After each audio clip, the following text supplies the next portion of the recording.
of Africa, strategic challenges in a very conflictual world. Inform you that simultaneous interpretation headsets are available at the welcome desk as well as inside the room.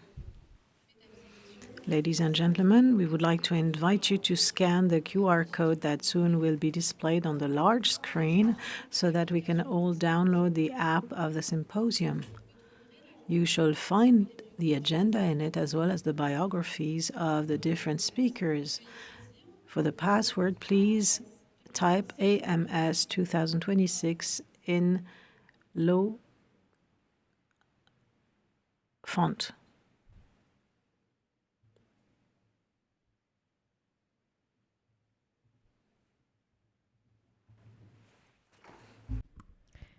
Mesdames et messieurs, Lowercase. So, ladies and gentlemen, we would like to visualize now an introductory video of the symposium, and we thank you for your attention. Thank you.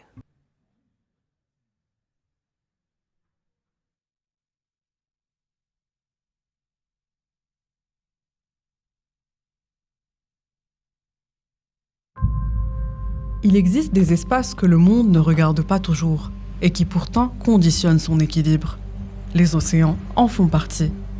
Aujourd'hui, plus de 90% des échanges mondiaux, en volume, transitent par la mer. Le commerce, l'énergie, les données, tout circule par ces routes maritimes. Dans cet espace globalisé, les mers ne sont plus des marges, mais des infrastructures critiques de la mondialisation. Au cœur de ces dynamiques, l'Afrique occupe une position décisive. Entre l'Atlantique, la Méditerranée et l'océan Indien, le continent se trouve au croisement des principales routes maritimes mondiales. Ces façades maritimes concentrent désormais des enjeux multiples, économiques, sécuritaires, énergétiques et géopolitiques. Cette intégration dans les flux mondiaux s'accompagne aussi de nouvelles vulnérabilités. Piraterie, tensions régionales, compétition entre puissances, sécurisation des corridors maritimes. Les mers d'Afrique sont devenues des espaces de confrontation autant que de circulation. Et pourtant, les mers africaines portent surtout une promesse, celle d'un nouveau moteur de croissance, de connectivité, de souveraineté et de transformation. Dans un monde hyperconnecté, chaque route est stratégique. Et dans un monde hyperconflictuel, chaque espace de passage devient un enjeu de pouvoir. Aujourd'hui, comprendre les mers d'Afrique, c'est aussi comprendre l'Afrique de demain et une part essentielle des équilibres du monde contemporain.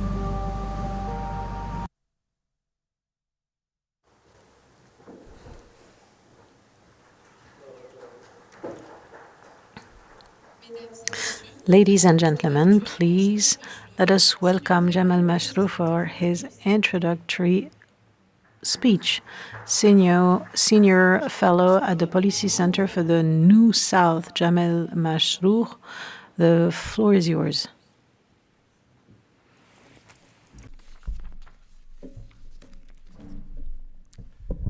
Bonjour. Good afternoon. Ladies and gentlemen, excellencies, dear colleagues, dear researchers, dear experts, let me first express my great pleasure to open this third edition of the African Maritime Symposium organized by the Policy Center for the New South, and to convey the warm greetings of Karim, the chairman, and he could not be present today because he has other responsibilities in the agenda. The third vision of the African Maritime Symposium stems from a central vision, the regularity of a vision that has become a must-have appointment for African challenges, maritime strategies, and maritime spaces. Today, this conference has a specific importance in a context where very many things happen in a few kilometers of the maritime space. The Detroit, the Strait of Hormuz, where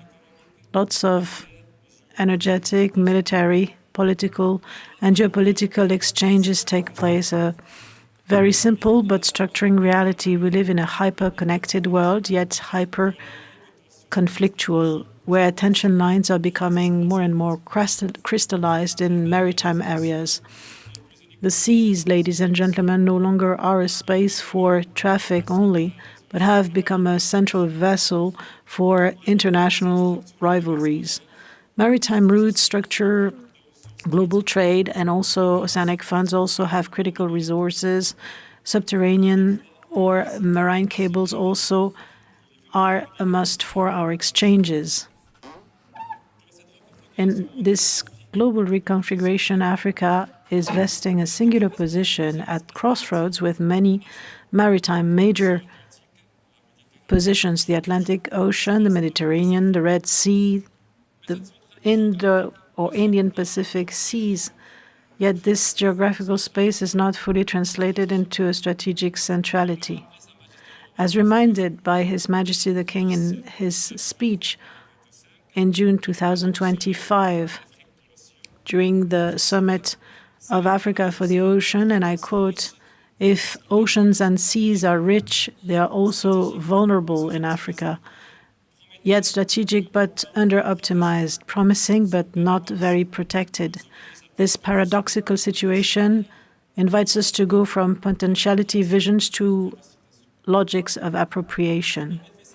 End of quote. And if Africa nowadays is becoming a maritime continent, there is a remaining paradox. Seas are yet to be integrated in the way we think and view our African strategies that have been long-lasting,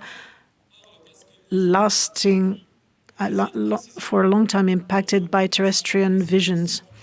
We now see a sliding of the center of gravity from the lands towards the seas. Yet the central vision is no longer to see how to exploit African seas, but how to think them as a strategic resource. There's a fundamental difference between owning a maritime space and building a presence and a maritime power. Geography gives yet potentialities, but only strategies may enable to transform this space into a political presence, an economic growth, and a strategic resilience. It is precisely in this perspective that we find this third edition of the African Maritime Symposium. The panels of the day shall invite us to reach the limits of these African maritime spaces, some governance challenges, and the place of the continent in the international law at sea, and the global architecture of maritime governance. All in all, there is a question that remains in all our works. Should Africa just want to embrace world dynamics, or does it have an ambition to become a central player in it?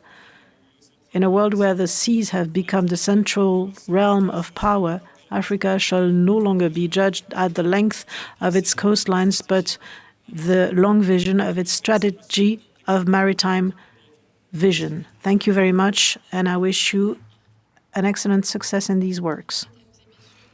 Ladies and gentlemen, we shall start this first session under the topic of maritime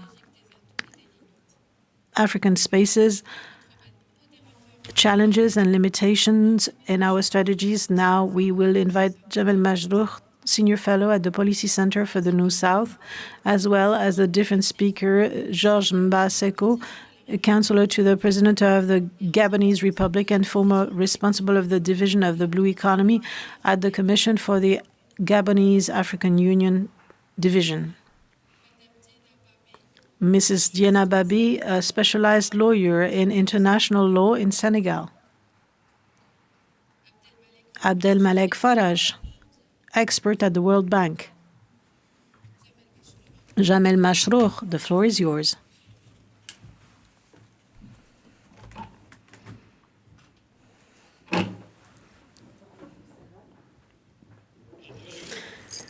So, hello again, and I must recognize that I appreciate the diversity of prisms and paradigms. I have an institutional partner that is part of the African Union, an expert in maritime law, but also we will have a standpoint that is merely and purely scientific to complete this panel. The assets of maritime Africa, are there a myth or reality? We always have to transform levels of power into concrete achievements, yet the matter of governance is extremely important in a fully transforming world. We need to remind that format. It's going to be 20 minutes for each speaker, and then we will open the debate. The biographies are available on the app. I will mention but a few very important passages. First, Mr. George Mba Aseko from Gabon, and he's a specialist of environmental and maritime questions. And from September to May 2025, he was responsible for the Blue Economy Division of the Commission of the African Union in Addis Ababa. And nowadays, he has become a special counselor to the President of Gabon, responsible for fisheries and the blue economy. Thank you for your presence, dear Counselor. Mrs. Diamabe Traoré, she's a specialized lawyer in international maritime law with more than 20 years of experience in international cooperation and oceanic affairs. She is the head of the department at the Sub-Regional Commission for Fisheries, and she initiated the procedure that led to the seizing of the International Court of Maritime Law by the Commission between 2016 and 2020. Oh, no, in 2015, sorry. And finally, Mr. Faraj Abdelmalek, an expert with more than 25 years of experience in the management of fisheries, marine sciences, and the development of the blue economy. He was responsible of the National Institute of Fisheries Investigation until 2014. And I'd like to give you the floor for a few minutes, dear George. Thank you, Mr. Makrov. I'd like to greet you all. A very good morning to everyone. Let me first start by thanking the Policy Center for the New South for their very kind invitation and the invitation to a Gabonese responsible who shall speak here. I think that my intervention shall be focusing on my previous functions at the African Union, but I'd like to also give you the prism and the vision of my country here. Ladies and gentlemen, it is my belief that we are often talking about Africa through the prism of its potentialities. But maybe should we come back to history elements and the history of humankind? The realms and the water areas have been forever the vehicle, the building brick, the bridge. And we all know that even those who think or believe that they've discovered Africa came through waterways. Yet I think it is very important for us to understand the real reason why our African countries, whenever we talk about our access to independence, decided to turn their backs from the sea. Some countries have kept this secular tradition, such as Morocco, but very many countries forget their roots. Even to integrate or to penetrate Africa, this was something that came by the only ways that existed, the maritime, aquatic, and fluvial waterways and routes. So I believe that the preliminary question of the moderator and the central question that gathers us today is to get back to the basics in order to think how to base our strategy to better build our power and maritime presence, but also our inland waterways presence in order to make our continent grow. I shall not dwell on the different qualities and attributes of Africa, for we all know that our maritime realm is extremely huge. We are at crossroads of the main maritime routes. There are more than 100 ports on our continent that more or less abide by international standards. But amongst these 145 really play a major role for trade and other purposes. In order to manage all this at continental level, I'd like to get back to my previous functions at the African Union. We developed instruments in the past, yet what I do realize is that in Africa, we are very strong and good at developing instruments. We are good at shaping up strategies, are at creating action plans, but I believe that the most important question is how we move from a plan or from a strategy into action. And that's where the itch lies. Actually, in the African Union, we do have the Integrated African Maritime Strategy by 2050, which is commonly called AMS. It's a strategy encompassing issues such as security and development. Then we do have another African strategy for the blue economy.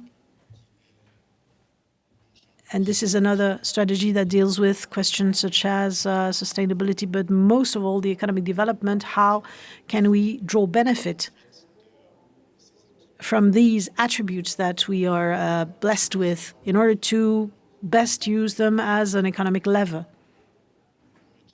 And then there is the longer charter, if you will, or the Lomé agreements, Lomé Charter. They tell us about development, and before I left, we were developing the ocean governance strategy. And in fact, what happens in our continent is that all the strategies that we have very many times forget our fundamentals. What do I mean by that? There are two couple of essential things in our fundamentals: the implementation mechanism and how to find funding. And then there are, of course, other fundamentals.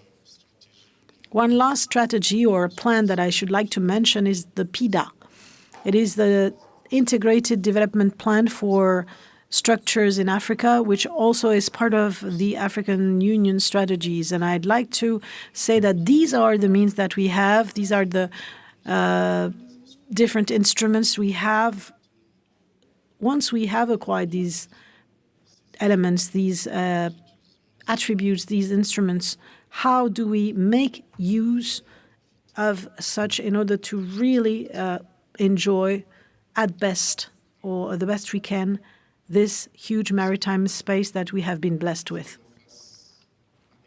So it is my belief that we are to overcome a few peculiar constraints of structural nature, essentially, and they are connected to the fact that everything we have in terms of documentation, of instruments, very many times do not have any implementation mechanisms or plans attached to those. When we think about these mechanisms, we don't think of how to fund these, and it should be something we really ought to think of. We, of course, need to develop plans, but how are we going to fund our ideas? Today, Africa is nowadays looking towards the outside world, and it might be a mistake because we tend to think that large projects and large ambitions can only be funded from abroad. But I think it's a mistake.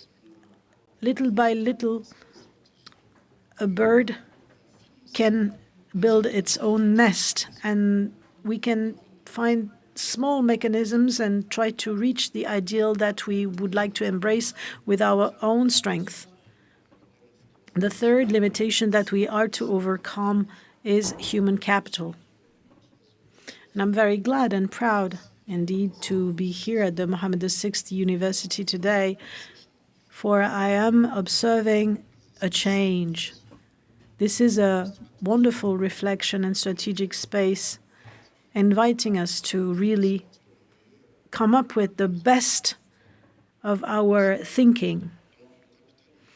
Now, human capital is another boundary, is another limitation. Many of our countries have training centers and many kinds of educational institutions, but how many think about strategies or maritime-related questions or maritime environmental-related topics? Of course, classical types of trainings are very useful. We should recognize that, but I believe that Africa must change its perspective. And by changing a compass, it could then base its own trainings on its natural capital, rather than training just for the sake of doing it.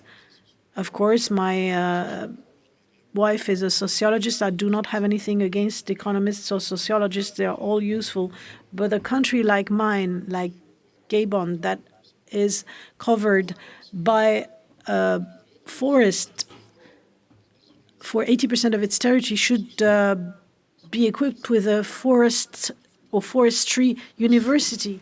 We need to be trained on our capital resources, on our natural resources, sorry. So where are we at in terms of training, in terms of human capacity? Do we really have the resources to bear that ambition? Do we have sufficient strength and resources, knowledge to really develop our maritime spaces? Now, the very last point that I would like to mention could be, if I may, the continental dynamics. So once again, during my mandate at the African Union, I must say that I've seen very many initiatives in the different countries, but they don't talk to each other. And it is a pity, because if we looked at what our neighbors do and try to draw from their expertise and from their knowledge, maybe we could bring and replicate things that work, and we could also offer to our neighbors what works with us. We can't be the best in everything, but we could be sharing our strengths. We could be spreading the word of the good fruit and build synergies rather than trying to do everything ourselves in silos. This is why I would like to mention the need for an African voice for maritime issues. In 2023, the G20 group decided to accept the African Union as a full member of the group. The G20 should be now called G21, as a matter of fact, but there again, they decided to integrate the G20 because they think, okay, the future of the world cannot be done without Africa. Africa must have its own seat at the G20 table.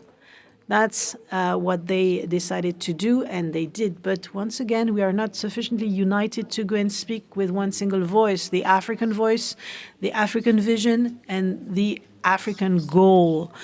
And this requires an African strategy. Now, the Continental Common Agreement issue is a centric matter that deserves our full attention if we want to be able to handle our maritime space in the current context, with all the turmoils that are happening and the new turn of the world order. If this continent remains scattered or plays individually, we cannot reach a team job. So this is what I wanted to tell you about the strategy, and this is the information I wanted to share with you for the integrated strategy for maritime Africa. I often wonder what that is, but it is a bit of everything, because Africa is made up of more than 50 countries. For that strategy that was signed, I forgot to tell you about the Lomé Charter that was signed in 2016. There's a requirement of 15 signatures of the member countries. 10 years later, only 3 countries signed this Lomé agreement. So I could be a bit provocative in saying that, but is this serious? There are some words that I should not use due to my functions, but I would really like to ask whether we are serious. We need 15 signatures, and 10 years later, only 3 countries signed the Lomé Agreement. Was it not useful? Why did we elaborate a strategy that nobody wants to abide by? What is the purpose of the Lomé Charter if it serves no purposes? Now, And I shall conclude with that. The Lomé Charter is the only binding tool that the African Union has, but it seems not to draw any interest from our country. So how can we put a step forward? I'd like to say that the future of our continent is between our hands, but it can only prosper if we sit seriously together around the same table, and if we work on the engineering of solving the problems we have. And the issue we have with our maritime space is that we need to consider them as the first priority and the first binding tool and space for the development of our countries and of humankind, and it should be placed at the level it deserves. And this is how we should refocus our full development on the very fact that the central point of our future lies within the sea. Thank you. Merci beaucoup, Monsieur le. Thank you very much, sir. I have enjoyed this going back to the roots. Where does the sea come from? And I'm sure that if someone was looking at us from space, they wouldn't call us Earth people, because the Earth is full of water. Its area is mostly water, and so we're maritime creatures. Thank you for having structured the legal scenery in Africa between land and sea. You've spoken of the blue economy and the strategy for the ocean. And I can tell you that these demonstrations show us that Africa is interested in the sea. However, there are still many issues in relation to the implementation mechanisms from a part, and from another, financing mechanisms. So what we need? Arbitration, the right dosage. I believe that mutualizing efforts is indeed an essential thing to do instead of having silo initiatives here and there. Perhaps we need to work at the national level as well to allow for the said mutualization in order to be able to exist on the international maritime scene. Second participant now with us, Madame Diana Babeye. I thank you, ma'am. You have deployed tremendous efforts to be with us here today, and so you have the floor. Thank you very much, Mr. Moderator. Ladies and gentlemen, good morning. All protocol observed. I would like to salute all the panelists here present as well, and the organizers in particular, all the people in charge of bringing us here. That being said, I was entrusted with a task that is quite heavy, that of defining maritime spaces on the basis of the law, and the role of Africa as well in this process. And so I'll try to talk about it by focusing on three axes, and if I do not have enough time, then we'll be able to continue the discussions later, of course, on the basis of maritime law. There is the United Nations Convention on the maritime law. It's the basis of maritime international law. And then I will talk to you about an agreement that we call the BBNG. This agreement is the biodiversity beyond national jurisdiction, and it's about bioconservation and sustainable use of the biological diversity in the zones across different national jurisdictions. The third axis that I'll talk about is a court ruling that was issued in 2015 on maritime law, and it is one that doesn't echo loud enough. It was presented before several instances, and we still need to talk about it, given the lack of influence it had.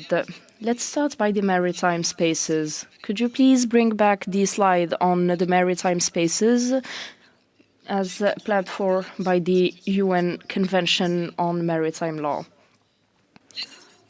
Maritime spaces are about inland waters Those are bays, ports, water bodies, lagunas.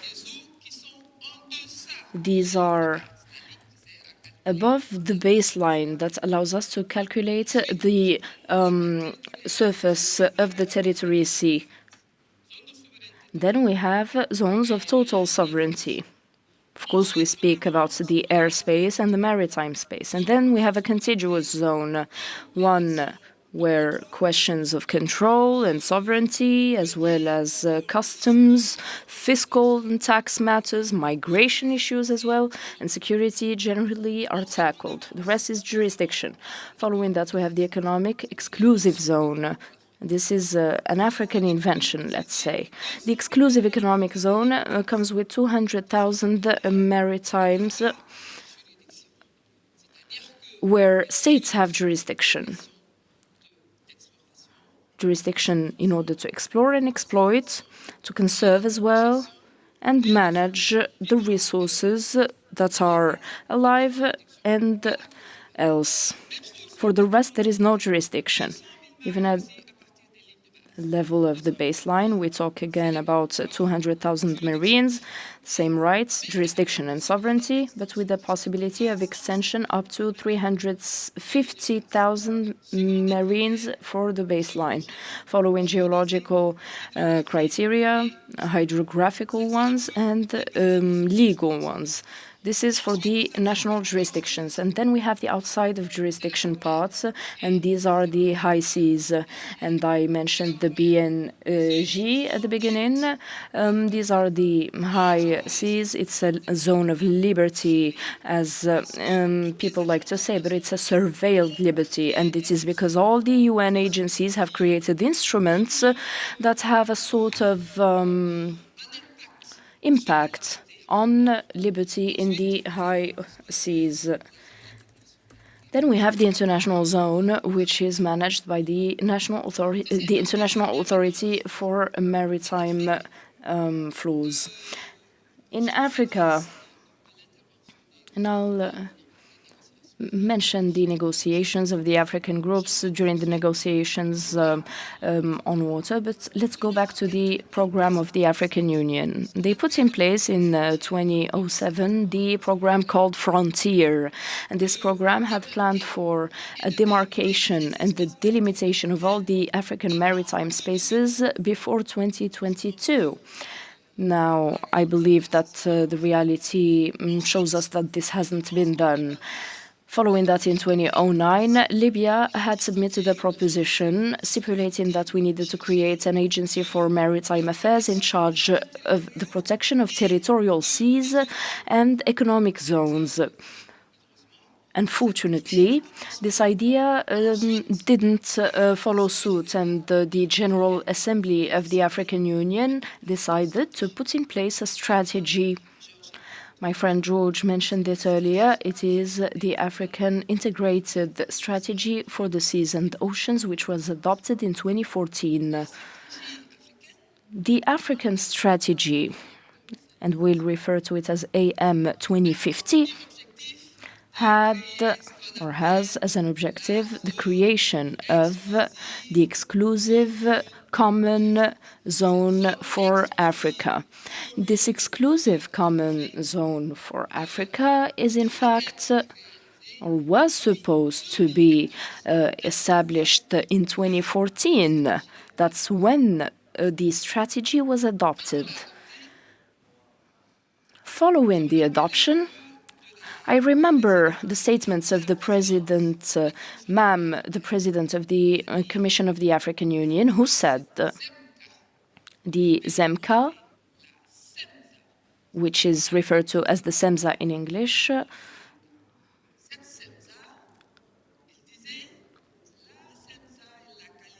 was described by Madam President, again, as a collective exercise of sovereignty and an exercise.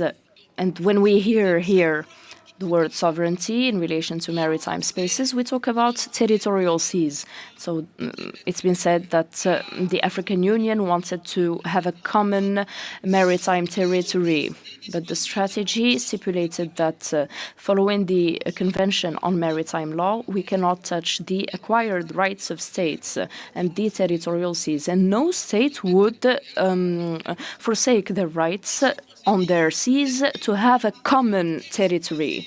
And again, it's supposed to be an exclusive maritime zone, and we are talking as well about an economic exclusive zone, but the strategy says that it's under the prejudice of the respect of the Convention on the rights, the sea rights, that there is a mix-up with the sovereignty and the economy, and so it didn't work. We asked states that we needed to have a work group to delimit this economic exclusive zone. But today, the work group is not reunited, and we legal experts need to speculate. What are we intending by this economic African zone? What is the purpose? We thought that we could have many economic zones. Perhaps we could take the limits of the COMAFAT, 22 countries, and use that one as an economic zone, a common zone for African states, or then have all the occupied spaces following the convention, the Secretariat of the Convention of Abidjan in terms or relative to the protection of maritime and coastal environments.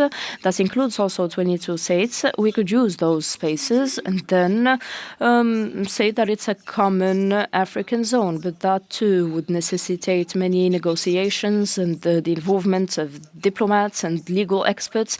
And again, states wouldn't forsake their rights that are acquired within the framework of the UN Convention for the Seas.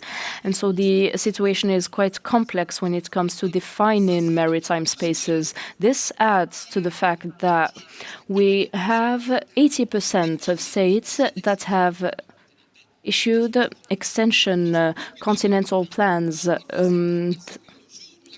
This means that the day where the Commission on the Limits of Continental Flows, when they will talk about extension, will have a new paradigm concerning the jurisdiction of the member states. And this would question the project of creating a common zone between states. I will not dive further into the details here, but I'll mention again something about the BBNG. As mentioned earlier, that's the agreement on biodiversity. This agreement is the third of the UN, the High Seas Treaty. Following the agreement of 1994, there was also an agreement on migrating fish, and then in 1995 as well another agreement was signed.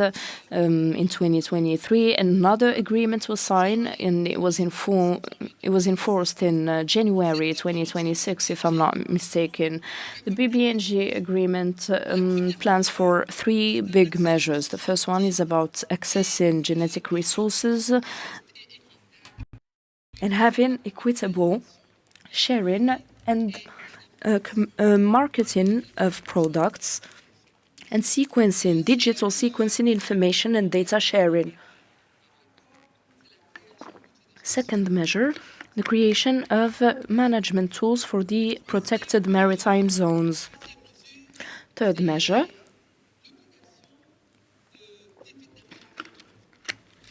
having environmental impact studies.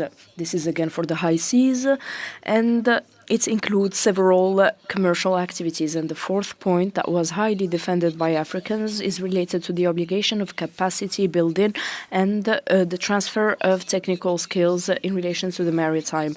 The BBNG agreement, in fact, includes 8 institutions, the COP, the Secretariat, and several technical committees, and plans for financing mechanisms as well for the implementation of the agreement. However, concerning Africa, The BBNG still faces several challenges and constraints, the first of which is that the BBNG shouldn't neglect the efforts and the international instruments that could be applicable to the zone. And so we talked about a surveilled liberty, but there are instruments that are applicable in those zones. We have the international zone with the authority of maritime flows, and we have regulations on the exploitation of several instruments. And so the BBNG shouldn't supersede those instruments. And then for the fishing zones, there are measures to control those too. As states, we have to surveil and monitor those fishing zones and the high seas as well. And so this is problematic as well. As for the creation of regional ANPs, there are sites that are planned for in the Gulf of Guinea, in the zone of Varsal near South Africa, and something between the Seychelles and Mauritius. 3 sites again, and here we need the states to gather and collect the necessary data to allow for the implementation of regional AMPs. Another issue that is posed here is that for the BBNG, if the African Union decides to carry on this process of having exclusive maritime common zones, then this should be aligned with the BNG. We need to have a common zone. We have to think about this. A last point. I noticed that most African signatory states of the BBNG haven't issued a declaration or a statement, and this has surprised me. At the moment of the ratification, there were no statements. And again, we have more than 80% of the states that have submitted questions about the delimitation of maritime spaces to the CLSS, and that's the Commission. But the recommendations of the CLCS were shared, and the issue and the question asked was, would we still have the same spaces at the level of the African space? Last but not least, Impaxis, that's this year in Senegal. I believe that's still in relation to the implementation of the BBNG. The African states need to unite and prepare the contribution of African states so that the respect of the measure number 2 on the maritime protected zones is respected. Up to now, I don't believe I have heard the interventions from the African Union on these issues. There is a West African civil society organization that had a meeting 2 weeks ago, and they did discuss some of these matters. But again, African states within the framework of the BBNG need to prepare a contribution and specific terms to be determined for the Impact 6 that will be held on the 27th March of 2027, so next year. I only have 30 seconds left. Again, this is such a complex topic, but there was another ruling that was issued by the International Court of Maritime Law, and it was following the request of West African states. What are the obligations of the pavilion state in terms of illicit fishing committed in third countries? What are the responsibilities of the pavilion states when or in the event of illicit fishing by third-party countries? They said in case there is illicit fishing, the coastal state is the first to be held responsible. What do they have to do? take the necessary measures in terms of inspection, seizing, and the introduction of legal measures. They have to observe the vessels and ensure the security of all the people on board of the vessels. They also say that the coastal states need to inform the pavilion states in relation to fraudulent actions committed by any vessel on the jurisdiction of the coastal state. They also say that the pavilion state is responsible. How are they responsible? They have two obligations, in fact. And the pavilion state is the flag state, in fact, and the general obligations are related to attributing nationality to the flag state, having maritime documents, numbers, and so on, the obligation of having a jurisdiction on the people and the vessel itself, ensuring the security of the vessel, ensuring the movement, and protecting the environment as well. The court also adds that the state of the flag has a particular obligation. What does that mean? The flag state needs to take measures to remedy any violation reported by the coastal state. Second, they have to inform the coastal state of the decisions they have made against any vessel committing the fraudulent action. And here, they told us that the states haven't integrated in the national legislation the principle of required or due diligence. The flag state here has to respect its due diligence and assume a certain level of responsibility and vigilance. It's a lot of caution that is required here in terms of the respect of these regulations. If this doesn't happen, then they can be tried on the basis of international law. One more second, please. Another point is on the responsibility of the flag state when it comes to illicit fishing outside of the jurisdiction. Here, the court says that the Convention on Maritime Law doesn't answer this question. We need to go back to the text of the Commission on International Law, on International Maritime Law. The Commission here says that in this event, we can go back to the principle of respect of, how do we call that? The principle of responsibility of the flag state in order to consider it as an international illicit act of fishing. We ask them, what does this mean? They tell us that this fact consists in having a behavior from the part of the flag state that consists in an action or an omission that is attributable to that state by virtue of international law, and that constitutes a violation of the obligation they have. In this case, we can responsibilize the state to consider it as an illicit fishing act. However, this was never integrated to national legislation, and I thought this was the right forum to tackle the issue. After 30 seconds, I was going to try you, ma'am, for having exceeded the time by virtue of international law. Thank you. We see the rigor of the legal expert as well as the clarity. You have mentioned two central problematics, the mechanisms of implementation, but also the financing issue.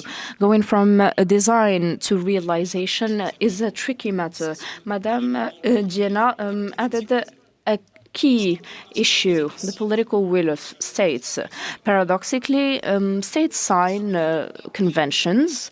However, the implementation and the domestication as well as localization of rights and law becomes problematic. We could almost presume that once committed, or once they sign and commit, the states are not really aware of the obligations that stem from the signing. Now, we want an economic perspective with Mr. Abdelmalek Faraj, expert at the World Bank. Thank you very much. First of all, I'm pleased and honored to participate to this panel. I'll try to have a complementary specific intervention here to see how we can transform this potential in a reality in relation to blue economy. We have several opportunities, instruments and strategies at the African level. However, there is a thorny issue, and it is that of implementation. Let's start by talking about diagnosis and the limitations of opportunities. We have to be lucid here in terms of the opportunities before us. And I'll take the example of the fishing resources, which is a necessary component of the blue economy. We can generalize this, however, for other components of the natural capital offered by the maritime field or domain. Fishing in Africa today comes with a lot of opportunities, and we know there are plenty of resources. We have, unfortunately, an undervalorization of those resources. It's paradoxical, but when we take a look at the statistics, we see that Africa today, in terms of production, represents 10 to 11% of the world production. 10 million tons, or 11.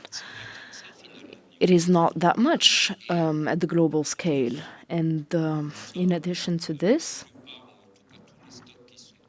all the sources that are assessed at the level of the World Food Organization and other instances show us that there is a percentage of overexploited storages that is worrying. It's worrisome. And it's from 30 to 50% according to regions in Africa.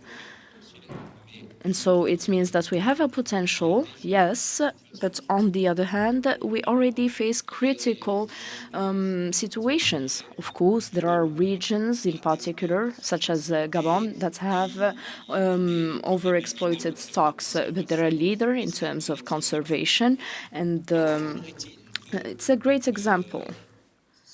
However,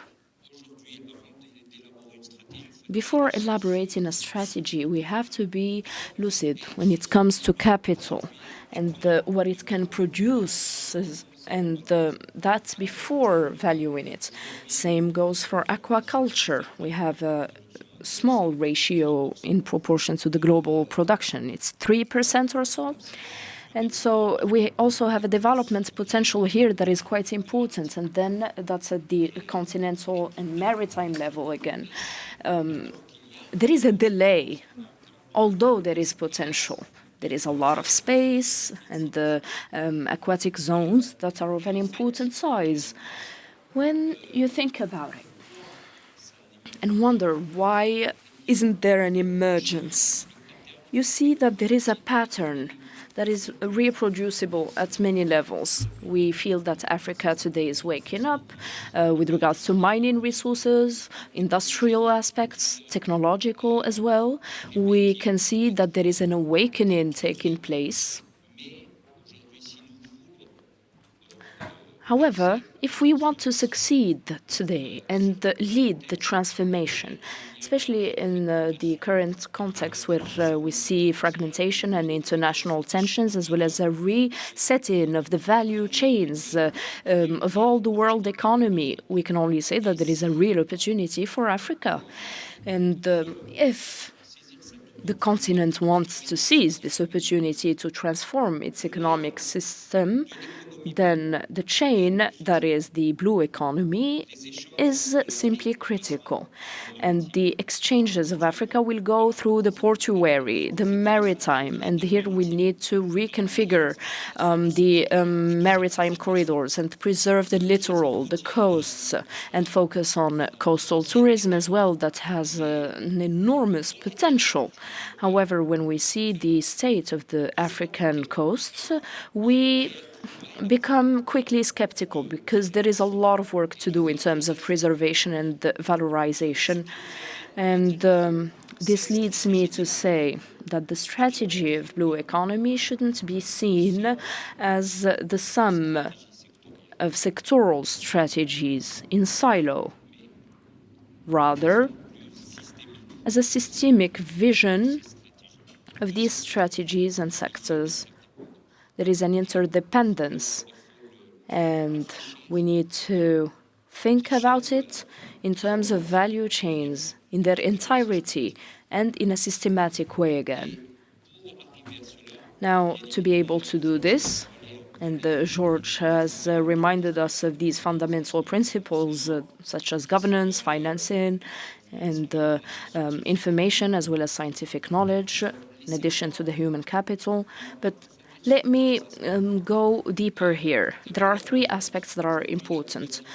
When it comes to governance, once again, we can see it.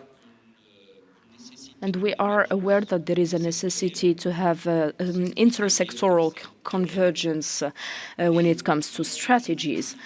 But the means that are deployed are simply inadequate and do not allow to make this systemic economic vision concrete. We need to go from a type of steering and management that is centered on accessing resources and that is centered on the administration of resources, as well as some traditional governance aspects and legal aspects, to a steering that is more centered on the economy and that takes into account the value chain as well as its optimization. We need to focus on creating more added value and job opportunities. Of course, here the vision will be about the fisheries, the ports and transportation, and they will all be integrated within one value chain. For this to become concrete, we need to have a solid vision while implementing strategies. And as George said, when it comes to implementation, we have to have the right mechanisms for it to succeed. This comes first. Second, financing. What is paradoxical here is that when we conduct the analysis, we see that the fields of activity of the blue economy today cannot mobilize enough financing. That's on the one hand. On the other hand, those who have the capital cannot or do not feel like they have enough visibility on the projects and they cannot identify them. They do want to invest, however, access to projects remain difficult. In fact, I believe that states need to take action and facilitate the connection between them. States can intervene to make these fields of activity, whether they're emerging or traditional.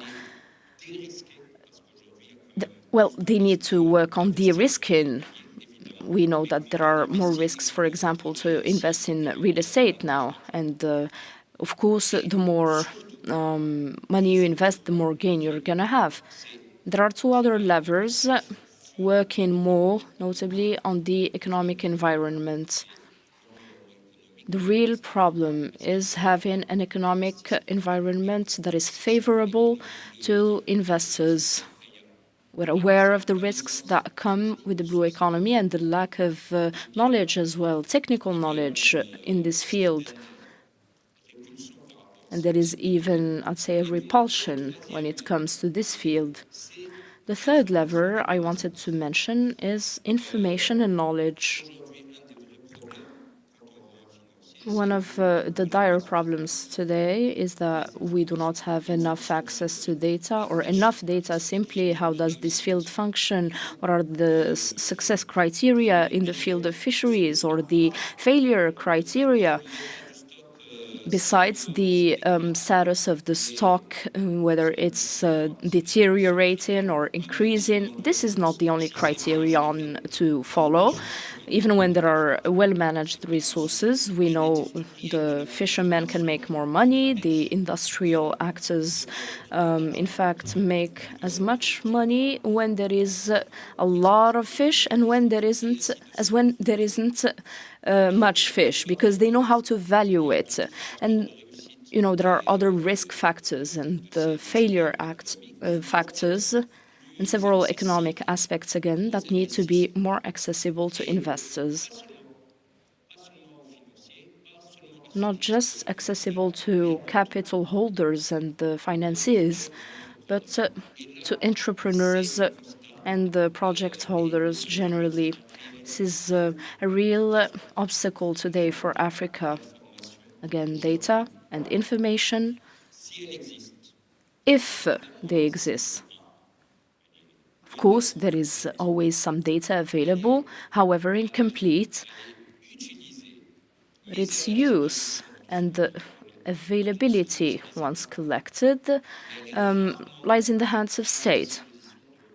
It is rarely available for the economic operators. And today, I believe that before encouraging an economic operator to invest, we need to put at their disposal all the necessary knowledge to invest. For these purposes, tremendous efforts have to be deployed. We also need to highlight efforts and initiatives related to research, development, and we need to make the sea a lot more accessible. We need to colonize the sea positively and facilitate access to it. If we had to ask the state to do this, well, it feels as an impossible mission. There is some arbitration work as well from the part of the state, and they usually give the priority to security at the expense of collecting data. And in this event, we cannot stay in this status quo indefinitely and still ask investors to put in their capital, all the while elaborating policies that encourage investment. It is a bit paradoxical.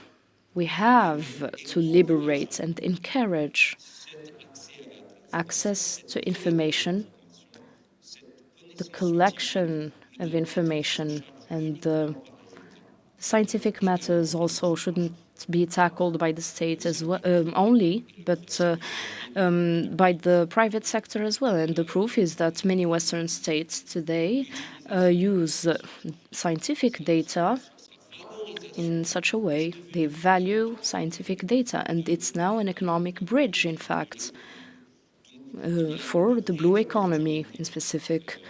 Again, there are real opportunities to be seized here, and before that, we'll have to work on the reforms, which are, in my view, critical to liberate the potential of the blue economy, and I thank you. Thank you, Mr. Abdelmalek Faraj, for this speech that shows your advocacy to invest in the sea and the African people.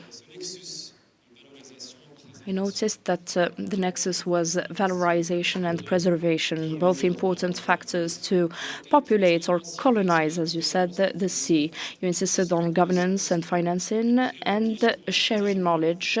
These are all strategic prerequisites to seize the maritime spaces. Now, former director of the CNUSED said once that development is science becoming culture. I believe that development in the blue economy is contingent upon the science of the seas, which needs to be systemized at the African level. There is still a lot of work to do here because the science of the seas on our continent still has a very long way to go. Without further ado, I'll give the floor now to our public. Perhaps we can have 3 or 4 interventions. Professor Naima Hammoumi, I see you raising your hand. Mr. Da, 3 and 4. If we have more time, perhaps we'll take more questions. You have the floor, Ma'am Hammoumi. Thank you, Mr. Mashrouh. Good morning, all. I would like to salute the organizers of this symposium and congratulate you for having chosen this important theme. The oceans today are highly relevant. I would also like to thank all the participants for their rich or enriching presentations and talk about the constraints mentioned by Mr. George and Mr. Farage. The priority obstacles you mentioned are financing, the human capital, and the knowledge capital. As Mr. George Matseko said, when it comes to the strategies at the continental level, there are difficult matters, especially implementation. However, in my view, we need to work on South-South cooperation, and that's at different scales and on the basis of specific rationales. We need to have great coordination at the territorial level, then national level, and then at the levels of sub-regions, and then at the level of bigger regions.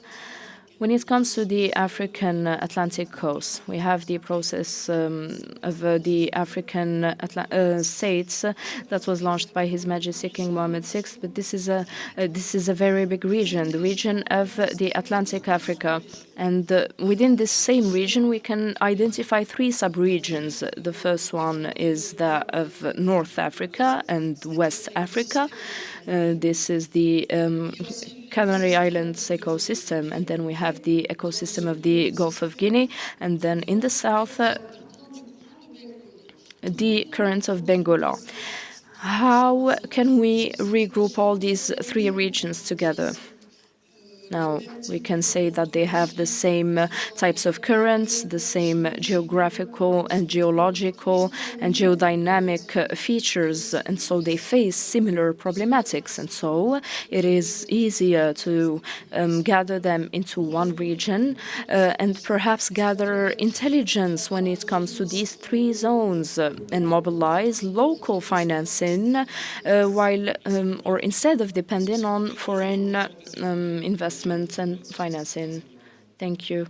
If you could introduce yourself as well. Thank you. Dr. Saeed here. I'm interested in blue economy as I work on societal or CRS, corporate social responsibility.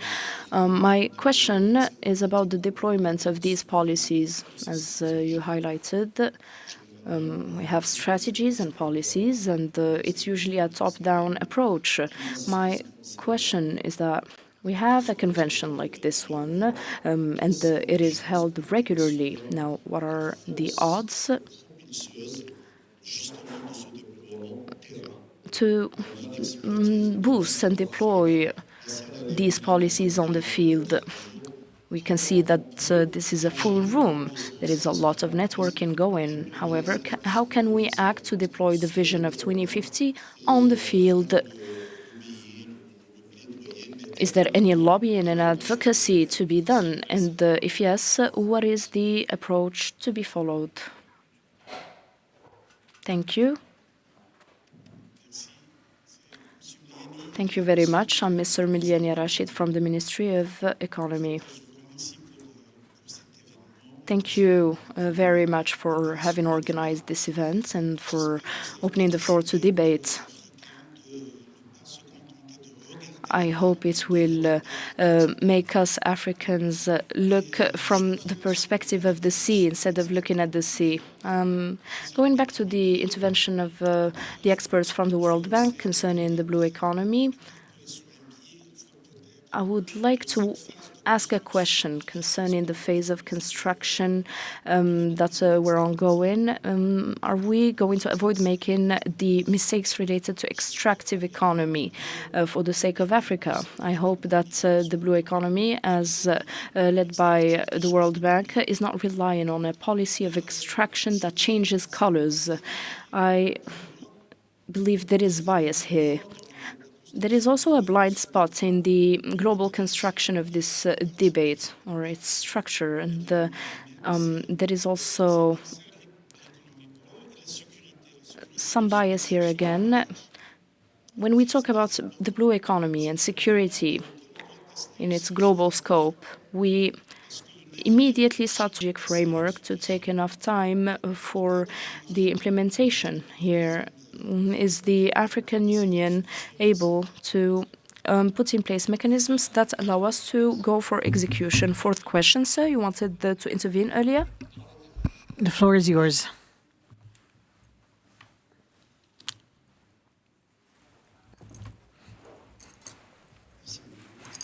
Thank you very much. I am Amaro Khoué Diop. I'm a higher official of the Senegalese Marine. I am now retired and I'm a maritime expert. I'd like to first thank you for your invitation and congratulate the panelists for their presentations. I have a few contributions and questions to the counselor according to the Lomé Charter. And it was not successful as it was expected initially. Isn't it because of the endeavor of the elaboration of the instrument that this raised a few issues? A charter or any convention, whenever it's binding, there's a development process. And at the end of the process, we need to be certain to be successful.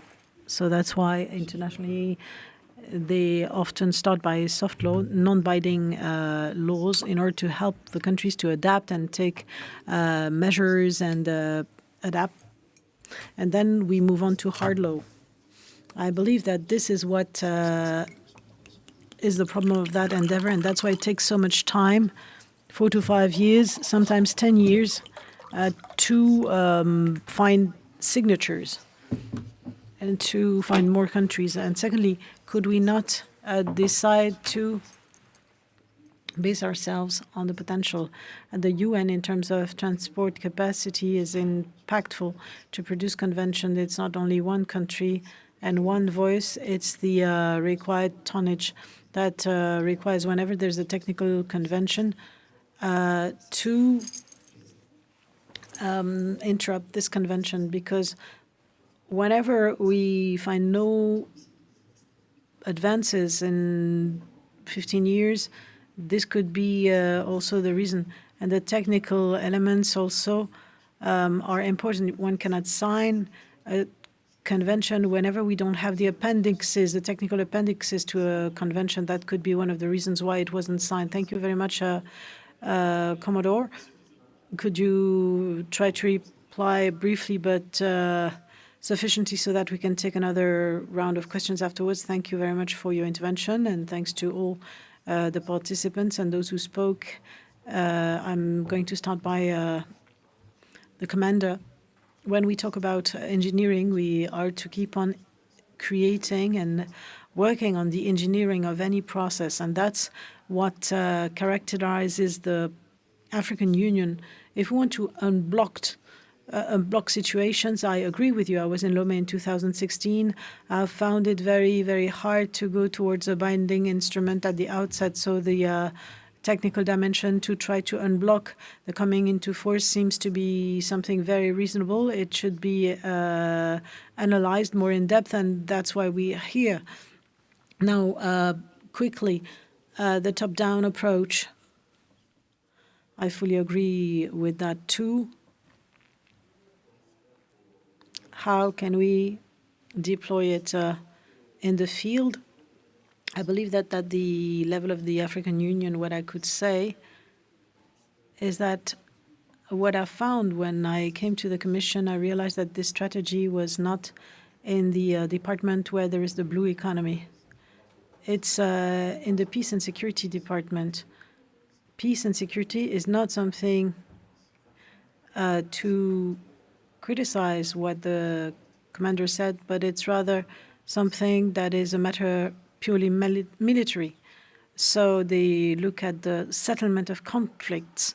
They look into operational things, and the AMS 2050 strategy is also a prospective strategy. Therefore, the military are there to settle issues, whereas we could have associated both departments for the prospective issue, for the development of the blue economy issue that falls within that strategy realm, and the security matters that have been referred to, securitization, because without security, there's no thriving economy. When there's war, we can't sell anything. So both these departments should be under the same realm and make sure that this strategy can develop and thrive with both elements of the game. Why is the strategy not applied so far? Is it because of the dimension of conflict settlement, and is it not really the matter of the issue? Now, I fully agree with what Rashid said, the Minister of Economy, and I agree on the fact that one can suggest that there should be a moratorium at the African Union. I believe that the African Union had committed to create some excellency centers, and they put in place a moratorium. So this could be an option in order to help develop these strategies. But I unfortunately realize that the African Union suffers from a fundamental issue. Our countries do not pay their fees. They do not pay their contributions. So we are in an extroverted situation because the whole staff that's over there is a staff that's supposed to obey the orders of the partners. And that's why it's very difficult. And this is what also corresponds to the top-down vision. It's very hard for us to put in place things if we are not funding it ourselves. So we don't have the resources to fund our own development. I wonder if that's the case, really, because Africa is the richest continent in terms of natural resources. So how are we not able to benefit from these resources to support our development and our blue economy? And I think that I shall conclude here. The South-South cooperation theme is something I really love, and that's the way to go. But not only a South-South form of cooperation that is only dealing with large infrastructural projects. I believe that this idea should be thriving. A very simple South-South cooperation is a good example. I come from the fisheries sector. So here we have Farage. It's a colleague that I've met since then. If you take a look at the fisheries sector in Gabon, in my country, have many resources, and I don't believe that it's really necessary to come here to Morocco and say, okay, we have resources, we have 90 meters vessels to fish, but we could work with smaller scale activities with an impact. Handicraft fisheries here could require 100 well-trained Moroccan fishermen coming to live to Gabon for 5 to 10 years. They could help Gabonese people to learn how to fish. It's not a school, it's not a university. They go with Moroccans at sea, they learn how to fish. Moroccans, if they want to stay in Morocco, they can stay. You know that Moroccans are very welcome in Gabon and vice versa. But if they want to stay, they can stay in Gabon. But at least they will have trained people in our country, maybe not with a certificate, not with a degree, but they will have taught other people how to catch fish, and that's going to be a vector of prosperity. So this is very low-level kind of training. It's not to criticize it, it's not to be pejorative, but it's something very, very concrete and very helpful.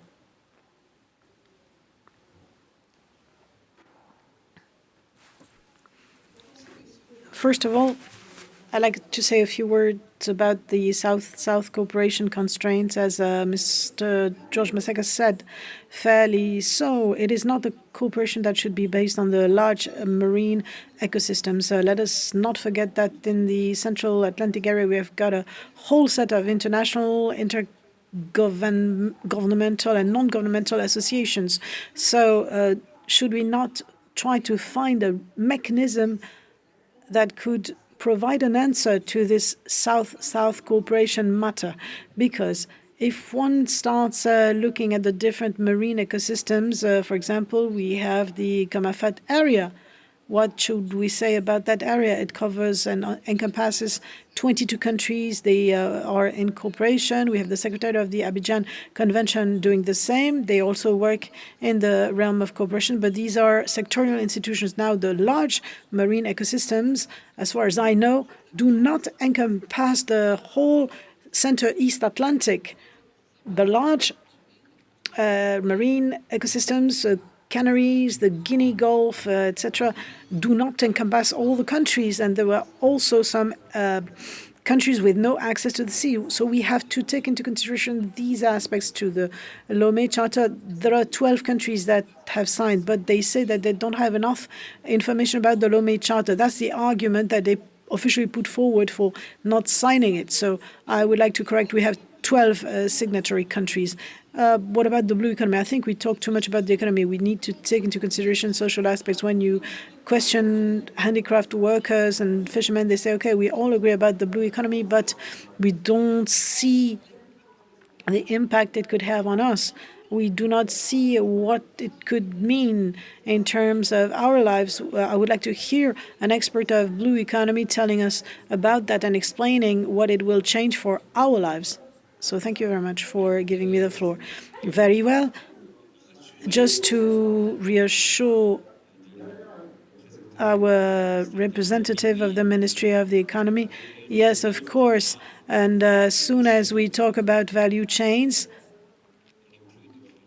we are not in a restrictive vision of extraction anymore. Yet we integrate value enhancement and the different forms of value enhancement. I'd like to give a very simple example and a bit of an extreme example. We have a stock of fish. There's a need. It's to feed Africa, of course.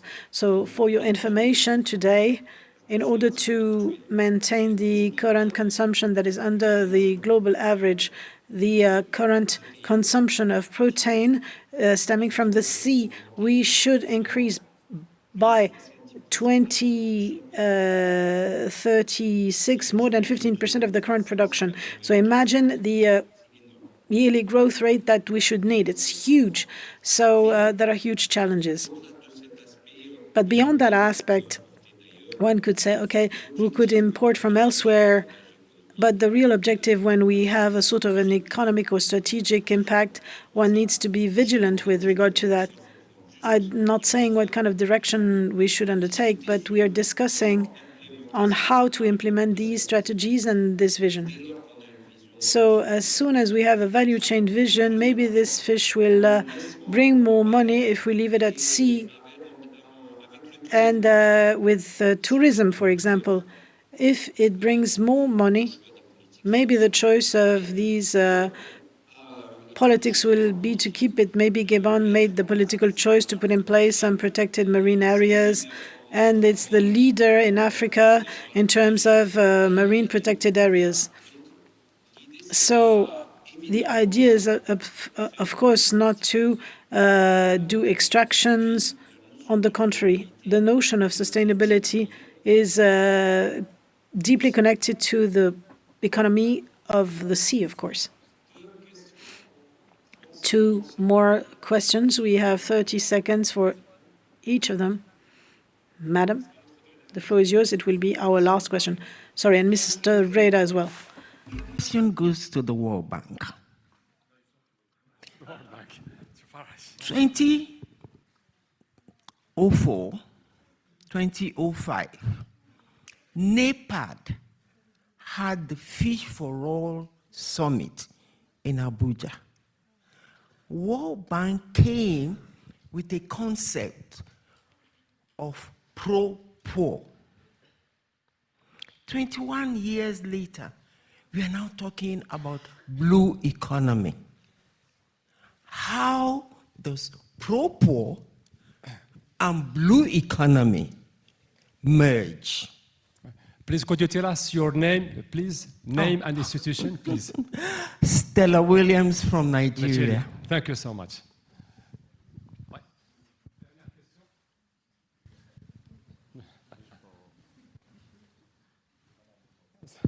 Merci. Redalia Mori, Senior Fellow at Policy Center. Ma question est la suivante pour Georges. I have a question to George talking about the strategies and the tools. How can we ensure that these strategies and tools are adapted to the recent geopolitical transformations, security and technological issues? Thank you. In a few minutes, because now we have consumed most of the time that was granted to us. I can't give you an answer, to tell you the truth, because I don't stand for the World Bank. I do not represent them. I'm a consultant or an expert working with the World Bank. But what I could tell you is that we tend to make some concepts evolve, to give fancy words, but principles remain the same. Let's be clear. But things evolve because we're trying to develop, to clarify a bit, more systemic vision of the way we manage marine resources, integrating all aspects, the social aspect, for example. If the economy does not bring an answer to social issues, there is no point of discussing it anyways. So I believe that all of these components are intimately intricated and connected. We need to try and understand things in their globality and look into the different initiatives to try to make them evolve into something a bit more effective. Okay, very quickly, I think Farage started giving an element of answer. When you look at the evolution of the world, the framework, whether legal or regulatory frameworks, they come after the practice, generally speaking. So I mean that these strategies, if one says, okay, there's a new vision of the world, we need to change our strategies, that's going to make us lose a lot of time. And that's why I wanted to answer to the question of Mrs. Williams. The concepts come along whenever we follow and we keep on pursuing concepts. If we keep on pursuing, we will be in a never-ending loop. But if we take the current strategy, and your question is very relevant, let's take the current strategies, let's prove them, and let's try and improve them on the way. So rethinking new strategies is going to serve no purposes. Let's go directly and work in the field. Let's stick to action and think of improving things as we see the results in action, rather than thinking ahead and trying to put things in action. It's going to make us gain a lot of time. That's the way we've been fishing since we became independent and since we've tried to take hold of our future. Thank you. Okay, just a few words about the conception that we have of the maritime Africa. Maybe the poor parent was an enclaved country or an isolated or remote access land, but now we have the idea of the Atlantic made up of two royal initiatives. The first is the African Atlantic. It's a cooperation between the 23 countries on the Atlantic, and the second royal initiative is to connect all isolated countries of the Sahel region to this Atlantic space. I really enjoyed the explanation and the expression you had, the cooperation between handicraft Moroccan fishermen and the Gabonese fishermen. You said that it was a low level of, or low tier collaboration, could be of low tier but high impact. And as you said, the small rivers make the large seas. So thank you for your very, very relevant questions, and thank you for your attention. And I think it's time for the coffee break.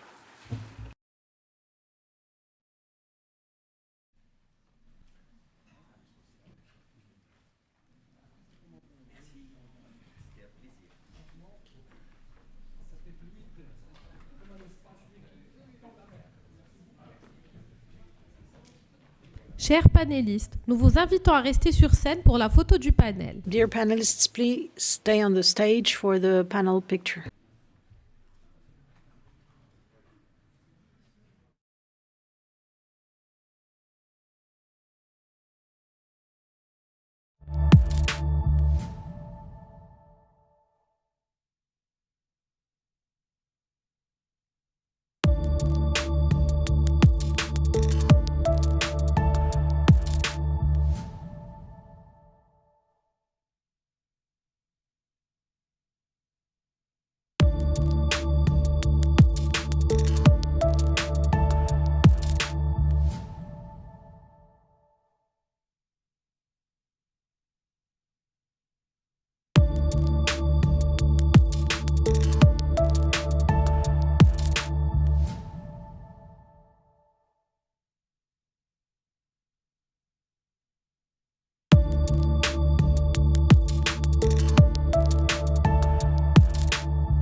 economy in Africa, promises and realities of the development frontiers. Please welcome our moderator for this panel, Sabrina Imran, senior economist at the Policy Center for the New South.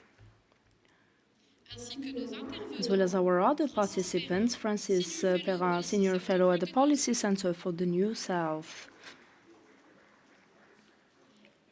Majida Marouf, Director General at the National Agency for the Development of Aquaculture. Sana Lamrani, Director of the Ports and the Maritime Public Domain in Morocco. Zain Labidin Mohamed Salim, expert at the Central Bank of Mauritania. Madam Sabrina Imran, you have the floor. Thank you very much. Good morning, ladies and gentlemen, and welcome to the Policy Center for the New South. This is the second session of this third edition of the African Maritime Symposium, and the subject gathering us here deserves all our attention and a collective humility from our part. The blue economy, two words that we've been hearing with a lot of enthusiasm in diplomatic contexts and international events. It is also present in national development strategies, two words that carry promising potential and a lot of optimism, which sometimes makes us feel like we're ahead of ourselves.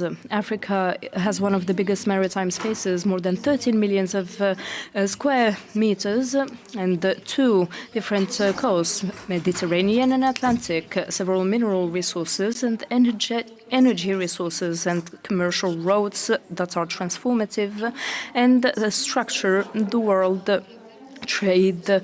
However, we need to value this blue heritage. There are also tensions between the potential and the concrete realities on the field, and we'll be exploring this, ladies and gentlemen, during this panel that will last 45 minutes to debate this topic. We have four experts with us from complementary sectors. Mr. Francis Perrin, Senior Fellow Policy Center for the New South, will share with us an economic and geopolitical reading of the dynamics at stake for when it comes to fuels in Africa. Then Ma'am Majida Marouf, Director General of the National Agency for the Development of Aquaculture in Morocco. She will talk about the operational and sectoral aspects related to valuing maritime resources. And then Ma'am Sana Amrani, Director of the Ports and Maritime Public Domains. Her expertise will shed light on infrastructure and the governance of maritime spaces. These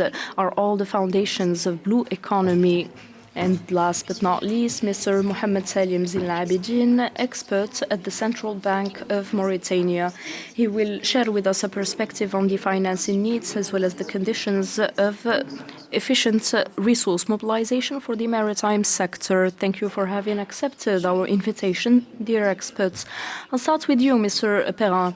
You have a presentation, but I have a general question before that. Africa goes through a reconfiguration now of the flows of maritime energies and oils. We are talking about oil in Senegal, the resources in Mauritania, as well as the new roads that circumvent the global tensions in a context where Europe is diversifying its energy sources. And since the war in Ukraine, Africa has been becoming an actor, a first-rank actor for energy. Now, how are these new flows going to impact the value creation for African economies? Is it consistent in simply exporting raw material, or does it go beyond that? You have the floor, sir. Thank you very much. Good morning to you and to all the participants. Thanks go to the PCNS for their works to design and organize this symposium. To answer your introductory question, I'd say that the economic and geopolitical world context now constitutes an asset for Africa at many scales. And I'll mention how it's relevant for oil. How can we value the exportation and the extraction of raw material as well? That is a question. We have an issue here. petroleum and natural gas are both strategic natural resources, and exporting those under their natural form, that is raw, brings a lot of money indeed, and this depends on the tariffs and the prices rather of the resources at that time. It's lucrative, and there are refining projects and petrochemical processes that are quite complex. This means that several African countries with a high oil potential think that it's interesting to export under the format of raw material without necessarily trying to tackle other aspects of the value chain by focusing on the petrochemical processes. This is a heavy trend, and it is weighing on the African continent.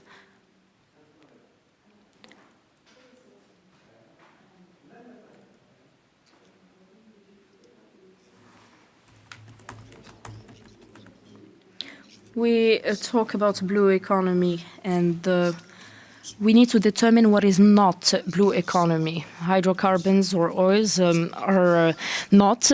Perhaps we can joke and say that gas is indeed blue, but it's a gray zone. And it's important for the maritime African spaces. This is why we're mentioning it. Oceans, seas, Africa, this means exploration of oils and the developments of and exploitation as well of the deposits of oil, their exploitation, exportation, and so on and so forth. There is also growing share of these that is happening at the level of the maritime, and this is the general theme of our symposium in any case. Traditionally, when we talk about oil and natural gas, hydrocarbons generally on the African continent, whether they're at land or at sea, we have two main regions. We have North Africa and West Africa, in particular with the Gulf of Guinea. And there is a dynamic of both stability and change. And here I'll talk about the new oil and gas flows that emanate from the African continent via the maritime pathways. When I say new, what do I mean? I'll focus on a specific period of time. I'm interested in flows that circulated starting 2022, and I'll talk about the future flows, whether they're granted or not, by or till the horizons of 2030. And so this is the period that I have in mind to narrow it down. When we tackle this subject, these flows of gas and oil from Africa, we need to take into account 7 different dimensions. This showcases the complexity of the issue, and I'll try and respect the time allocated to my person. The first point is, and I'll give you an example here. You can see on the map, we have Côte d'Ivoire, some oil flows that come from countries that were already oil producers, but that became able to increase their oil flows. Côte d'Ivoire, which is an oil and gas country for a few decades now, but a small producer of hydrocarbons, feels that things are changing. There is a change, and that's at the level of the Gulf of Guinea. Since 2023, speaking of the terms of production, they discovered a gas and oil field deposit in the south of Côte d'Ivoire. And here things changed. The mode of operation has changed, and this is called Baleine. And it started developing. The production will start in 2027, and there were 3 development phases before that. The first one took place, the second as well, and the third is ongoing.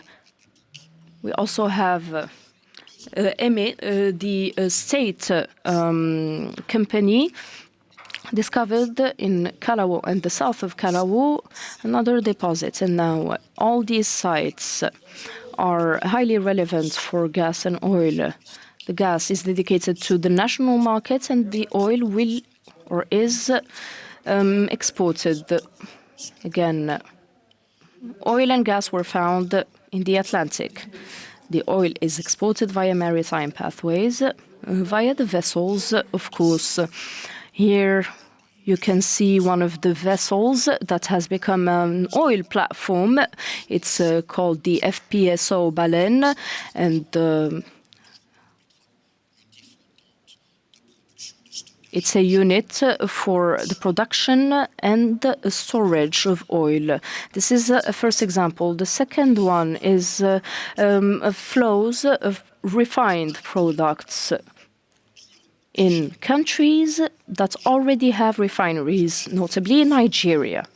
Nigeria has had refineries for several decades now, and they're state refineries. However, they almost do not function. The one that is operational is a private one in Dangote, and it's been functional since 2023. It's functioning and it's one of the biggest in Africa and in the world in terms of distillation capacity. This is in Nigeria again. It's an inland project, and it exports also refined products via the maritime pathway, via Partancoeur, a vessel. The third example, or the third case scenario, concerns an oil-producing country that produces and exports oil for years and years now, but that has just started to export liquefied gas. It is the case of the Republic of Congo, Congo-Brazzaville. The operator here is the Italian group Eni. They developed 2 floating units of liquefied gas, FLNG. You have an image of it now. It's called the Tango FLNG. So 2 floating units of liquefied gas were put in production between 2023 and 2025, and Congo, for the first time of its history, has become an exporter of FLNG. The gas that was produced before that was dedicated to the national market. Now it's exported under a new format, and it is quite new for them. So we have gas produced at the level of the Atlantic, transformed into liquefied gas on a boat and exported thanks to that same boat, which is a key point because it brings us back to maritime spaces. Another relevant example here is Senegal, a country that has just become, in 2024, exporter of oil. This is offshore, and it is new. The project is called Sangomar, amounting to a 5 billion investment. The start of the production was in June 2024. It is a 100% offshore project, and the oil is under the Atlantic. It is produced and treated, or processed rather, on the vessel and exported via tankers.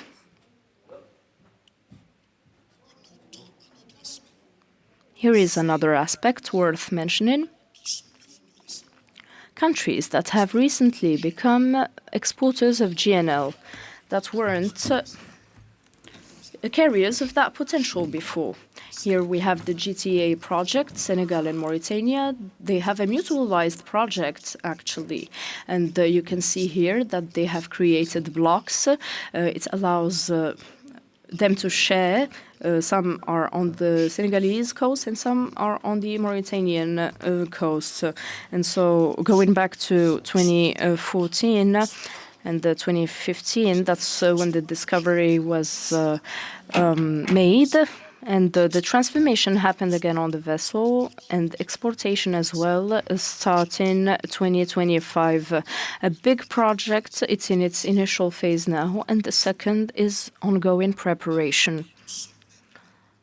Within this same framework, the country is exporting GNL while they weren't before, such as Mozambique, and their exports started in 2022.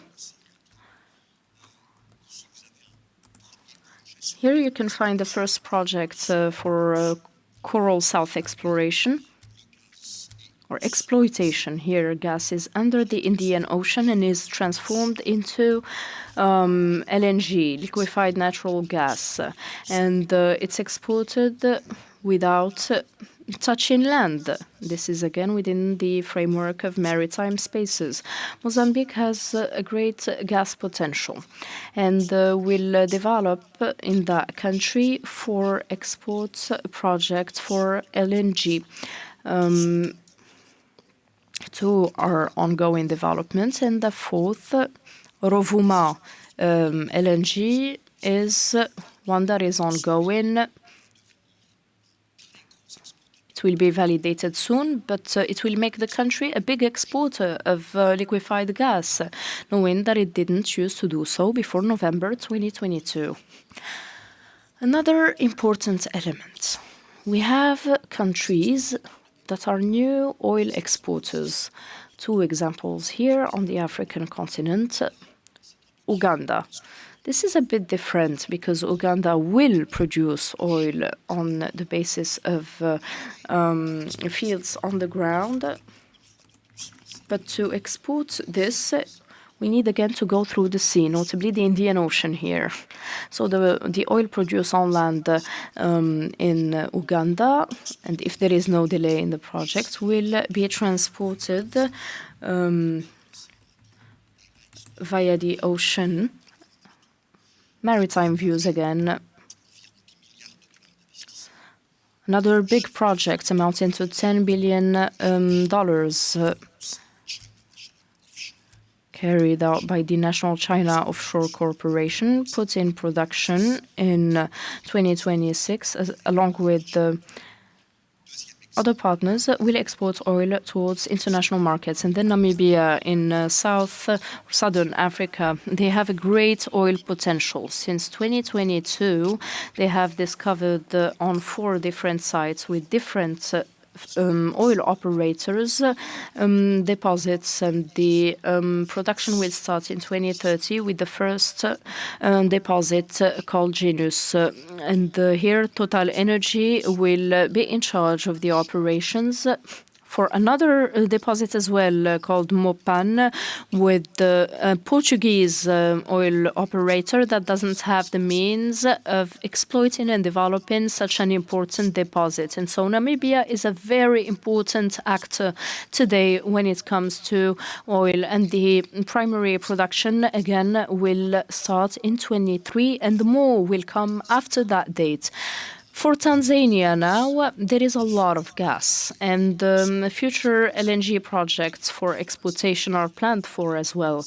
The difference is that for this project, we do not have yet investment decisions, but the potential is considerable.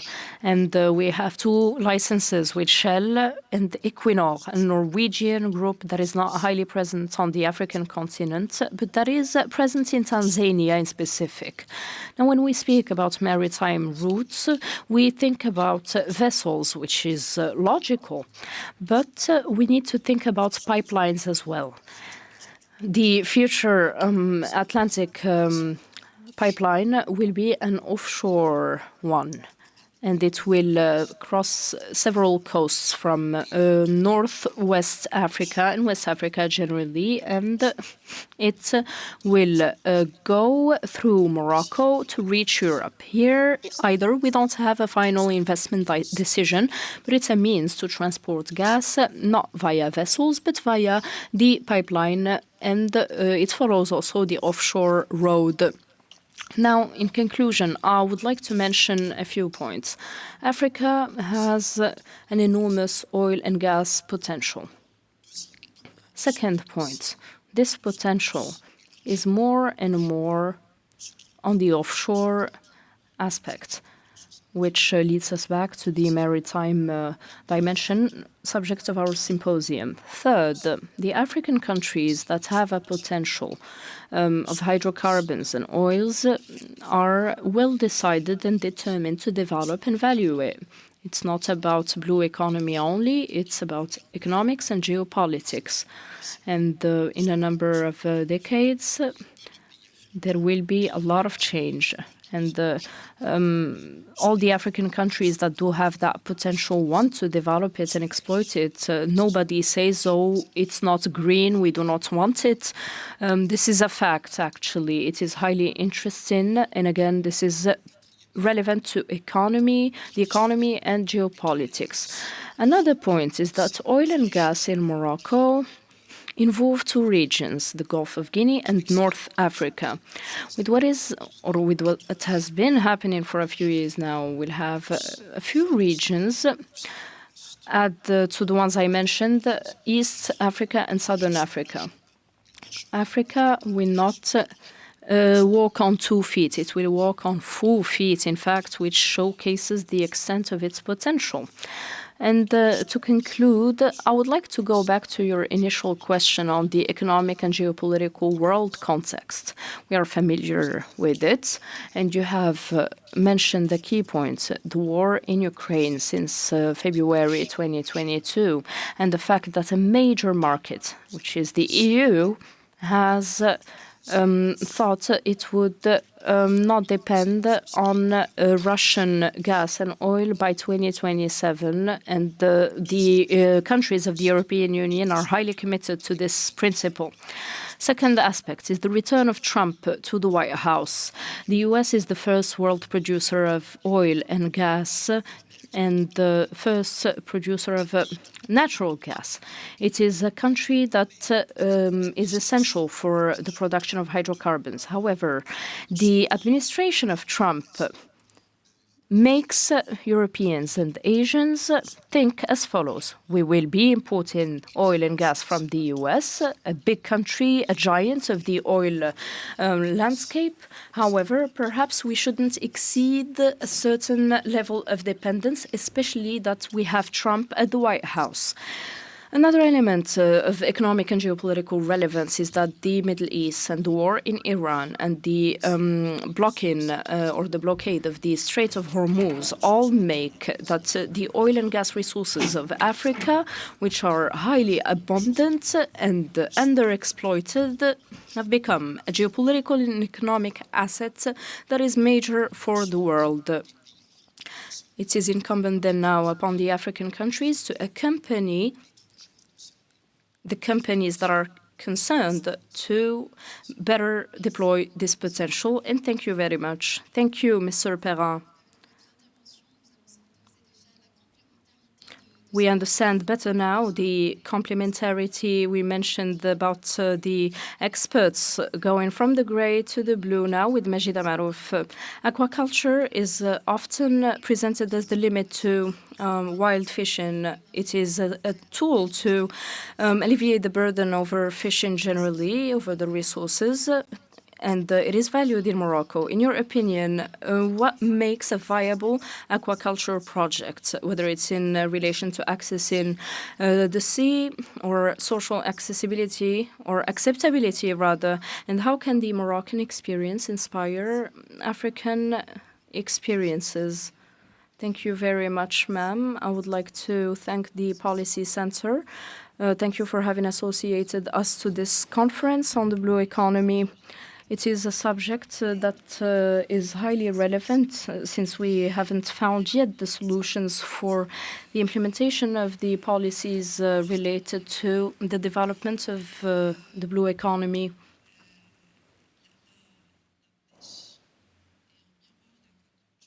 The fisheries and the aquaculture are the lens that help us Africans understand the blue economy. There are some aspects that are not easily perceptible, and fishing and aquaculture meets several needs, notably food security. These are sectors that present rare convergences that we do not see across other sectors. Fishing and aquaculture, again, ensure food security and the preservation of resources, in addition to the creation of job opportunities that are not localizable. And this is essential to our activities In addition, it impulses a new dynamic in terms of the territorial policies. The African continent has 38,000 square kilometers of littoral. This is 30% of the global coasts. And I'll share with you another figure. 40% of the population is living less than 100 kilometers away from the coast. This means that the policies of African countries need to be dictated by this dimension. The ocean has to be perceived as a strategic asset. I don't believe this has been done. We did take a lot of time to raise awareness as to these matters and to appropriate the notion of the blue economy intellectually and institutionally.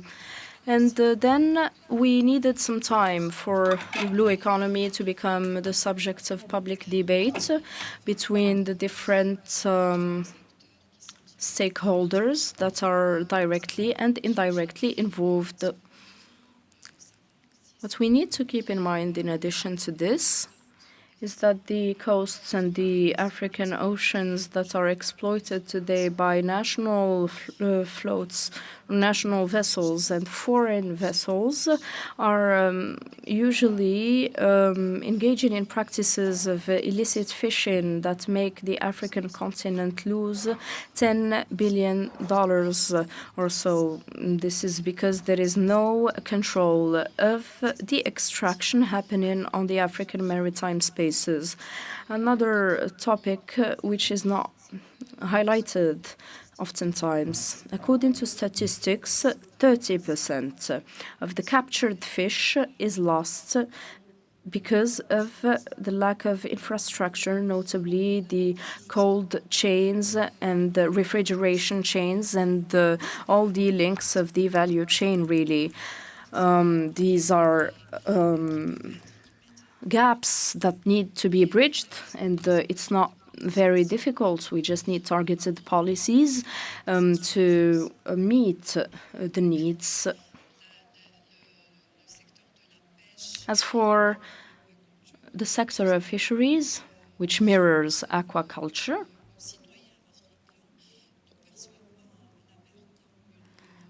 the African citizen doesn't see the sea as an abstract opportunity. Rather, it's a strategic sector. In Africa, we have between 30 and 60% of the protein intake coming from maritime resources. And when we take a look at the demographic trend on the African continent, and when we take a look at the prospects, we talk immediately about 2.5 billion consumers by the horizons of 2050. I believe then that all the countries of the continent, if I may say it, have to mobilize in order to benefit from their maritime spaces.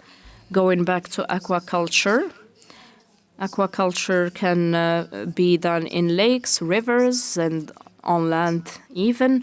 We know that the African continent has several natural resources that are not fully exploited. Earlier, my colleague Farage reminded us of this percentage. 3% of what the aquaculture production on Africa in proportion to the global production is not or rather shows that we're not really well positioned in the industry of aquaculture. This is not a geographical fatality in a sense. It's rather because we took our time to make the investments dynamic, to gather enough information as well. Earlier, we spoke about the question of data, and today the continent depends on satellites, satellites of other continents and databases of other continents and countries to understand what is happening in our waters. I believe that our African states here need to surpass this issue and master data better to have better planning, and consequently more prosperity, and bring more investments as well. The 3% that I regard as a very low number are also oriented or targeting species that are easily farmed, which is a great element because it ensures our protein intake.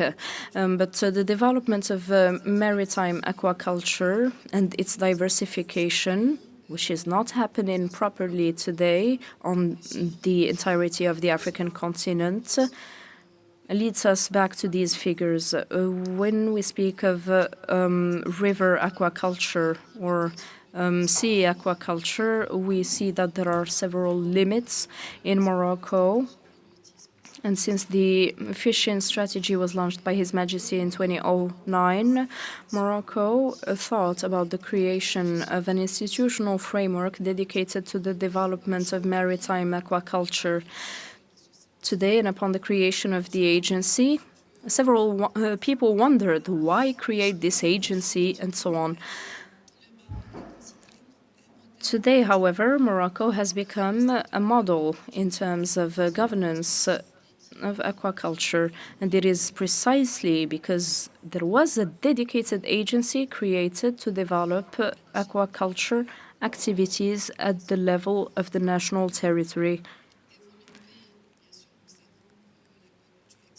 So we know aquaculture exploits the same resources just as in other activities within the blue economy framework. And I'm pleased to have Madame Amrani next to me here, a privileged partner. You know, when we talk about implementing an aquaculture strategy, it brings us to public policies that are related to disciplines that touch to aquaculture. We cannot work on aquaculture without having ports, without having land infrastructure, a value chain, and an incentive framework, and the trainings as well, in addition to research and development. You can see that we need a set of levers if we want to go forward and capture the value and seize the opportunities before us. We have succeeded in doing this in Morocco, and there is a convergence between the sectoral strategies that allows us to favor the activities exerted on the littoral in particular. We have also built a strategy centered on the planification or planning of territories, which is an essential point. It allows us to give more visibility to investors and is also an initiative that aims at balancing and neutralizing the conflicts of use for when it comes to space. As you know, there are several activities taking place on the same space, and they're all interested by the same resources. Here we put in place a legal framework, and earlier I wanted to tell Ma'am Janabe that among the tools that can be used to facilitate the implementation of strategies between African states is as follows: regulations and standards. We need to converge. You know, we do not all have the same readings of aquaculture and other disciplines. I am sure we would all define aquaculture differently. This is why I believe convergence here is necessary. Harmonization of legislation is also a must, and the establishment of norms and standards to facilitate exchange and cooperation would be most beneficial to have more concrete actions and South-South cooperation. Another dimension that I worked on, it's the aspect of training. So we have launched the plans. We defined the aquaculture potential on the Moroccan coastline, and we have a portfolio of investors that is both interesting and quite sizable. But Maybe there's something we still haven't dealt with. It was the training of people working in these aquaculture farms, and now we need to catch up with our partners, because training is not one of our, strong suits, and we do not have that, as one of our business lines. So we need to try and find some solutions to provide training and dedicated structures for training purposes. And this is a big chapter that shall impact all the countries in the continent, and it could be useful to look into models such as Southeast Asia. They have a very, very interesting practice to follow, and it's quite insightful and inspiring, the way they structured their aquaculture training centers in Taiwan and Malaysia. They have a sort of a training and a model that works, and in 2 decades the aquaculture sector in these countries has progressed tremendously. So it is not only a matter of training people, but training trainers and creating centers of excellency so that this education and training can keep on percolating throughout the whole sector. There's the research and development department. It's a highly technical sector, and it has undergone tremendous growth in the like of other technical sectors. The objective is to really master nature in new technologies, the new business lines, and there's something that we should not redo in the fisheries realm. We are in logics of quantity rather of quality for aquaculture. It is a very often capital-based investment, and the idea is to boost an ecosystem and create an ecosystem that shall favor high value enhancement in the very site where the products are made. So these are the great lines of our strategy, if you will.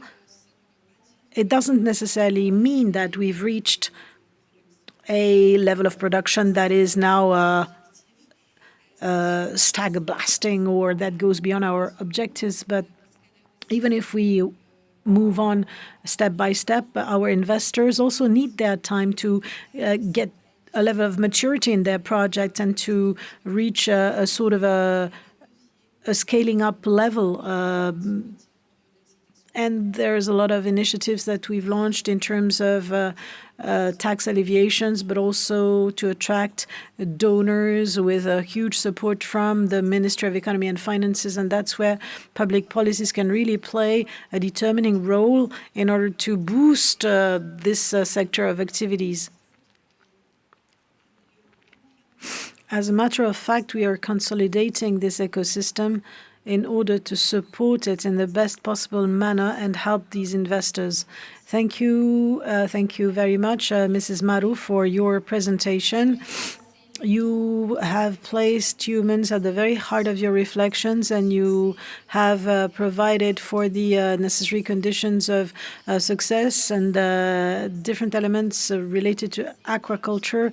We need to build on our marine capital for the whole continent, and to do so, the infrastructure and logistics are of high importance. The gates are the entry doors of the blue economy, structuring the commercial flows and assure the competitiveness of the business lines, but also shows the capacity of a state to ensure its sovereignty in a field such as maritime economy. And due to the colossal need of investments and upraising of environmental challenges, how can we reconcile the port's infrastructure with objectives of sustainability and energetic transition? And what kind of governance should we put in place to avoid that the maritime public realm will become a space of badly regulated private interests? Thank you. The floor is yours.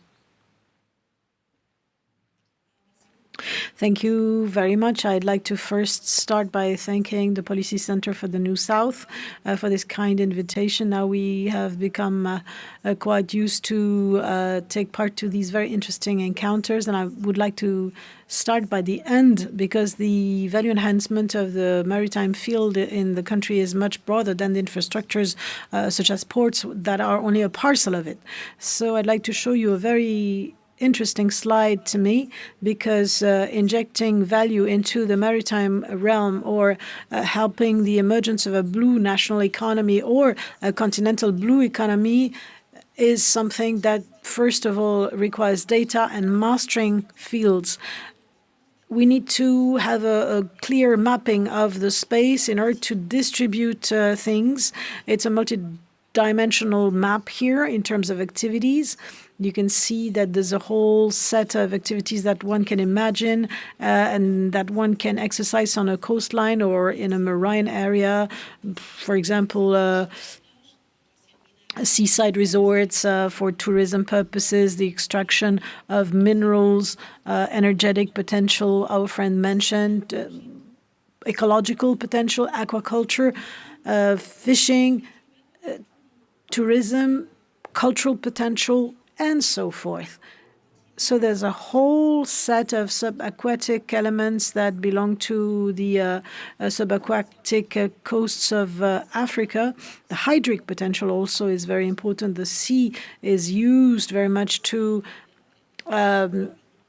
make use of desalinized water for the purposes of agriculture and the industry. So there are lots of things around the value enhancement of these spaces that are marine and coastal assets, and they are the very pillars of this blue sustainable economy that we all wish to see growing.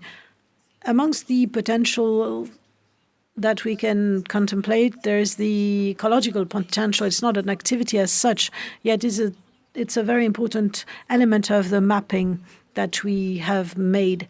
We need to map vulnerable areas, protected marine areas, and generally protected areas that are related to the seaside. We need to know them better in order to preserve them better and take them into consideration before we start developing any activity nearby. So I'd like to remind you that the CNCOC, for example, the National Committee of Hydrographics, we have been mapping under the coordination of the Royal Marine in terms of hydrographics, oceanographics, and maritime mapping, the whole oceanographic space of the Moroccan seas, and I think we could present that a little bit later. And we are also making the map of the vulnerable areas in the sea side of Morocco. We have noted lots of vulnerable areas with very strong swells that have been brushing over the Atlantic beaches. If you go to Houzia, you will see how much the beaches have been eroded by the swell, vulnerability due to the erosion, and because some areas get flooded by very strong waves, etc., the maritime transportation and so forth. So we need to establish a map, classify master data before we think of any kind of development for it to be fair and sustainable. So all along these potentials, I'd like to focus on the ports potential because I'm also working in the ports.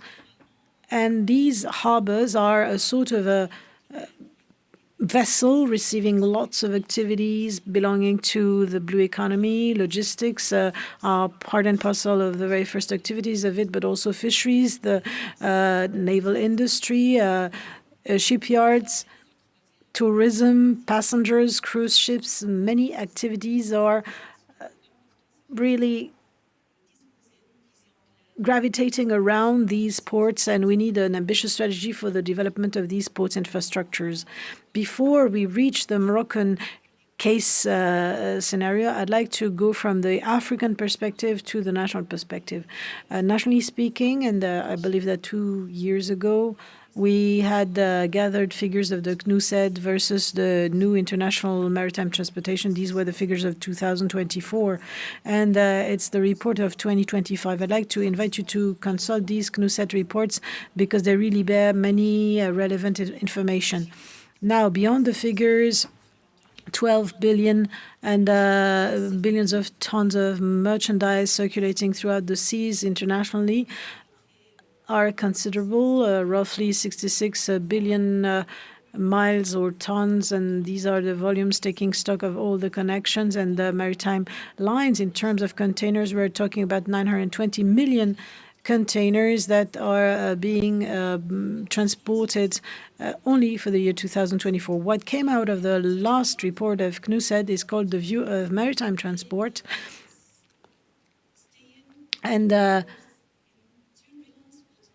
there are elements such as saying the cause of turbulence waters. Now, one of the causes that we are navigating, we are sailing turmoiled seas because there are lots of commercial lines that are under full mutation. The freight costs become more and more expensive. Lots of traffic in and out of ports. You know that when you work in the ports realm, there are lots of maritime lines that get derouted, that get rerouted or deviated. So lots of things are changing, globally speaking, added to climate change, which makes some maritime routes less practicable, less saleable, and invite to try to find out new sailing lines and routes. So we are in a very mutating context, and it's very chaotic. So we need to find solutions and alternatives to this instability. And I believe that the African continent is very well placed to find alternatives and solutions in order to cope with these global challenges. And Africa, unfortunately, only stands for 7% of exports and 5% in terms of imports. Asia is the leader, followed closely by Europe. The Americas and even Australia exports more than Africa does throughout all its ports in Africa. Now, if we look at the map, you will see that there is a whole set of pre-existing ports and even those that are under development, such as the port of Dakhla Atlantic, for example, for the extension of the Said port. But beyond the ports infrastructures that are being developed in Africa more and more with the help of private partners in the realm of PPPs, and I'd like to open the parenthesis for energetic ports that are being developed on the continent. One needs to be careful about things because many times they're developed by these partners, these energetic partners work in the framework of PPPs, and they are not necessarily well balanced. So one needs to be wary of the kind of infrastructures we're dealing with. Are there really sovereign ports infrastructures in the country where this is being developed? We need to be really watchful of that. Let's look at the infrastructures and try to use PPPs, yet let's protect ourselves, legally speaking, and under the format of our negotiations in order to preserve the sovereignty of the country where things will happen and the public nature of these infrastructures. In Morocco, at least, ports are part of the public realm. They're never private ports, even if investments can come from private partners. These are principles that we need to bear in mind. In addition to ports infrastructures on the map, one can see that there's a series of big voids in terms of land infrastructures, connectivity infrastructures between the interland and isolated countries, as well as ports where the seafront is generally discussed. When we talk about that, the railways are extremely scarce on the African continent, and without which one cannot hope to see a real logistics, sustainable and green value chain evolve and thrive on the continent. If we keep on using roads, they are not always practicable and in good state. So there's a big infrastructural challenge for the whole African continent, to which the African Union is trying to bring solutions with the BAD, the American Development Bank, and we are trying to bring answers and solutions throughout development plans for and in Africa, but many things are still yet to be achieved. And just to give you general ideas about the figures concerning Africa, just to tell you that this is a very, very scarce percentage in the maritime exchanges and in the international maritime trade. Now, here are the challenges that all harbors of the world have to come up with and overcome: sustainability, digitalization, resilience, and the supply chain as well. One of the main challenges, in spite of all the other challenges that we already have to cope with. And we are trying to bring solutions to these challenges throughout a very flexible strategy in the case of Morocco, and a very flexible and evolutive strategy. I'd like to give you a small reminder of the figures. This strategy is based on the fact that in Morocco, we are equipped with performing and sustainable ports. That's the key scenario. If we have performing and sustainable ports, it's not that once they are there, they shall just catalyze the national economy, because these ports, of course, need to abide by the economic standards and requirements internationally. When a port is developed in a territory, the population also needs to feel the socioeconomic impact of the presence of that harbor. And this port should help the economic and social emergence of the area of the port. And also, in the case of Morocco, that is placed at crossroads of maritime routes. These are also hubs serving to position in Morocco with regard to the global game for the Mediterranean, but also for the Atlantic facades. So much for the development visions of the African ports. This is a vision that has been born throughout different projects. Some are more or less ambitious, and there are two that are still pending construction on the Mediterranean facade in the Nador Est Med port area, where works are almost finished, and it will be kicked off, or it will be launched by the end of the year. And the Dakhla port also have reached 58% of development. And I think my colleague Nisrin could tell you a bit more about the Dakhla port this afternoon. Now, what about the strategic challenges concerning sustainability? We answered to it by the settlement of a development plan for green transition of Moroccan plants, hydric efficiency or energetic and hydric efficiency. The maritime transportation also need to be decarbonated throughout the bunkering services offered in ports, and the green economy solutions offered to ships bunkering in these ports. Also, resilience towards climate change and the protection of the ports and marine environments throughout all actions undertaken to control ballast waters and ports, basins, etc., to make sure that there are no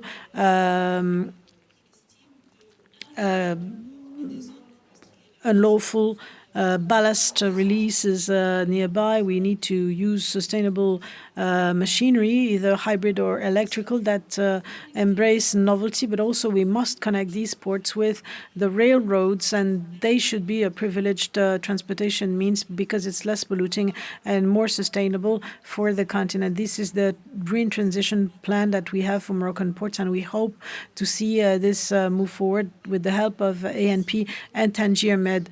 Thank you very much, Mrs. Amrani, for your presentation and the complexity of your presentation. I'd like to get back to a point that you mentioned. It's to be vigilant with regard to the PPPs. Unfortunately, we have a central banker who could shed some light on what financial mechanisms are needed, such as blended finance, blue bonds, and public guarantees that could be more adapted to the realities of African economies. And how can we avoid the classical trap that could slow down our economic development? The floor is yours, Mr. Zinabidi. I'd like to first thank the PCNS for inviting me to take the floor in this panel. I'd like to further thank all panelists for their great contribution and very enlightening information. I'd like to try to provide an answer to your question. Any central banker nowadays is worried about the impact of the ongoing wars and geopolitical tensions that we are all witnessing on the exchequers. level. So do we have sufficient foreign currency to be able to pay our bills, so to speak, and to cope with to overcome the consequences of the war that is now taking place in the Middle East? A conflict that shall lead to an increase of the oil bill of all jurisdictions, but also it starts being felt at the level of the food security of the countries, mostly through its impact on the achievement of exports from different countries, and also the obtention of agricultural foodstuffs.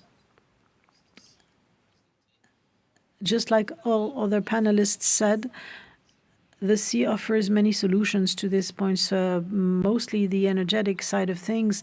And I don't know if you're aware, the expert has demonstrated that the greatest part of energetic resources of the continent are in the offshore areas of Africa, but also in terms of food security, because if we look at what happened throughout history, since the antiquity, the sea was always connected to abundance. Plato used to say that people living by the sea live in abundance and are very eager to trade. Later, there's another quote from another expert: seas are sources of richnesses and a pathway to trade exchanges or exports. And in the Mediterranean culture, there's another quote: wherever the sea is, there is no famine. G.F. Kennedy said that we're all connected to the ocean because it's a source of life. Just to show you a few quotes that repeat that the sea is a source of abundance and wealth. Now, getting back to my presentation regarding the blue economy, here it's a definition of what we call the blue economy. We say that it's not only something that should impact the sea, but also anything related to any economic activity related to the sea. I'd like to remind you here that in African countries, I've understood that 38 are connected to the ocean or to the Mediterranean Sea, and other countries that have no access to the sea are also impacted by the blue economy because they may be equipped with other sources of water, such as the region of the Great Lakes. So there's a lot of impact on the livelihoods of people on a daily basis. So to summarize it, the blue economy is not only a sea economy, but could be also a framework of public policies connecting growth to job creations and to anything that is related to either rivers, lakes, or the sea. So to tell you that in Africa, for example, 296 billions of value created in Africa by 2020, 49% of which led to jobs in Africa. And the African Union, in its strategy, forecasts that this value should reach $405 million. It's a figure that could summarize all this, and the blue economy stands for 11% of the African GDP so far. So we would like to indicate that any of these surveys are unanimous on the fact that the potential of the blue economy in Africa is largely underexploited, and it is very far from reaching its full potential.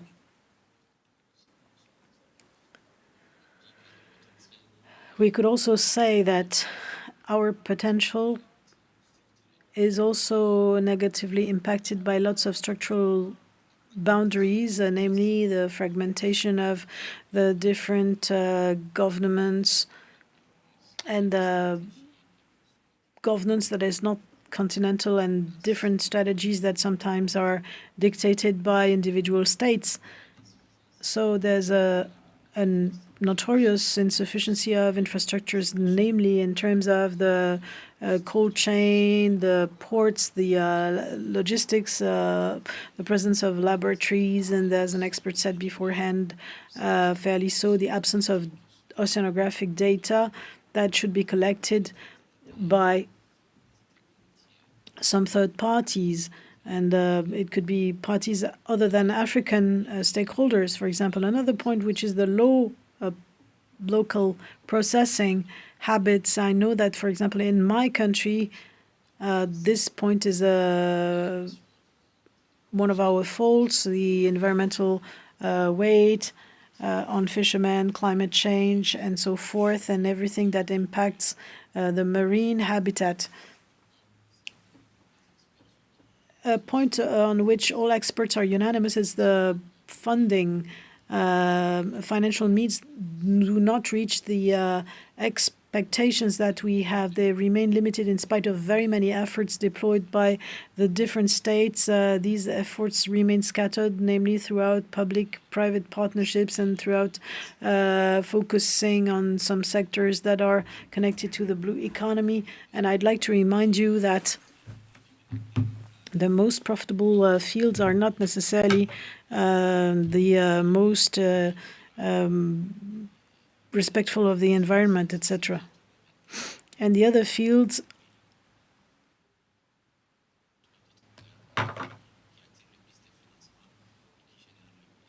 and those are the ones that generate most funds.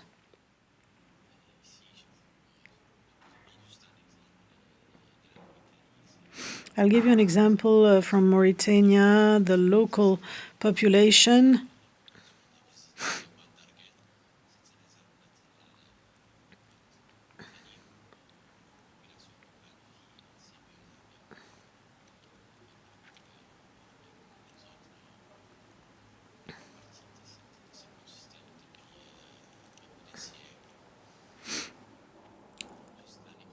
So the anecdote says that there's an agreement between fishermen and dolphins in order to have a cooperation for fisheries, and at least this part is not something guaranteed. For the example of my country,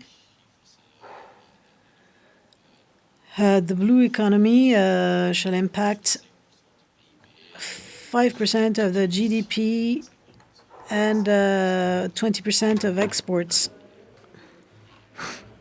And it's a handicraft and industrial thing. The handicraft side of things create more jobs and guarantee livelihoods to many Mauritanian citizens.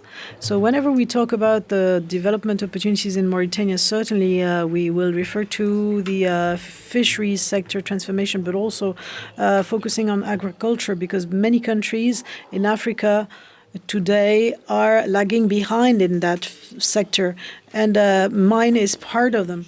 So the logistical development remains also an aspect into which local authorities have to invest.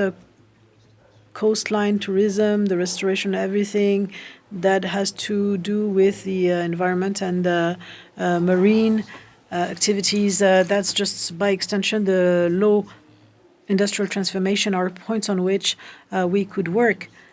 Yet we could also get inspired by other examples, international examples, and I'd like to mention that this is an African example,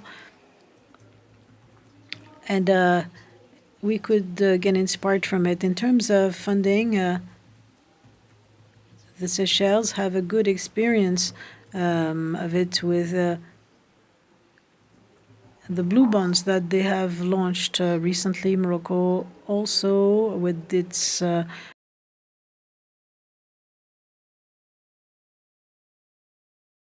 creative in terms of logistics.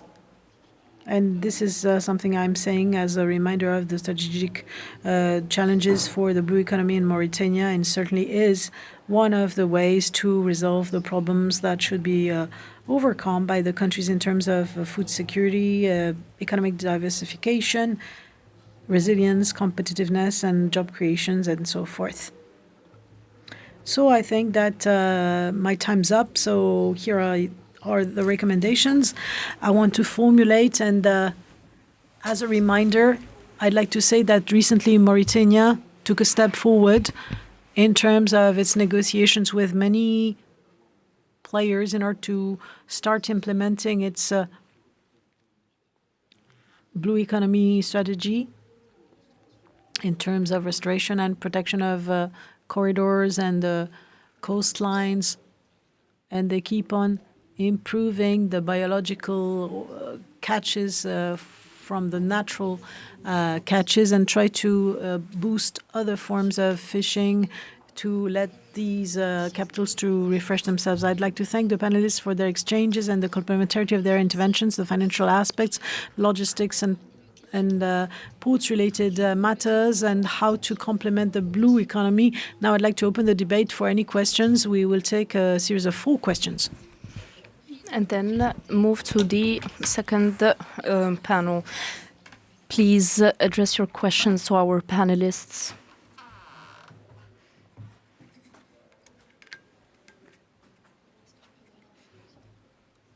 Can we have the microphone handed to the public? Thank you, Naima Hmoumi. I would like to react to the first presentation of this panel. It is perfectly legitimate for African states to value or valorize their oil and gas resources. What is not normal is that the African offshore is transformed into an industrial zone. All these vessels that transform liquefied gas and oil pollute greatly, and there are metal leaks as well, in addition to the maritime traffic and the impacts of the exploitation itself. In my viewpoint, we'll need to find the other solutions and accept disbursing more funds to protect the environment.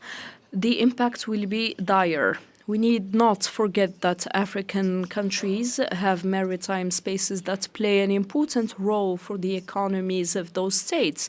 They guarantee the food security, among others, and so they need to play a bigger role within the framework of blue economy. What's worse is that we are witnessing climate change, and all the metal leaks from a part accelerate the climate change, which is already accelerating. And then there is the loss of biodiversity, which will exacerbate the impacts of climate change. And thank you. Thank you. We'll take 2 more questions here, and then another round from there.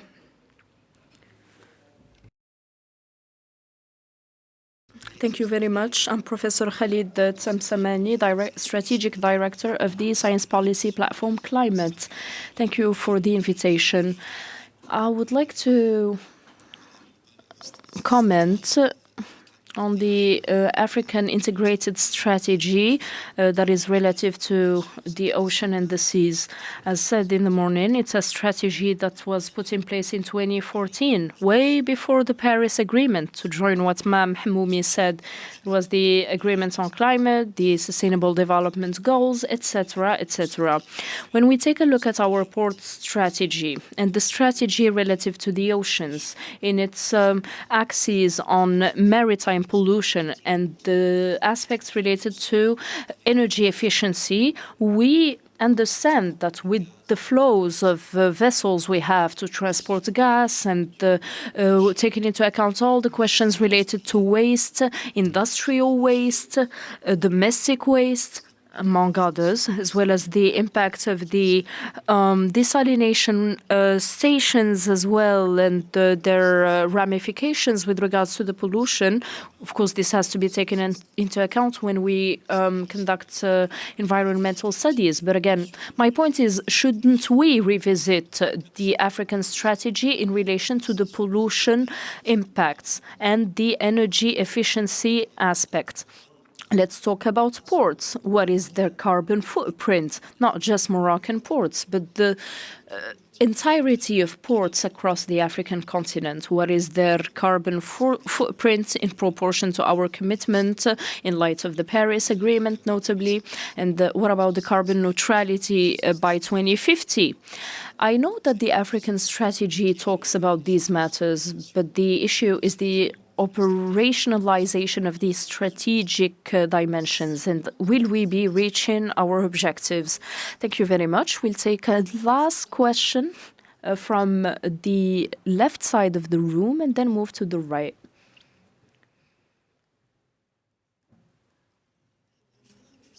Good morning. I would like to congratulate you all for this great scientific convention. I'm a PhD specialized in strategy and digital sovereignty. My remarks are related to the question of sovereignty.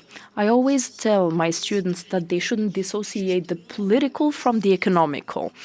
Now, I would like to know to which extent is our sovereignty threatened, and are the strategies we implement bearers of fruit on the field?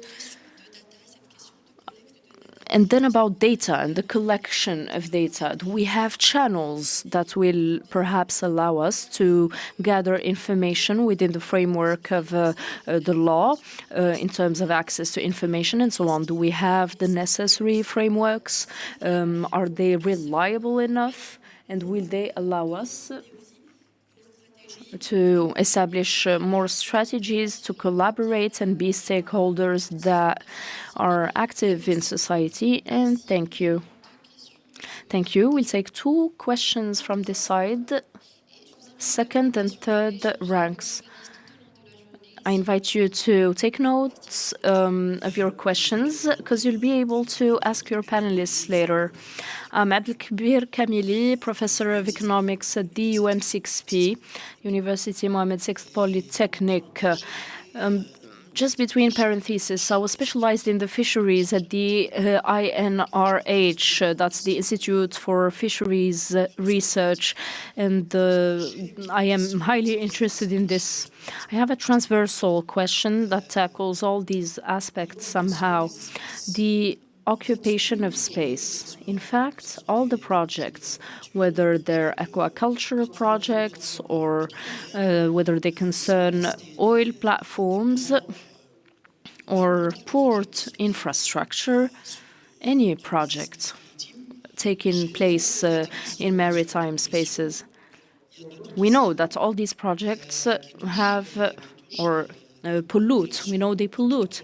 And we know they also impact indigenous populations that use the space, notably fishermen. Fishermen are part of a vulnerable population that cannot confront big investors.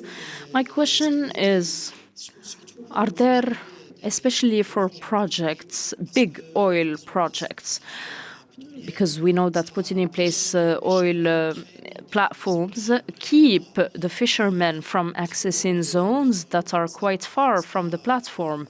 And so this occupies, in an implicit way, larger space than the space of the platform itself. It goes beyond the space of the platform. Now, are there measures to confront this externality, this negative impact? Are there any measures that will be taken to protect fishermen and vulnerable populations that have been using these spaces for a long time now? Thank you for your question. There is a lady here. Please hand her the microphone.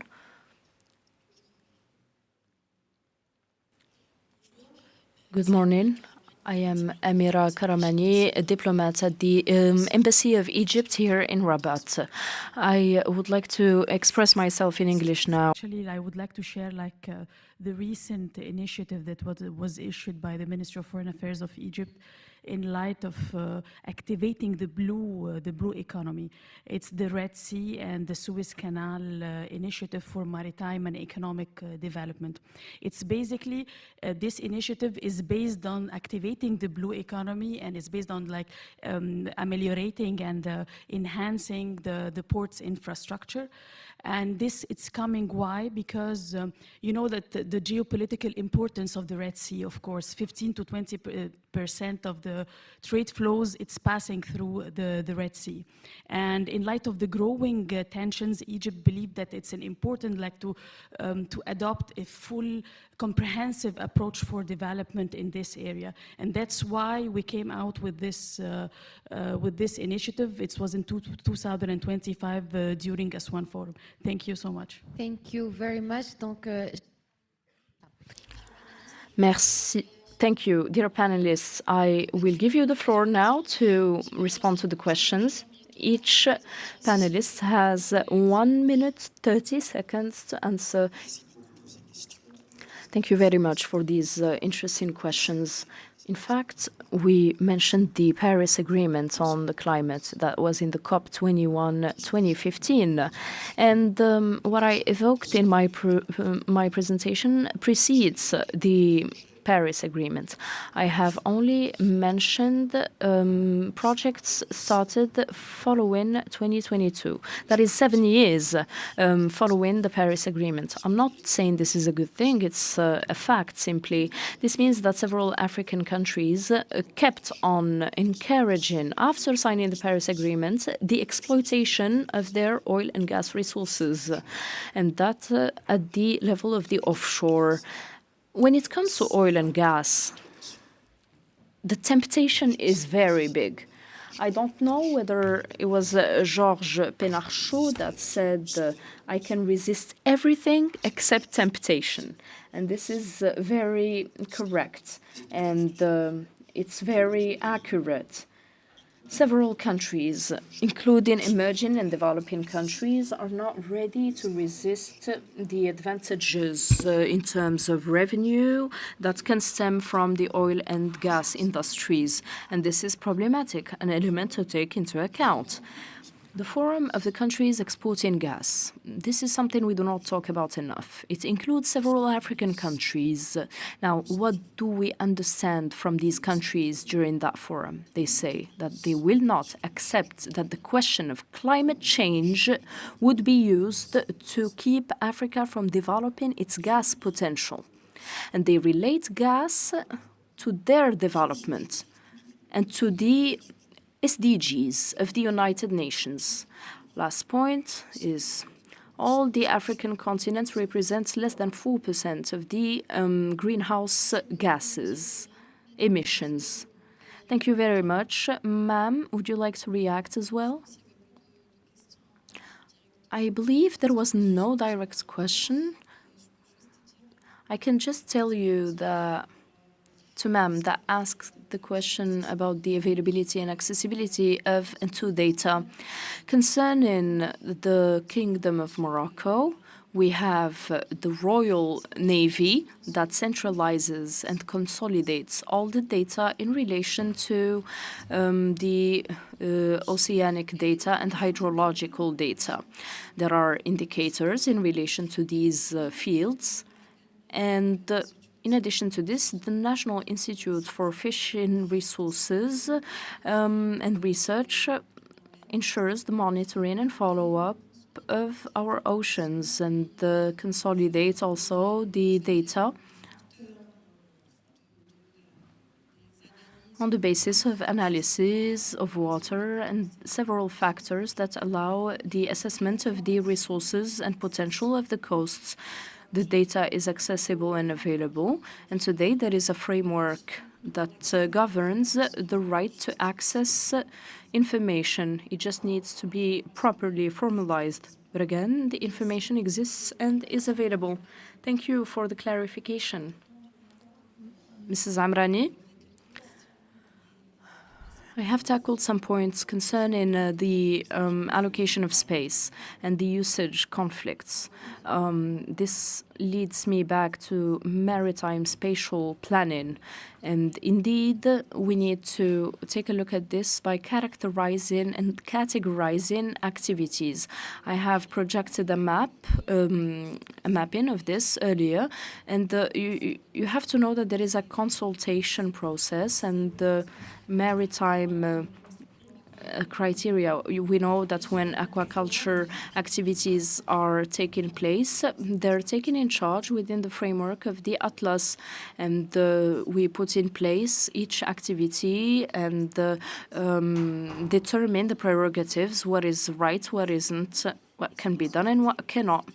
Now, there are also impact or environmental impact studies, and these are also studies of socio-economic impact assessment. If there is an impact on the population or on existing activities and the existing infrastructure, then in principle, these studies determine mitigation actions to take and adaptation actions as well to be able to manage these conflicts of interest.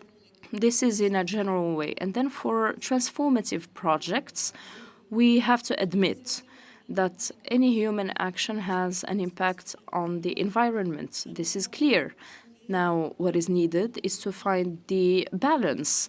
We need the right balance between the valorization of resources and the exploitation of space and resources, and the conservation and preservation, whether it concerns the population or the environment. We have to strike this balance, and it's thanks again to the studies on environmental impact and the different other studies on impacts. Thank you very much. Would you like to react?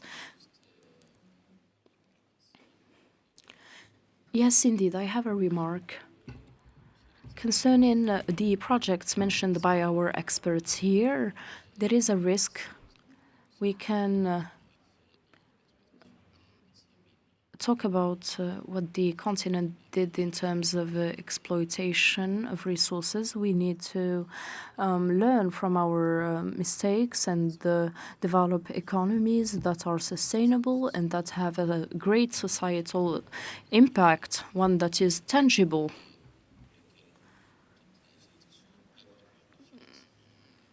The jurisdictions should access financing thanks to smart instruments and short-term tools. Thank you very much. I invite you to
Mesdames et messieurs, bienvenue à la troisième session sous le thème la Ladies and gentlemen, welcome to this third session about maritime governance in Africa, the challenges of consolidation. We are going to welcome the moderator, Abdelhak Bassou, Senior Fellow at the Policy Center for the New South,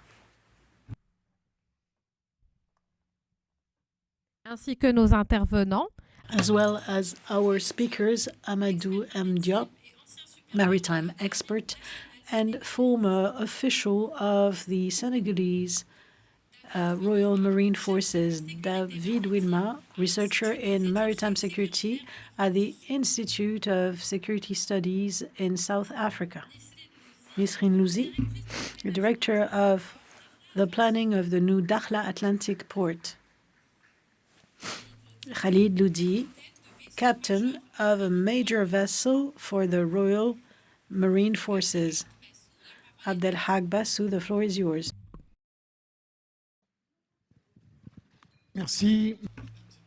Thank you very much. Good afternoon, dear panelists, dear members of the audience, ladies and gentlemen. I do not know how I could describe how I feel today. I'm both honored and pleased to be your moderator about maritime governance in Africa between regional framework and continental must-haves for our consolidation. It's a relevant topic for Africa because Africa is an island.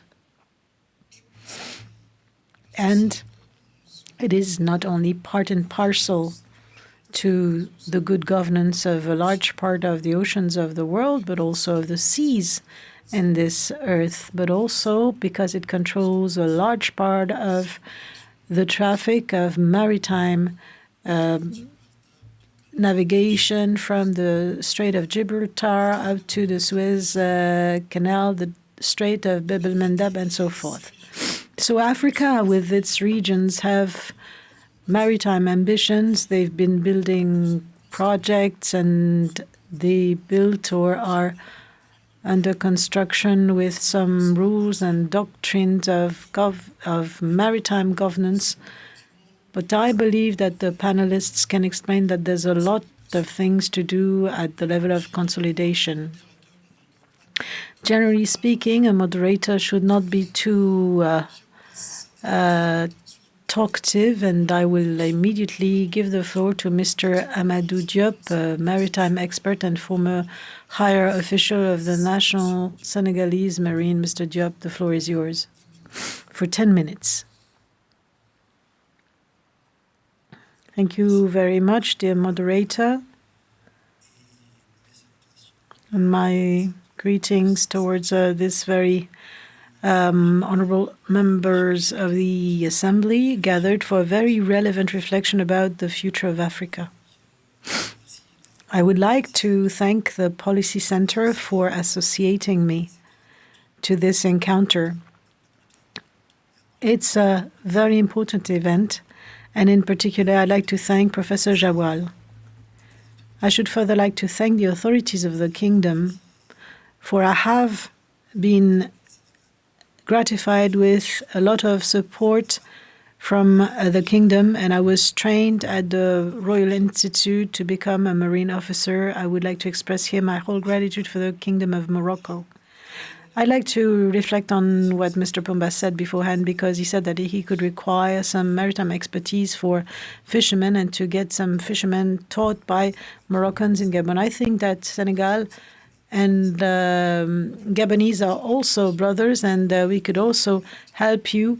And Mauritania is also next to us. This is an idea that we could help you with, and we are available for that. Having said that, let's get back to the topic that has focused our attention since this morning, talking about this consultation, which is a must between regional and continental frameworks. What is the issue at stake? It is that Africa is an island surrounded by both the Atlantic Ocean, the Indian Ocean, but also the Mediterranean Sea. So we may observe that most of these 50 and so countries are equipped with a seashore, more than 38 kilometers of docks in the African coastlines, including the Indian Ocean, etc. So 90% of exchanges in terms of volumes go through the seas. So it's very important.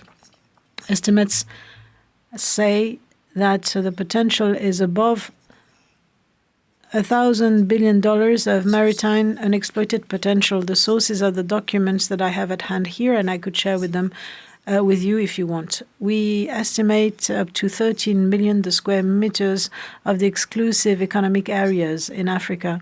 This is a small summary of the challenges that matter to us and justify the subject of the day. Having said that, the Council also notes that 75% of piracy actions take place in the Gulf of Senegal, the Gulf of Guinea. And so it's a very, very high ratio. The Memorandum of Abidjan seeks to eliminate substandard ships that do not abide by the standards of the maritime traffic. So we realize that this memorandum is executed and followed up to less than 1%. So prospects are not very good in terms of compliance. We realize that fishing are also generating a loss of 11 billion because of fisheries that are illegal, and this is something that lasts 10 to 12 years after the creation and the launch of the architecture of Yaoundé, of the Charter of Yaoundé. 75% or 90% practically of fundings of maritime activities come from external partners. The Coastline Watch also benefits from a large support from abroad because national means are very scarce. So we need to reconcile the strategic stakes of social economy as well as security, safety, and environment. In order to try and see how we could achieve a good coordination, how Africa could consolidate its mechanism, its continental strategy and its regional strategy. Could we not reconcile these mechanisms to make sure that there will be some form of operational success with a reduction of costs of this maritime governance? Nowadays, we need to talk about the continental frameworks, as well as regional frameworks, cooperative analysis, and a few elements these are perspectives that are also for the administration for 40 years. This is a very important question. So these are perspectives that are described. The continental frameworks, we've discussed them this morning. There's an integrated strategy of Africa, a global vision, security, and value enhancement.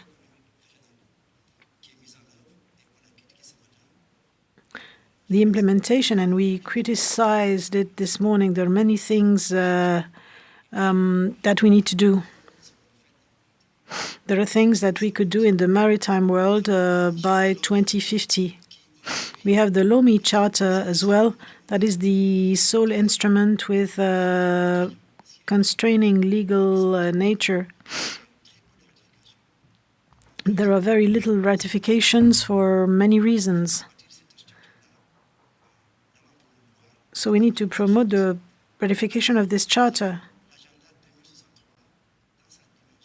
So we have 2063, which is an agenda giving a vision of sovereignty for the development of the social, economic environment related to the sea, and it's a program called PRIDA.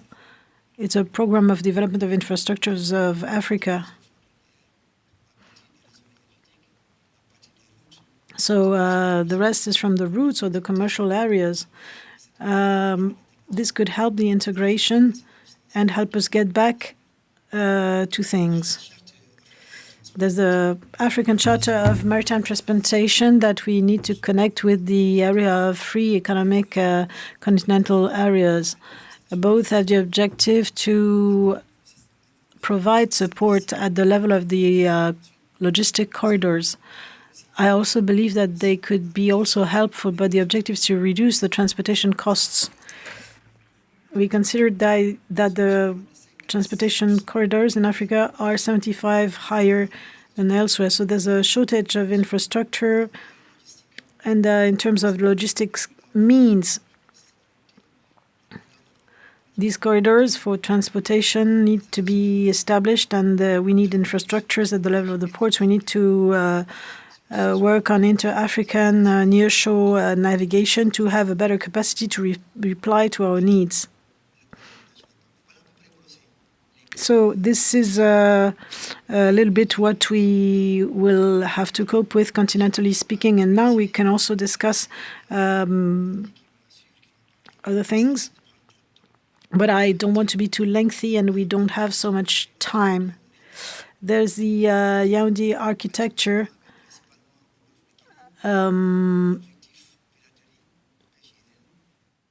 So the objective is to reduce piracy and illicit fisheries and traffics. There's a main center in Yaoundé. There's a secondary center in other countries that also compose this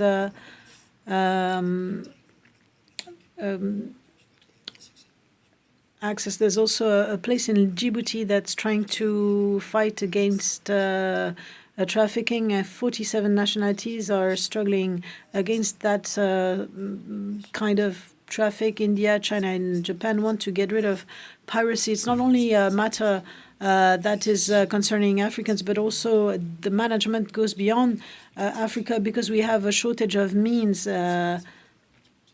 We have a code of conduct in Djibouti, the model of Abuja. I mentioned it beforehand in Western Africa.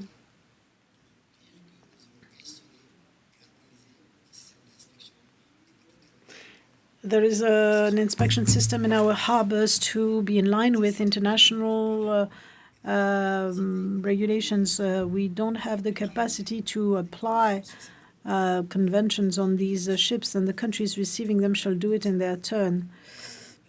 It's the model of Abuja that apparently works, and the statistics say that there's less than 1%. In Senegal, we are at the standards. It's 15% that they've imposed to us. But there's also software to bear information and to transfer information about that. So there's Morocco. I'm not going to detail it. There's a maritime organization. There's also ECOWAS with an integrated maritime strategy, the Atlantic Initiative for Morocco. There's a lot of institutions, regionally speaking, but the problem is to coordinate these and to look into a vertical mechanism versus a horizontal mechanism. Some must-haves are to be consolidated at an operational level. And as time goes by, we don't want to dwell too much on this. There are some must-haves economically and legally speaking, and also some mistakes in the representativeness. So there are things for the consolidation also from our standpoint. A policy at the level of the African Union in order to define the guidelines and the architecture of maritime governance, namely towards organizations, communities, and mechanisms at sub-regional levels. Ratification campaign of the sole legally binding instruments, which is the Charter of Rome.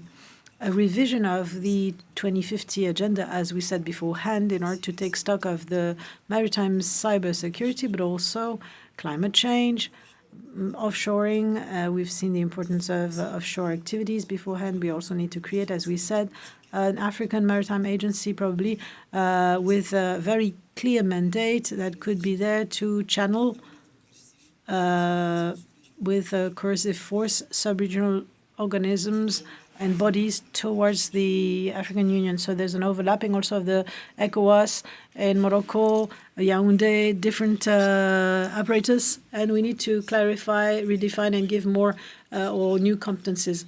We also need to have an integration and planning of the integrated information system, maritime information system. IMO has a global maritime distress system. In Yaoundé, they have the Yaris software, and also all the centers of coordination have softwares, etc. There's the ECOWAS, etc., and lots are to be integrated and must be put in consistency.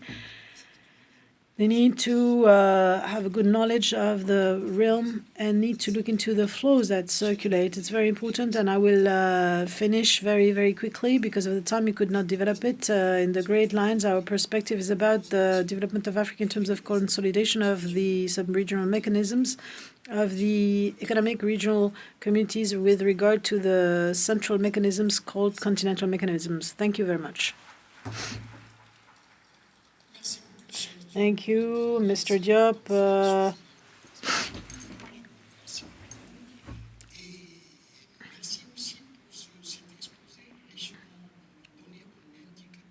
And this is also rich in terms of indicators.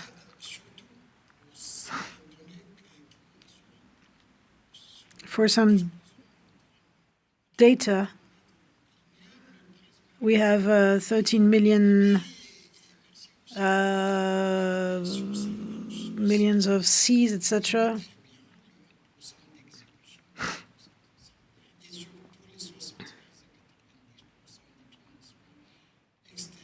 And we have 75% of external fundings. Willima, senior researcher on maritime security at the Institute for Security Studies. Mr. David, the floor is yours. Thank you so much. Bonjour tout le monde. Ça va? Hello, everyone. How are you? Introduce, je m'appelle David Willema. Unfortunately, those are all my French banders for today. If I speak French, we'll be here all day. But I think firstly, let me extend my sincere gratitude to the Policy Center for the invitation on behalf of the Institute for Security Studies. It is a pleasure to be here, and it is also a testament of what partnerships can do and are the importance of partnerships in advancing this cause. And so my older brother, I'll start where he left off. He did an amazing job of giving us a comprehensive overview of our continental frameworks. And from his presentation, I think it's clear Africa does not need any more frameworks. We're not lacking in that department. So my very modest offering today would be about how to turn all those policies into action. And I think to do that, we must get back to the why. Why maritime governance?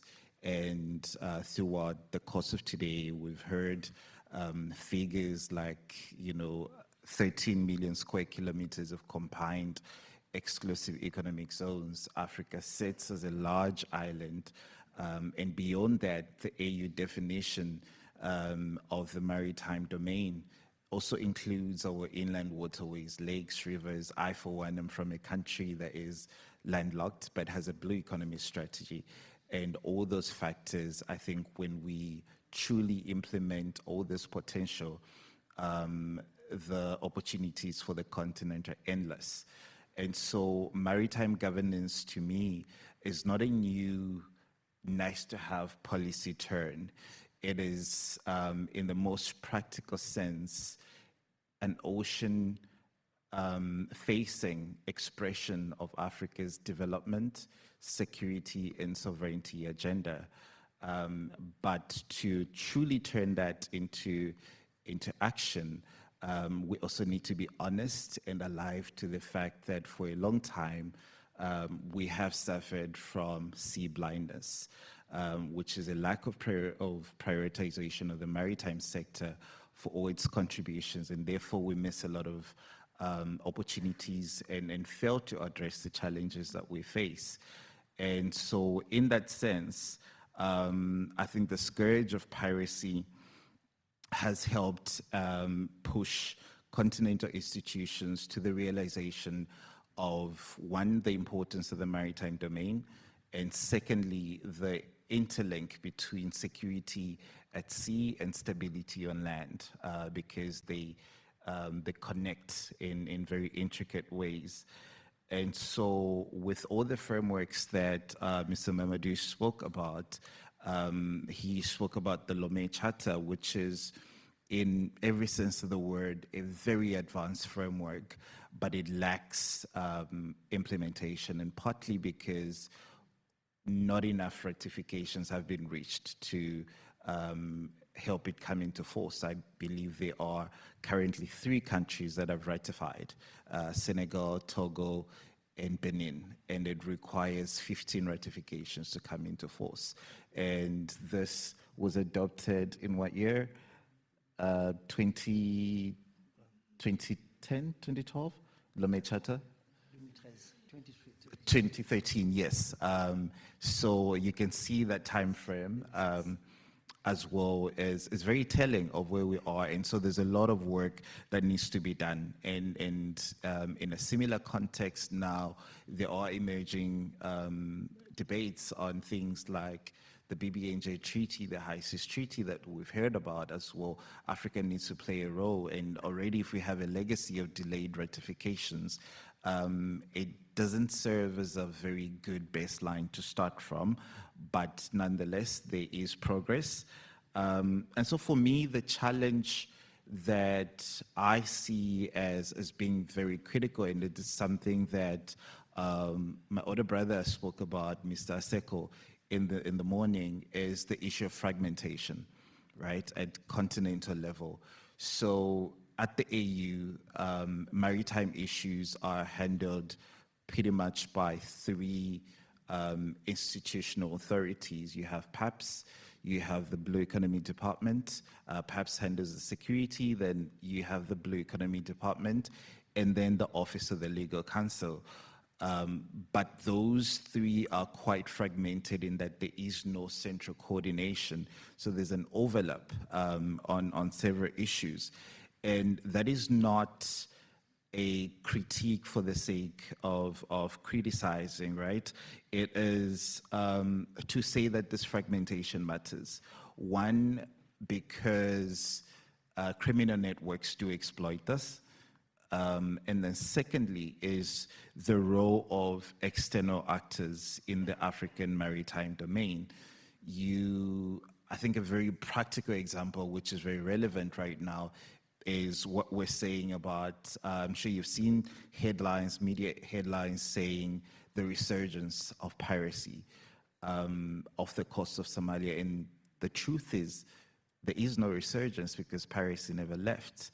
The conditions, the local conditions that give rise to piracy have always been there. And this is because piracy over the years, yes, we've had successes, but that's only led to the suppression of it, not the eradication of it. And that's because our partners, external partners, have the different priorities, right? So when we speak about maritime security, we must ask ourselves, security for who?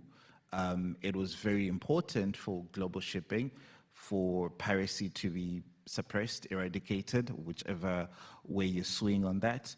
And that led to XR6. But the minute priorities changed when naval deployments had to go to the Red Sea or now the Strait of Hormuz, it created a vacuum, a security vacuum in that very space, which has led to what we're calling a resurgence of piracy. And so maritime governance then is not just a matter of naval patrols in the most traditional sense. We must interrogate the root causes and address those for it to have a holistic and long-term solution. And so when you get to AMS 2050, Africa's integrated maritime security strategy, it is a very important strategy and it has a lot of value, but it needs to be updated. And this was a question that was raised earlier. I'll give you an example of some of the issues. One, it needs to have explicit linkages to emerging issues, climate change, AI, cybercrime, as well as things that address the very constituents of this great continent, the youth. If you look at AMS, it only mentions youth once. I've looked at it, and only in the context of them being corruptible. And that is a problem. Gender as well, it needs to address that. The maritime sector is a very gendered sector. I think the very composition of the stage tells you the picture of what we need to do. And so harmonization then for me of all these frameworks does not mean that each region of the continent should look the same. It is about partnerships, lesson sharing. What can SADC learn from ECOWAS and vice versa, right? And so if we get this right, we know we would have improved trade, security, food security, as well as development. And this speaks to all the 7 moonshots of the second implementation phase of Agenda 2063. And so then for me, we need to own our policies and then translate this to practice, mostly through strengthening our institutions, capacitating them with the right manpower, as well as the financial capabilities that they need to move forward. And on partnerships, the test of true and good partnerships for me is not how much support we receive from outside, but how much capacity and capabilities the continent has after those partnerships have left. And only then I think we will be able to translate all these good frameworks that we have into practice. I can go on and on, but I will leave it at this point, and then hopefully we can discuss again. Shukran.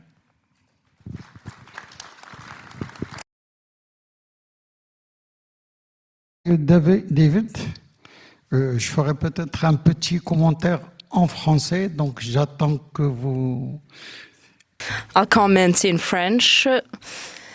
I'll wait for you to wear your headset. Thank you very much. Thanks go to both of you, our dear Senegalese friend. Perhaps we'll have the opportunity with Mr. Diop to remind our friends that in Morocco we only recognize 54 African states and not 55. And I believe that Senegal is the only African country that has never recognized the ARAS. And apologies. There was no ratification of the status according to my research. Apologies. I present to you my apologies. Information verification should have been made. Thank you very much. However, go to all of you and to Senegal. This is the opportunity for me to remind you that Senegal has always stood next to Morocco with the Moroccan cause, and so we thank you. Going back now to the Moroccan side, I'll give the floor to an expert here. And speaking of Moroccanness, there is an important feature for us with regards to this important topic. Madame Nesrine Ouzine, Director of the Construction of the Atlantic Port of Dakhla, which I believe comes with a lot of important features, especially while evoking the Moroccan initiative for the Atlantic that concerns 23 countries. Also, the pipeline project, that's one that's important, especially in light of the royal initiative for landlocked countries, for landlocked Sahel countries. I believe our specialist here will talk better about this. I will speak English, so maybe I can balance the language here in the stage. So my name, as you presented me, my name is Nisrin Iouzi. I'm representing the port of Dakhla Atlantic. I'm coming from Dakhla, from Moroccan Sahara, where we are constructing the port, and a great pleasure to be here, and I'm very happy to take the flight this morning to be able to discuss with you about the ports and what we are doing, so who we are.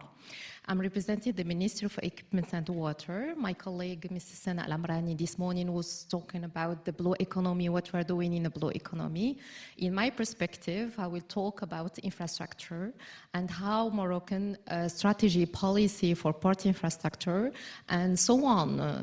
As a representative of Ministry of Equipment of Water, for sure, I will talk about the express roads and different matters related to multimodality in transport, which is the main idea. Or let's say it's not an objective or a goal in the same, but it's the first way to construct a logistic ecosystem and industrial ecosystem. So as the first presentation, I will talk about what about the port of Dakhla Atlantic. It's one of the new generation ports that we are constructing according to the port maritime policy for infrastructure. As you know, that we have more than 40 ports in Morocco and more than 14 ports opened to international trade. In our policy, which is, let's talk about budgets, because it's a very expensive infrastructure. That's why we have to tackle challenges about CapEx and financing ports and deep sea ports. So more than $8.5 billion to invest for infrastructure.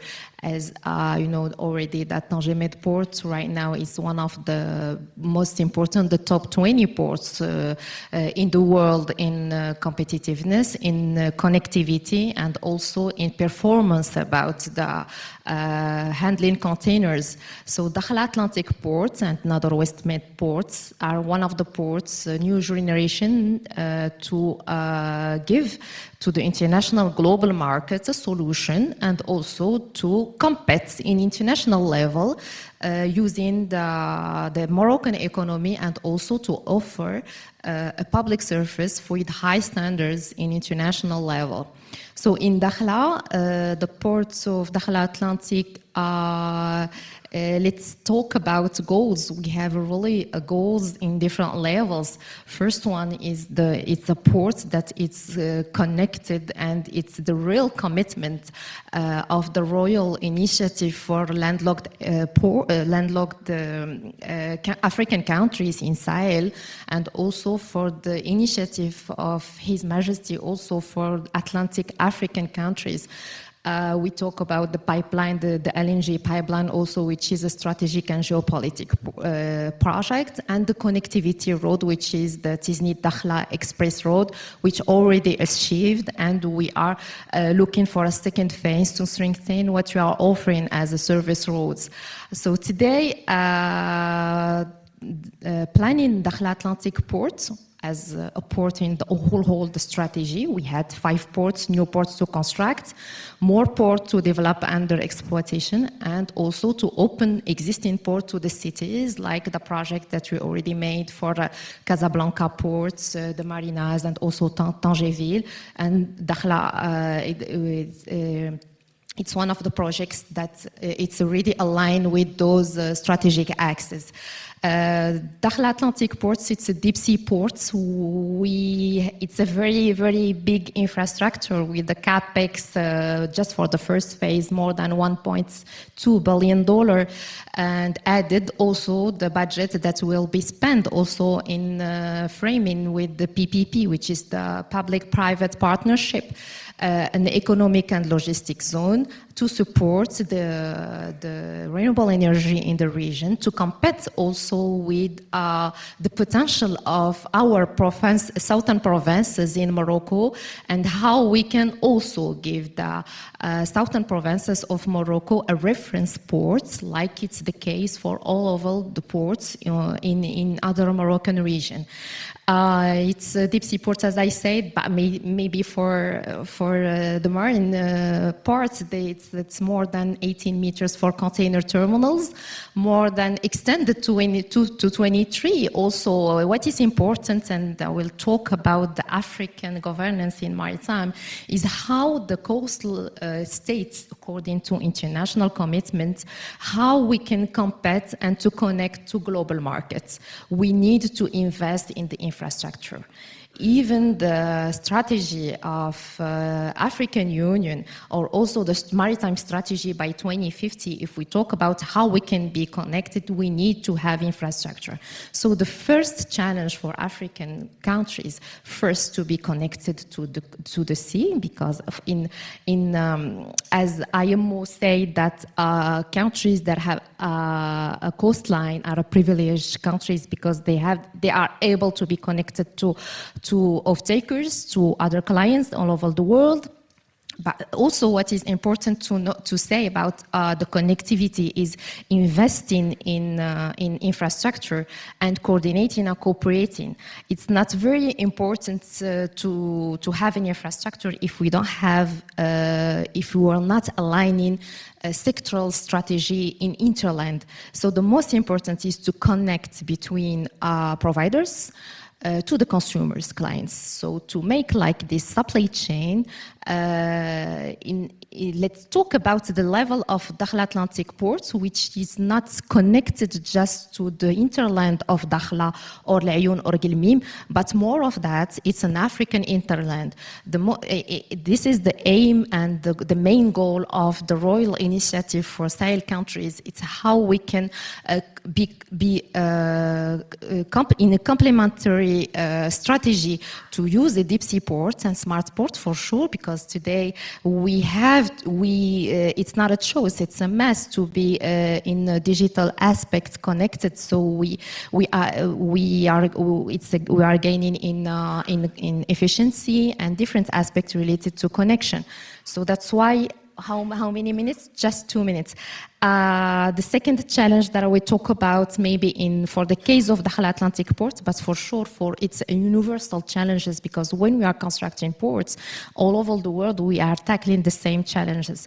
But the main challenges, it's how we can work inclusively, how we can use our opportunities that we have, and how we can connect and provide and attract international investments, because the most important also it's a private investment in the area. Even if states, they can invest the capex in the infrastructure, but more of that is creating jobs, is leveraging the way of the African people to live and to have jobs and to be able to have the economic growth.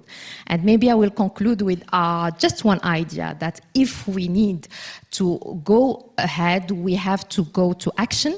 There's a lot of initiatives which are very good, so it's the time. I do believe that today we have to go to action, we have to go to build, to construct, and to invest more.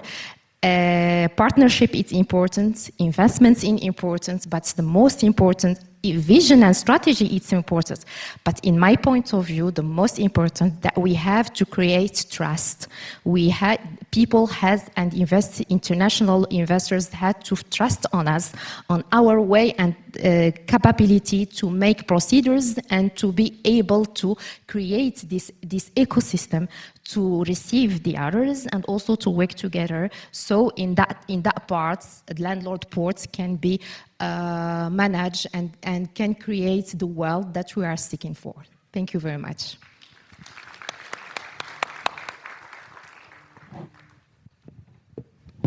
Merci, madame. Donc, Thank you very much, ma'am.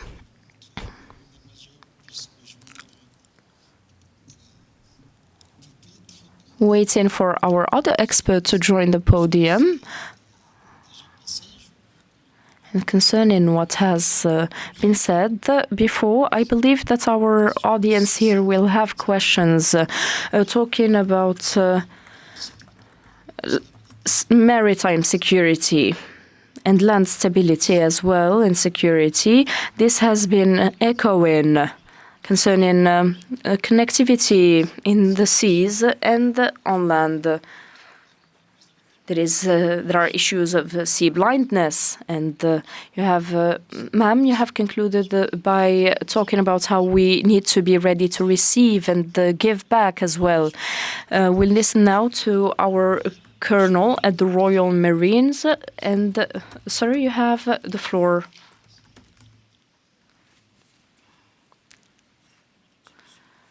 Ladies and gentlemen, Mr. President, ladies and gentlemen, it's a great honor for me and an immense pleasure to be part of this important event concerning maritime security, which is a major stake today for economic and security stability of states. Morocco, as a regional maritime power, plays an active role in securing space at the level of the Atlantic. The Royal Navy forces contribute not only to the protection of national interests, but also to regional and international stability. This presentation will aim at providing you with an overview of the actions of the Royal Navy concerning security in the Atlantic coast. I will start by highlighting the maritime character and the singularity as well of the Kingdom of Morocco, which benefits from a geographical position that is quite exceptional. That makes of it a crossroads of many continents, Africa, Europe, and the Americas via the Atlantic Ocean. This double facade, maritime facade, that is close to the Gibraltar passage, a passage that is highly frequented at the global scale, confers to it a strategic importance at the global scale. This position favors the development of port infrastructure and logistical infrastructure and imposes high vigilance from our part to ensure the commercial flows and the human flows also transiting via the Moroccan waters. The maritime space of the Atlantic regroups 23 African countries with 18,000 square kilometers of coast, with a lot of opportunities and many resources, the exploitation of which has to be appropriate in order to contribute greatly to the development of all of the African countries. Thus, its protection is crucial and constitutes the foundation of stability and sustainable peace across these countries. Currently, the maritime space is characterized by a diversity of threats it's facing, classical, emerging, and future. Historically, this space has always been exposed to threats that we qualify as traditional, among which we find maritime terrorism, pirates, organized crime,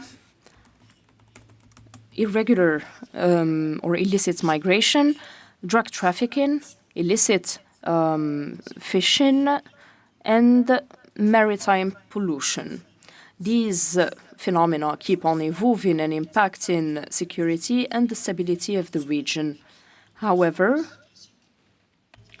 beyond these classical threats, the maritime environment is undergoing a profound mutation now. Indeed, new challenges increase the complexity of the management, and among these, health crises that demonstrated the impact on maritime movement. In addition to the impacts of climate change, which modify the conditions of exploitation of maritime spaces, and the increase of competition between powers and ongoing conflicts. In addition to all of this, we have proxy stakeholders that make of threats more difficult threats to manage. Within this evolutive dynamic, we need to anticipate future risks and threats that are directly related to the dependency on critical infrastructure such as submarine cables and pipelines. These are all factors that make of the protection of infrastructure a necessity. Facing this constantly changing environment, the stakeholders of maritime security need to adapt. constantly their tools and their measures in order to answer the need of protection and the multifaceted threats they're facing. For the Kingdom of Morocco, the African Atlantic space is now subscribing to the strategic vision of His Majesty Mohammed VI, may God assist him, via the Royal Initiative for the Atlantic, which was launched in 2023.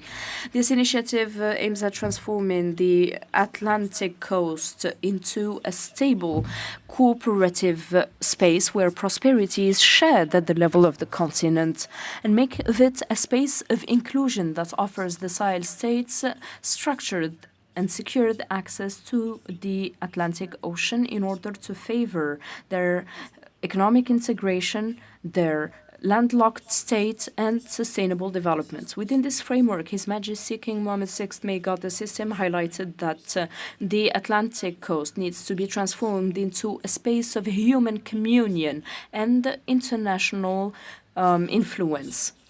These orientations translate a clear ambition, making of the Atlantic a structured space that is secured and connected on the basis of development of infrastructure, reinforcement of regional connectivity, and consolidation of partnerships between African states.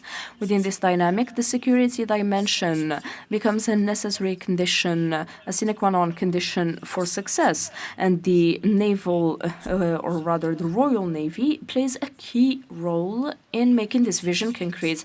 Within the framework of the actions on the sea, the Royal Navy ensures the security of, or the securization of infrastructure and pathways. And thanks to the cooperation with different national organizations and the partner navies, as well as other institutions at the regional level, we are making of this environment one that is safe and secure and necessary to making the initiative for the Atlantic concrete, to integrate it and make it more prosperous. To improve security, the Royal Navy has a posture of surveillance and firm defense for its waters via a permanent apparatus that relies on an operational organization and a set of diversified capacities that are complementary and interoperable. The operational organization of the Navy is territorial and adapted to the specificities of the maritime spaces. It is articulated around 3 maritime sectors: North, Center, and South.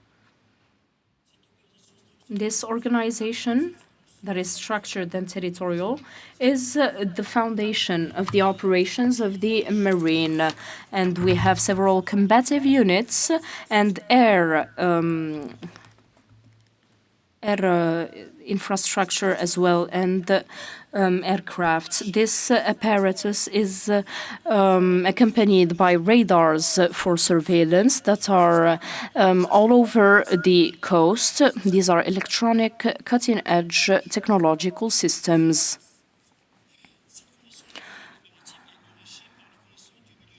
This is enriched by the Hydrographical National Service. The Navy and this service in specific, who are the coordinator for nautical information, as Madam Amrani, director of the ports, informed us, and Madam Nisrin as well mentioned this function. This here allows us to ensure several functions: surveying and mapping and monitoring is possible now thanks to this. And since April 2025, we have gained full autonomy over our processes, since the survey to the mapping and all of the nautical documents associated as well. We have now an association with the National Institute for Maritime Studies in Malaysia, and it will allow us to present a project of training of Category B technicians, and this is a first in Morocco, and it will be certified by the Hydrographical International Organization, and this is a great milestone that was crossed by the Moroccan Navy. The Royal Navy, in fact, relies on cooperation as well. Installed in 2014, it starts with the CNCHOC, that's the National Committee for Coordination in the Field of Hydrography, Oceanography and Mapping, presided by the Delegate Ministry, and then the Royal Marine or Navy ensures the fulfillment of the tasks of its secretariat. Here we have hydrographical and oceanographical works conducted and a set of cooperative agreements forged with African states and European states. And so there is the involvement of international organizations here. Since there isn't enough time, I'll leave the rest to the debate and Q&A session. I would like to thank Mr. Commander Diop, who mentioned this. He studied in the Royal Navy School of Casablanca, a great institution that has trained so many African officers and officials, and so they also train Senegalese officials, 2 or 3 per class, and so this is an amazing piece of information I wanted to share. Thank you, Colonel. Another proof that testifies to the Moroccan-Senegalese friendship. So from our part, we'll now give the floor to the public. Please ask your questions and share your remarks. We want them to be very brief, however, to be able to manage time properly. I can see a few hands raised here and there. Thank you. We'll give you microphones. Number 1, 2, 3, 4, and 5, and that's it.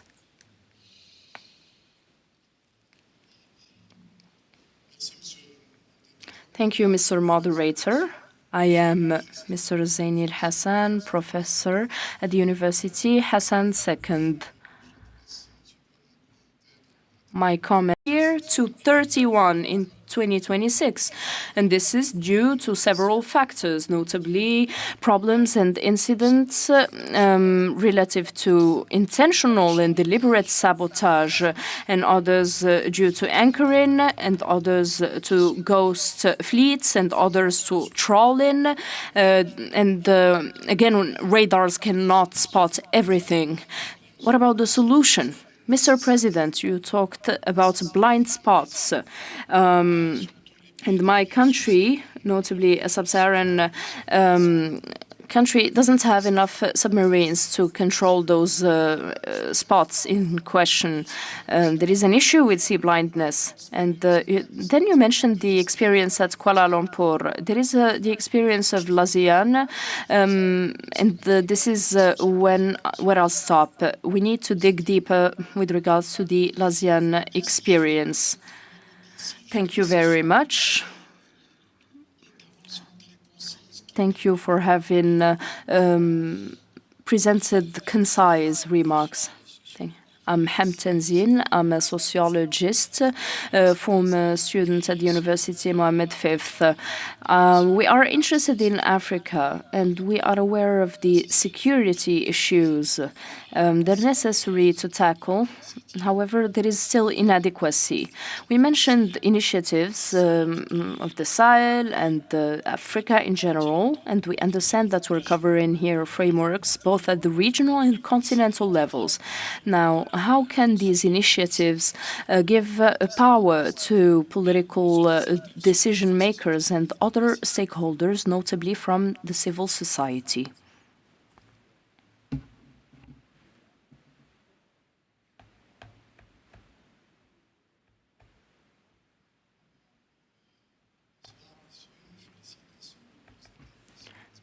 Hello, gentlemen. Thank you and congratulations. I'm a former president, Mohamed Hamdouche, former president of the African Bank of Development. Our Senegalese brothers here present with us. And we're happy to see you. Vice president of the Diplomatic Academy based in Dakar. You are, well, your interventions have captured my attention, and here I have some apprehensions and concerns to share. The erosion of coasts. If we talk about Saint Louis, we know that a huge part of the city is collapsing into the ocean. The question is, what are the measures taken to protect the coasts at the national and regional level? Since I'm also honorary council of the Cap Verde in Morocco, I would like to talk about connectivity with the Cap Verde, which is an archipelago connected to the ECOWAS, part of the ECOWAS. And the connection now can go through three clusters, the maritime, the air, and then the TIC. With the Sahel countries, and I have supported your president when I was in Dakar, and there was the Grand Green Medal, which was stopping the erosion of the Sahel, given the several problems we were facing at that level. It's a green belt that goes from Dakar to Djibouti. And so, talking about the ocean, the desert was covered by the sea in the past. And I'll conclude by addressing our colleague who talked last to mention or to wonder as to what Morocco does to protect its maritime spaces by using satellites. We have 2 satellites so far. Perhaps we'll have a third that will be launched soon. And these satellites are useful to protect West African coasts, first from illicit fishing, from the part of boats coming from Japan, South Korea, Russia, China, and else. Thank you. Thank you, Mr. Ahmed. And then ma'am, number 4.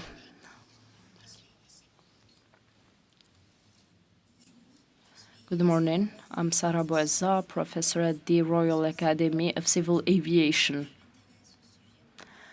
I'm interested in spatial rights and spatial law and the air and the maritime governance and law. And I am highly interested and fascinated by the quality of the interventions of our experts here. I need big answers for my small questions. And we see first that there is a political will from the part of African states to create and be involved in big projects. And we also know that the sea is the pathway for development. Morocco has built 2 important ports, that of Tangier, Med, and Dakhla Atlantic. We can see this in the writings of François Perrault. He talked about the creation of growth hubs. And then we mentioned the initiative aiming at ending the extractive sectors, notably in relation to intensive fishing via national strategies and blue economy strategies to go towards a transition towards innovative sectors such as biotechnologies. And this is related to the theories on dependence and the will we have to go from locked systems to transition systems. And then to make all of this concrete, we know that we need to have an African vision, an institutional common vision. And we saw Elinor Monstrom mentioning this. She mentioned it in her theory of common, mentioning that the sustainable management of resources, such as oceanic resources, depends on the quality of institutions and the capacity of local actors to self-organize. Here, we need to analyze the role of the groups of fishermen and national institutions in the management of protected maritime zones. Mr. Commander Diop and Ma'am Nisreen, I would like you to talk about the vertical and the horizontal axes of work that you developed in your presentations. Thank you very much. We'll give the floor then to the person asking question number 6. Thank you, Mr. Moderator. I would like to thank the panelists for their interventions. I have a comment on a topic that I believe was ignored during the different interventions concerning blue economy and maritime security as well as governance. The important aspect is that of maritime transportation. 90% of African trade goes via maritime zones. In Morocco, it's even more than that. It's 98%. And what we know for sure is that African countries are totally dependent on maritime pathways for transportation. European ones and the companies even that were created after the independence of our countries disappeared. They were absorbed by different stakeholders. I'll stop here. This has led to the reality of today. Importers buy and sell, but they're dependent on the international markets and the difficulties that the global maritime trade pathways suffer from. We've seen tankers that were paying $500,000 and $1 million per day just to dock. And the price of vessels following that has increased.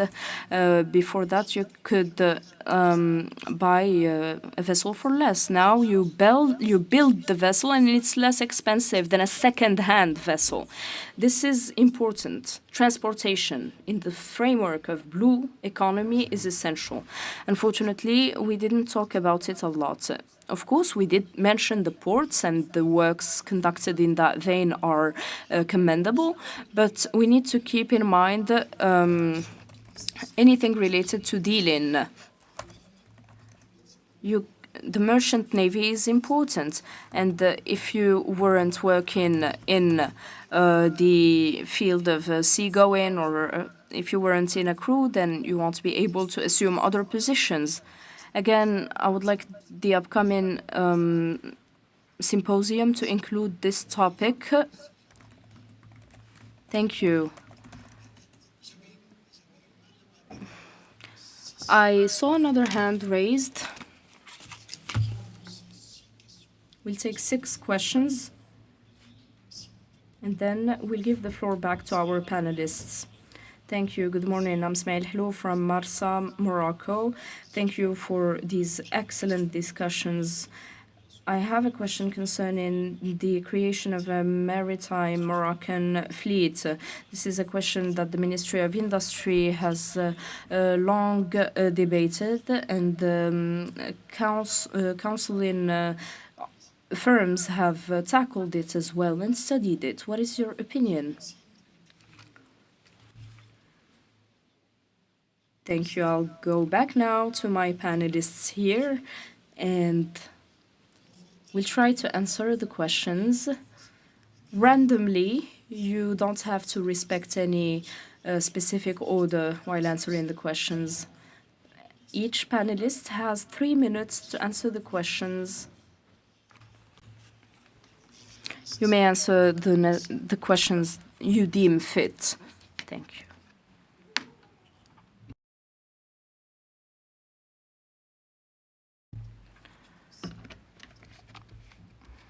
I believe that the response time, it should be enough. 3 minutes should be enough, and the audience will determine whether we answered properly.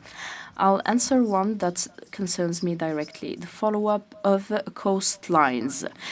There is indeed a risk, a major risk at the level of the Moroccan coast, especially in the Atlantic. We also have urban planning projects that do exacerbate the issue sometimes. Madam Amrani talked about the contribution of ports and the public maritime domain in relation to programs and results. Well, this is part of the national program with the CRTS, that's the Royal Center for Telespatial Detection, and the ports here have implemented a program for follow-up on the basis of satellite images. These are 50 centimeter resolution images, satellite images, and they remedy to the problem of sedimentation and coast erosion and space as well, because that same institution manages the maritime domain. From the perspective of the port of Dakhla, this is a phenomenon that we can never block. It's a natural phenomenon. Coasts move and sand rivers move, and when we have angles with the coast and so on, we have coastal currents that are created and that suspend the movement of, or rather that make the sand move. And so hydrosedimentation is something that happens, and the studies of sedimentological impact, which is carried at the level of all the ports of Morocco, since all port infrastructure is subjected to environmental studies with chapters that are highly restrictive in terms of risk mitigation and implementation of monitoring plans. Within Dakhla Atlantic, we are equipped with cutting-edge drones that allow us to follow the behavior of the sites during the works and after the works, with propositions that aim at implementing a follow-up plan for the coastline and the preservation of the littoral at the level of Dakhla Atlantic port. There was another question of interest to me: the interconnection between the existing strategies and the ports. No, we didn't leave the merchant navy elements or the fleets. It's just that we're not the people directly concerned to talk about this. It is, however, integrated within our thought process, and if it's not integrated, then there is a lack. But the interfaces are there, and this is indeed a very important aspect. And so perhaps the Maritime Authority, which is the director of the merchant navy, will be able to give you more clarification. We also know that His Majesty King Mohammed VI, in his speech, invited us to think deeply about the fleet of the merchant navy, and it is indeed a topic that preoccupies all of the stakeholders, the Moroccan Navy and so on. We will become a nation of ship owners too, not just whatever position we're in now. There are other ports being developed and so on. There is a strategic coherence. And here I will complete my intervention and say that within the framework of the planification of the strategy, we have mirror sectoral committees. For Dakhla Atlantic, for instance, it is specialized in energy and industry. Here we implemented committees with the concerned departments to plan the energy infrastructure dedicated to the transportation and storage of matter and material. The ports are the main receivers of all of this. They have containers, manufacture, extractive industries, renewables, naval reparation. There are so many specialties, and it is very multi-sectoral. And as a construction engineer, we see this translated in many projects: the overcharge of exploitation, the management, the infrastructure put in place, the gatekeeping, and so on. But we need to answer so many questions, and this is the aim of any port. Thank you, ma'am. Mr. Diop? Thank you. To answer the questions, well, the question I have taken note of. I'll start with Mr. Izin on the inadequacy of security and the role of civil actors. It is a generic question, but I'll contextualize by talking about illicit migration on African coasts. This poses an issue for security in Senegal. Between 2025 and 2026, we've noted 3,000 departures that we stopped. Those are the ones we stopped, thanks to the information we have received mainly from civil stakeholders. We have also formed committees across the coasts from the departure points and made the awareness-raising campaigns to disseminate the message and discourage departures. At the level of the merchant navy, we created the section also here and training programs for reconversion for fishermen that are looking for a job now. We have also elaborated programs. Indeed, many jobs were lost, and we are aware we are losing resources since our youth is going abroad. Climate change also has its impact. We have opened a window a few years ago to save the city of Saint Louis. Erosion is indeed a problem, and Morocco has intervened to cooperate with us. However, that part couldn't be stabilized, unfortunately, and indeed the sea is winning parts of the littoral and eating from the coast. We are trying now to save the beaches and the resorts. I had a mission in Asmar, that's the High Authority for Maritime Security, and there was a report a few years ago. But things are very lengthy for our institutions, and the problematic is highly serious and taken into account. For connectivity, let's talk about the Isles of the Cape Verde. Our Senegalese ambassador is aware of this. We share the same issues, and we are very close and have strong communities, or a great community from the Cape Verde in Senegal. At the level of our marine, we developed maritime diplomacy. We have joint operations to secure the zone, and we also have an operational center for cooperation where we have a Senegalese official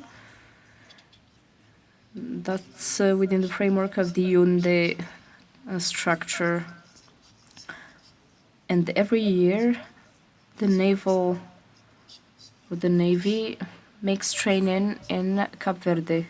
Also have an association for the fishing.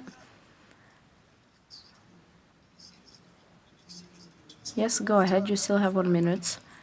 For maritime transportation, we are aware of its importance, and at the level of the African Union, we haven't forgotten about this. The Agenda of 2050 talks about it. There is also the African Charter for Maritime Transportation, which is added and paired to the AFCFTA for the promotion of development of maritime transportation. I talked about logistical aspects and the development of ports and the coastal shipping, as well as other technical matters and the returning fees also that pose an issue. In 2023, we've seen this with the AFCFTA, and back to the African Union, there is the African Union Development Program that is paired or affiliated to the development agency at the level of the African Union, and they're working on elaborating a PIDA program that will ensure the connectivity between these coastal countries via the sea and border zones, roads, and others. So this is what I had to say. Thank you, dear Colonel. Thank you, Mr. Moderator. I would like to briefly intervene and talk about the coastline. Mrs. Nisrin and Yuzi mentioned that it's a transformative project and that the Royal Navy is actively participating in it via the geographical and mapping works they're conducting, and the hydrographical ones as well. These are all parts of the roadmap of the National Committee on Coordination for Hydrographical and Oceanographical and Mapping Works. Going back to what Mr. Bouzouba said concerning the question of the fleet, I would like to inform our honorable guests here that during the 21st and 22nd of upcoming May, we'll have the first National Maritime Convention that will be centered around the fleet under the high instructions of His Majesty King Mohammed VI. May God assist him. Concerning the third and fourth questions on security and satellite coverage, I would like to inform you that the questions of security are tackled by the Royal Navy, which is properly armed to secure the Mediterranean and Atlantic coasts via air and maritime means. We have a whole fleet of stations as well, equipped with radars across all of the coasts again, which is of a length of 3,500 kilometers, and there was no act of piracy at the national level. And for the question of satellites, we are collaborating jointly with the Royal Centre for Telespatial Detection on matters related to the use of satellites and the images associated to those. Thank you. I believe that we do not have more time, but we'll prolong our session a little bit to give the floor to our friend David here if he has any remarks or questions to share.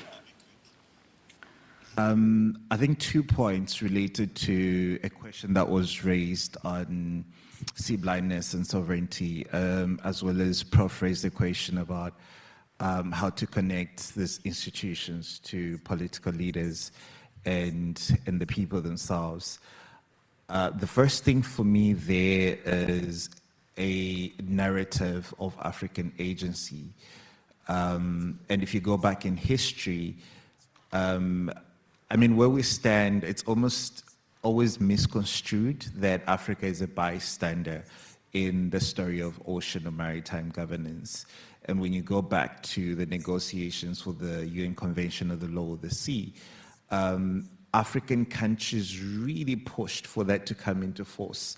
Morocco was one of the first 10 countries that pushed for the negotiations, including the conceptualization of the common heritage of humankind. And it was out of fear that countries with greater power would almost have a colonial-like rush for ocean resources. Even the concept of exclusive economic zones was pioneered by African jurists from Kenya and Tanzania. So we have this strong legacy in maritime governance that now we need to translate into implementable blocks that will push us to the next leg of this journey, because it is on a continuum. And then the question on translating it to ownership, for me, it is only possible if the people themselves take ownership and drive these initiatives, right? And so as an example, which is also tied to the question on coastal erosion in the Western Indian Ocean region, there's an initiative called the Great Blue Wall Initiative, which is largely driven by IUCN.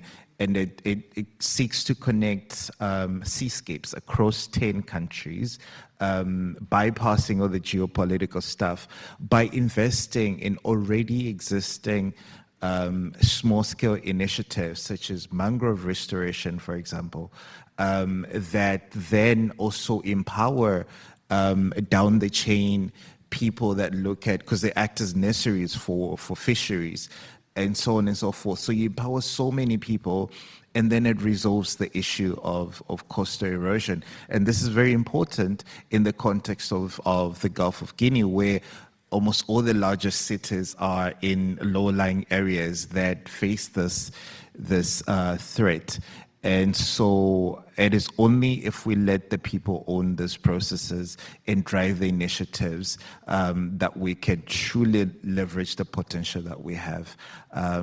Yeah, I hope I attempted to answer some of the questions. I'll leave it at that. Thank you. Alors, merci à tous les Thank you to all panelists. I'd like you to give them a big round of applause for their efforts. And also thank you all, and let us also give a big round of applause to our public. Chers panélistes,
Ladies and gentlemen, welcome to the fourth session on the topic Africa and the World Ocean Strategic Positioning. Welcome our moderator for this panel, Rim Barahat, Senior Economist at the Policy Center for the New South.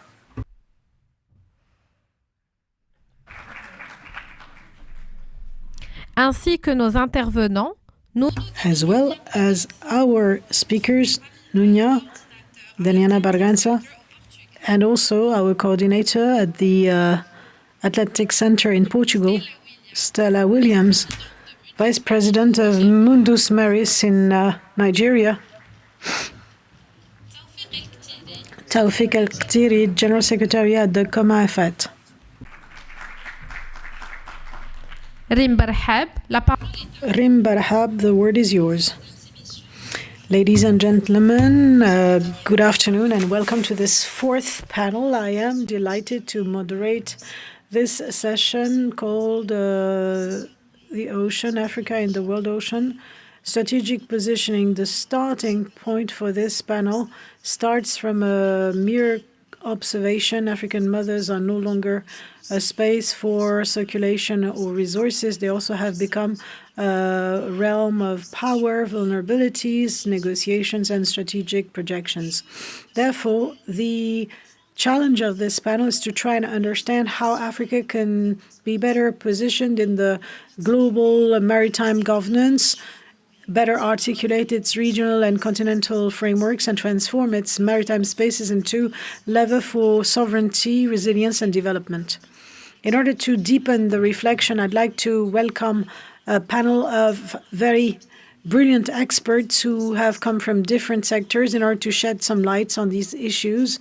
As a reminder, each speaker will have 10 minutes of speech time in order to reach within 30 minutes an exchange with the members of the audience, and it's a mixed session. This session will be both in French and in English, so I'd like to invite you to use your translation headsets if you need them. And without further ado, I'd like to turn to our first speaker, the Control Admiral Nuno Bragança, the coordinator of the Atlantic Center. More and more conflictual and interconnected. How do you rethink maritime security in Africa?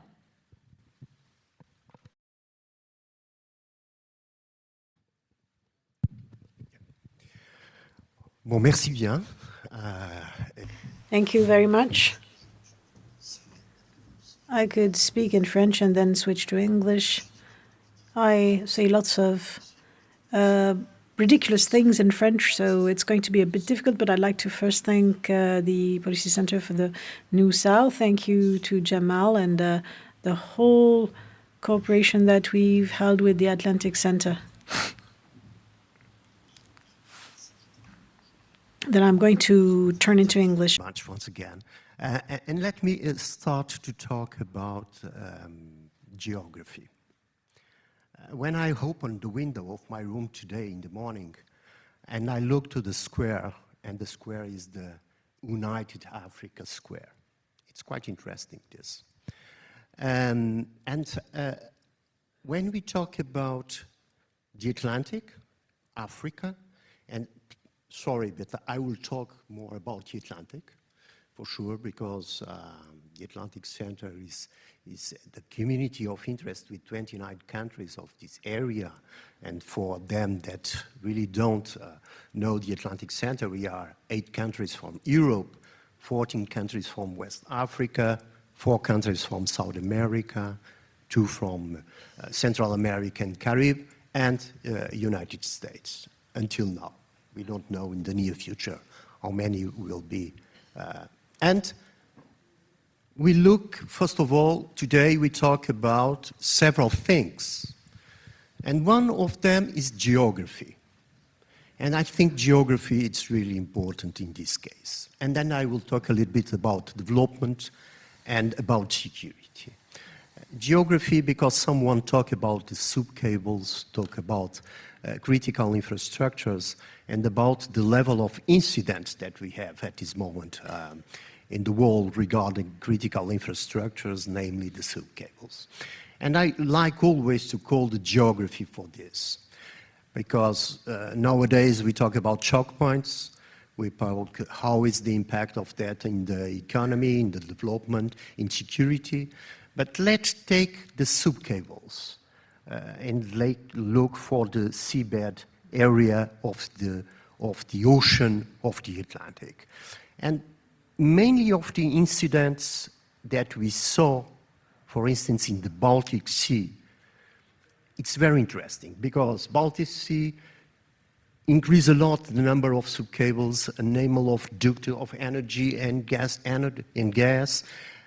but because when we looked for the territorial seas of the Baltics, the average depth is 62 meters. And sorry, but I'm a Navy guy, 62 meters is something that I touch with my hand. And that is something I think important. And then when we go to the North Sea and we see wind farms at sea, offshore wind farms, and when we look for the average depth, it's 110 meters. And it's more challenge, but I continue to touch at the seabed. So this is the connection between geography and the risk. Then, because Kofi Annan, an African guy that was the Secretary General of the United Nations, always tell to have development, we need to have security, but to have security, we need to have development. Let me talk a little bit about development in the importance of Africa in the space of the Atlantic. And we talk normally about 4 areas: resources, and we are talking about the ecosystem, marine ecosystem sustainability.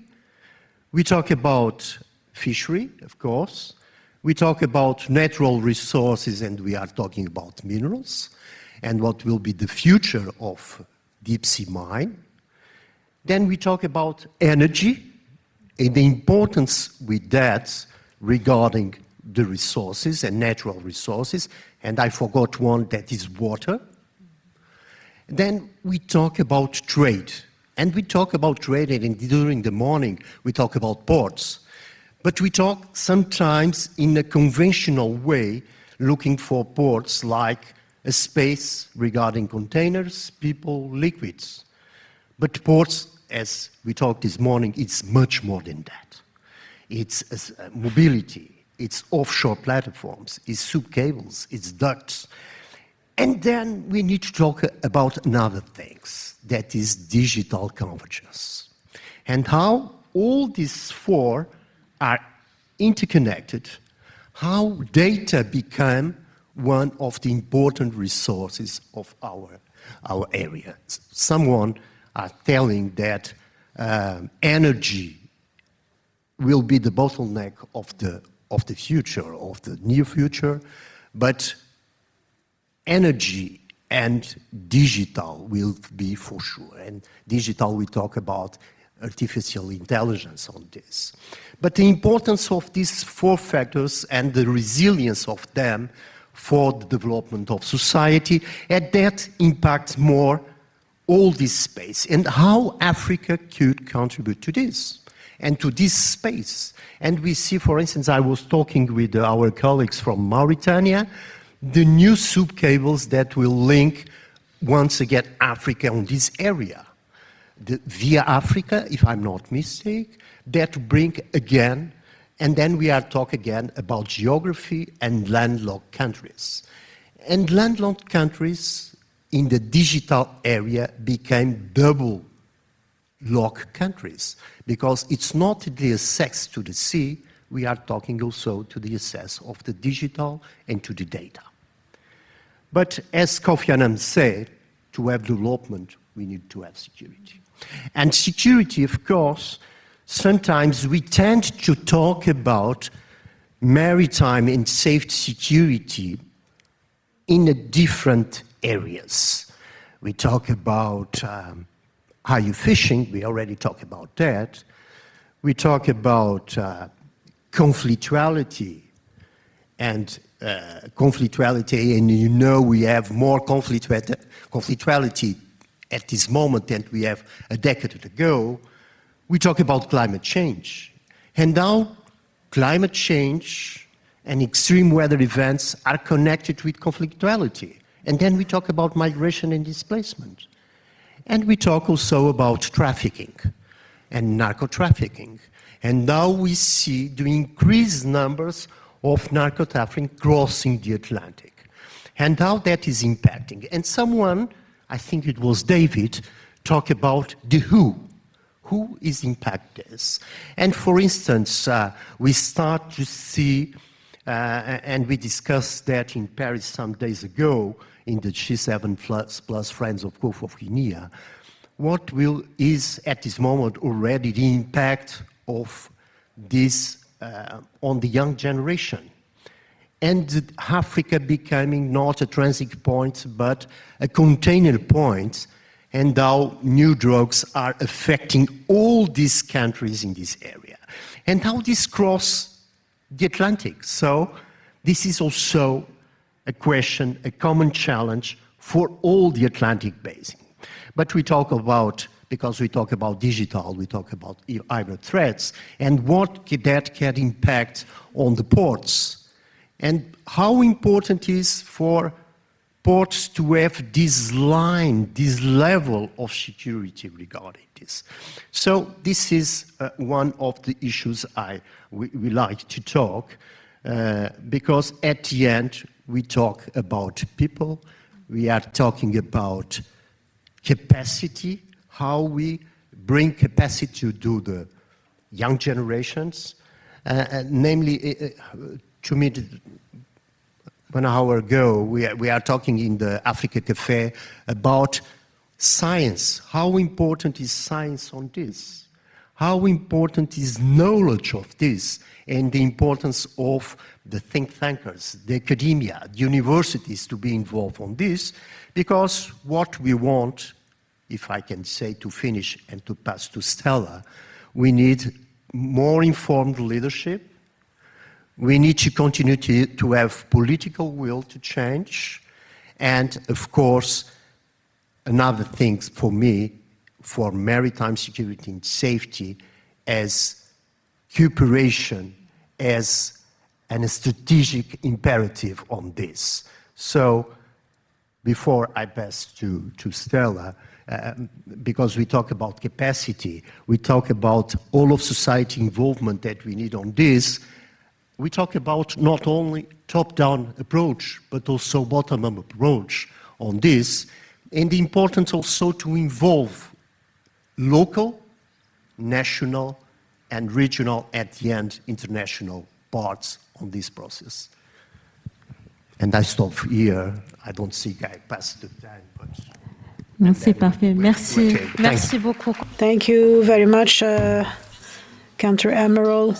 Admiral, for this very beautiful strategic perspective that you gave us. You highlight the multidimensional aspects of maritime security, and I'd like to remember this bi-directional perspective versus development. I'm going to head over to Mrs. Stella Williams, the Vice President of Mundus Maris. Mrs. Williams, the floor is yours. Thank you very much. I have to apologize that my French is très un peu. Félicitations. I am titling my presentation as Stronger Bottom-Up Initiative Underpin Opportunities for Global Solution. So I use this opportunity to thank the Kingdom and to thank my brother by another mother, Abdul Salam Jaidi, whom I met in Cape Verde and who introduced me to the local group that invited me. Because the Kingdom is giving us what the title of 2026 A Day motto is, which is Our Power, Our Planet. I say this because Nigeria, 1st of October, will be 66 years old, already a senior, and yet we are in confusion. Why? Because the world termed Nigeria a corrupt nation. And they've been so overwhelmed with the word corruption that instead of thinking of the people, they've been thinking about themselves.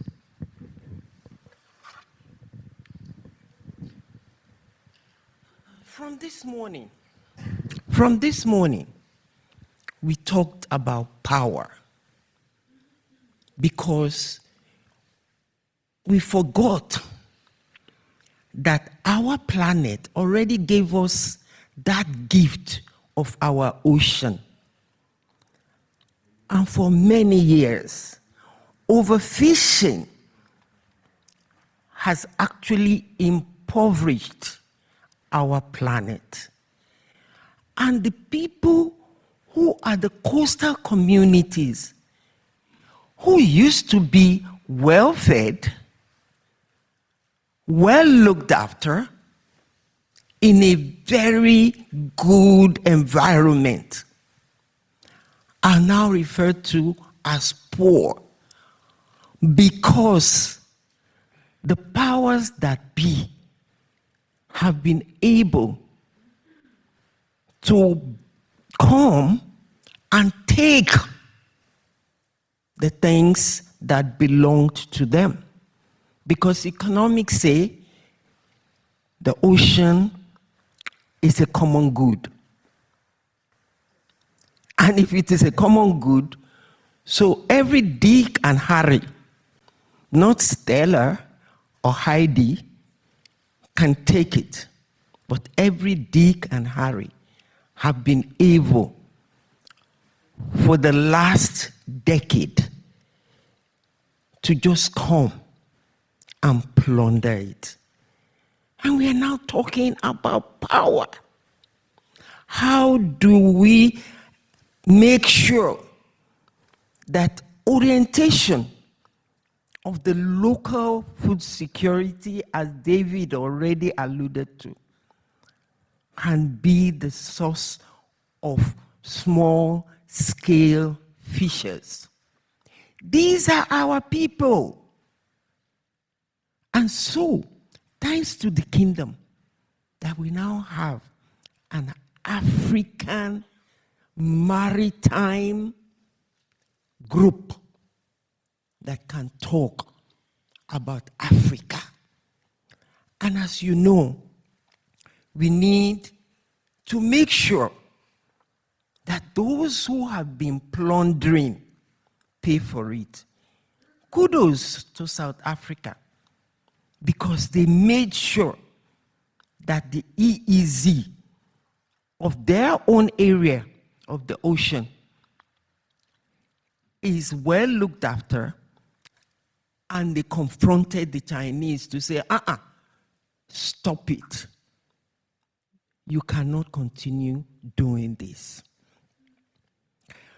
Well, in Sao Tome, they are doing a good job because legislative framework is now happening. FAO was supposed to be our keeper. And I remember in 2004, thanks to my friend Uwe Berg at FAO, fisheries was not part of CADAP. We had to fight to get fisheries to become part of CADAP. It used to be forestry, livestock, and everything else but fisheries. Right, we're talking about our ocean. It is our heritage, and it's going to be our future. And that's why we've been here from this morning, thanks to session 1, session 2, and session 3, that has given us the historical background for us to build upon who we are, what we are, and what belongs to us. And therefore, I am proud to be an African. And I am proud to be in the marina. In the days of my grandparents, when you give birth to a child, they would throw that child into that water. If that child floats, everybody claps and say, yes, the woman gave birth to her husband's child. God forbid if that child sinks, that woman is referred to as a slut, bringing somebody's child to their home. So if we are talking about our ocean today, if we are talking about our heritage and the way forward, which is the question, it is time for action. For more than 6 decades, we've been talking. The kingdom is now saying, stop talking, take action, so that our future will be real. Well, we have been working as a group in West Africa because we've been rethinking what are the local strengths.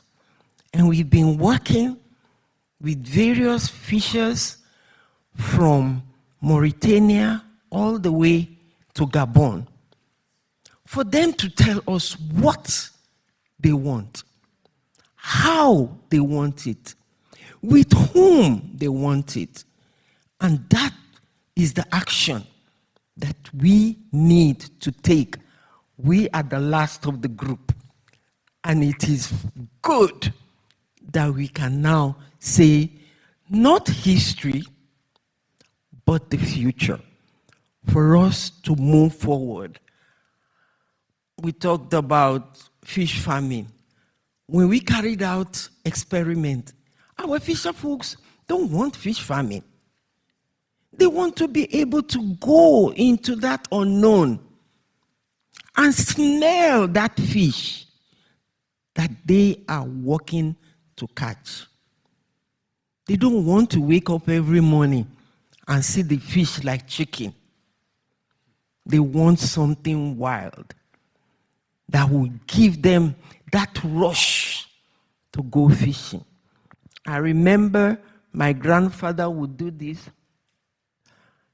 to find out where the wind is coming from, for them to be able to direct their canoe to move in that direction.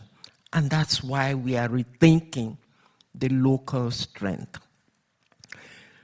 The small-scale fishers in the Senegal, they have the same gray matter that the fishermen have.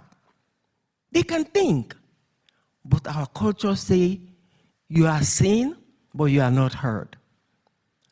And Mundus Maris is saying, we are changing the hourglass from standing erect to going horizontal, so that there is that interaction. And so those women who could not read or write can think, and we can bring them together to say, how have you been doing it? FAO started with the voluntary guideline.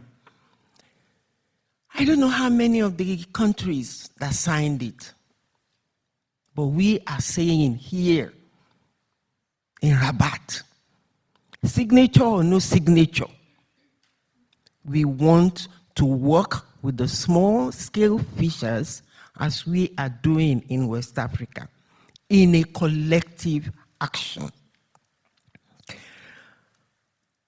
Many of the areas have the seaweed.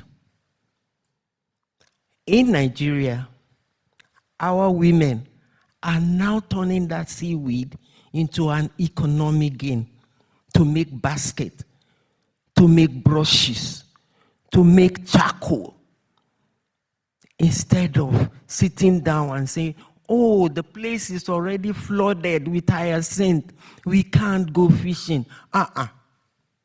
We are not sitting down and waiting for somebody to give us handout. We are saying, yes, we don't have the scientific innovation, but we have the mental attitude in which we can do something. So, the Small Scale Fishers Academy can scale up. They can do solar. In my country, my president has spent $6 billion to turn Aso Rock into a solar. And yet the rural places have no electricity. And you are now telling me that I need to respect the power? No. We can take the power in our own hands. And so through the Small Scale Fisheries Academy, we can scale up and begin to say, do something, not talk. And so the call to action from Africa to the world. In Kenya, they are doing something. In the Cameroon, they are doing something. And different parts of the African Ireland, I am told today is an island. I don't know that Africa, as huge as it is, could be an island. I know it is a continent. And as a continent, it is time for us to call our people to action, that the world should know we are anywhere. We tell our young people, if you go to any country and you don't see a single Nigerian, take your suitcase and run, because that place is not livable. And those are my various references. It's not coming from abroad, it's right here in the African continent. Merci.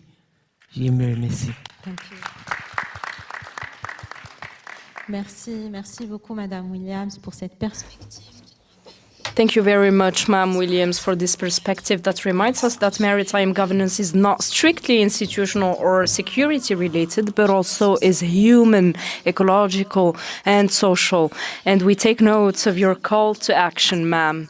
Going back to our third participant, Tofek Tiri, Secretary General of the COMAFAT, the Ministerial Conference on Fishing Conference between African states and the African Ocean. The Atlantic Ocean, apologies. Please tell us about your experience and how cooperation in this field has been working to reinforce maritime resources. Thank you very much, Ma'am Moderator.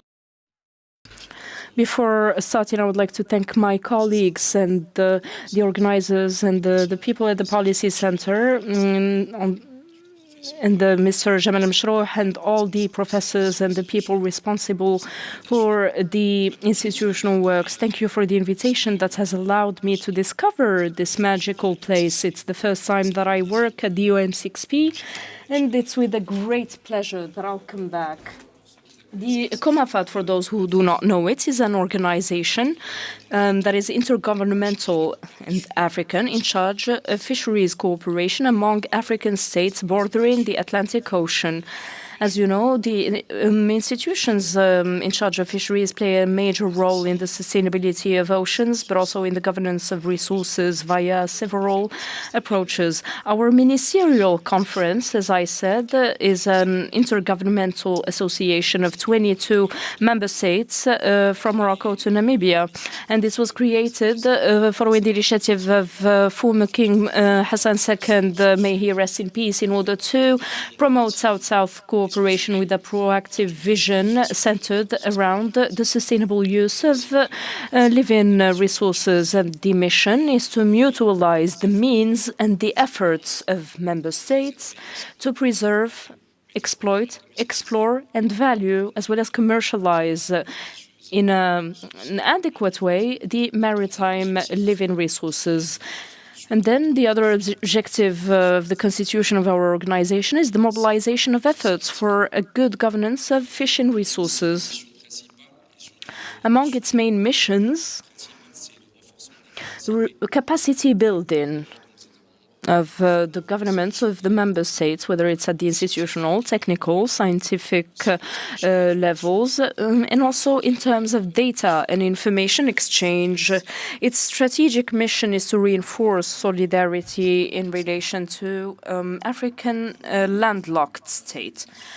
Concerning the legal framework, we have the regional convention that is the essence and constitution even of the organization, signed in Dakar 1991 by, at the time, 6 member states.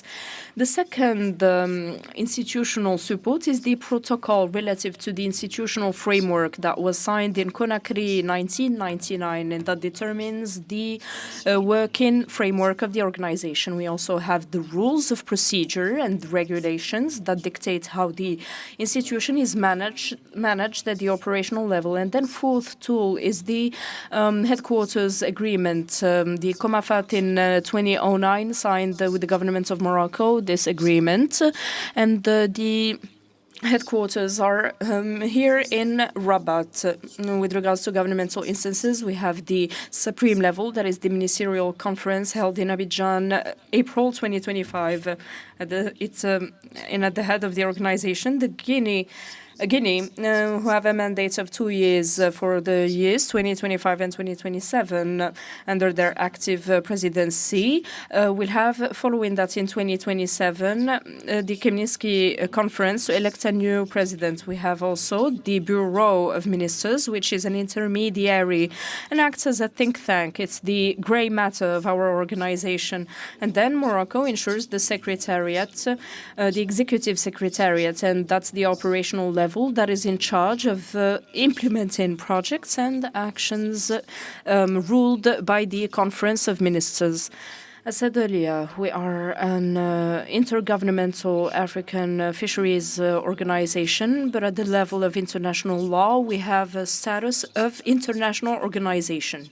Here, our legal instruments are shared with the Director General of the FAO and before the United Nations agencies. We have diversified partnerships, whether it's in relation to fisheries organizations, regional, sub-regional, and international as well, such as the World Food Organization, the CITES, the Commission, the Baleinière Commission International, and we have partnerships with the African institutions in charge of the promotion of sustainable fisheries and media conventions with the platforms specialized in covering such topics.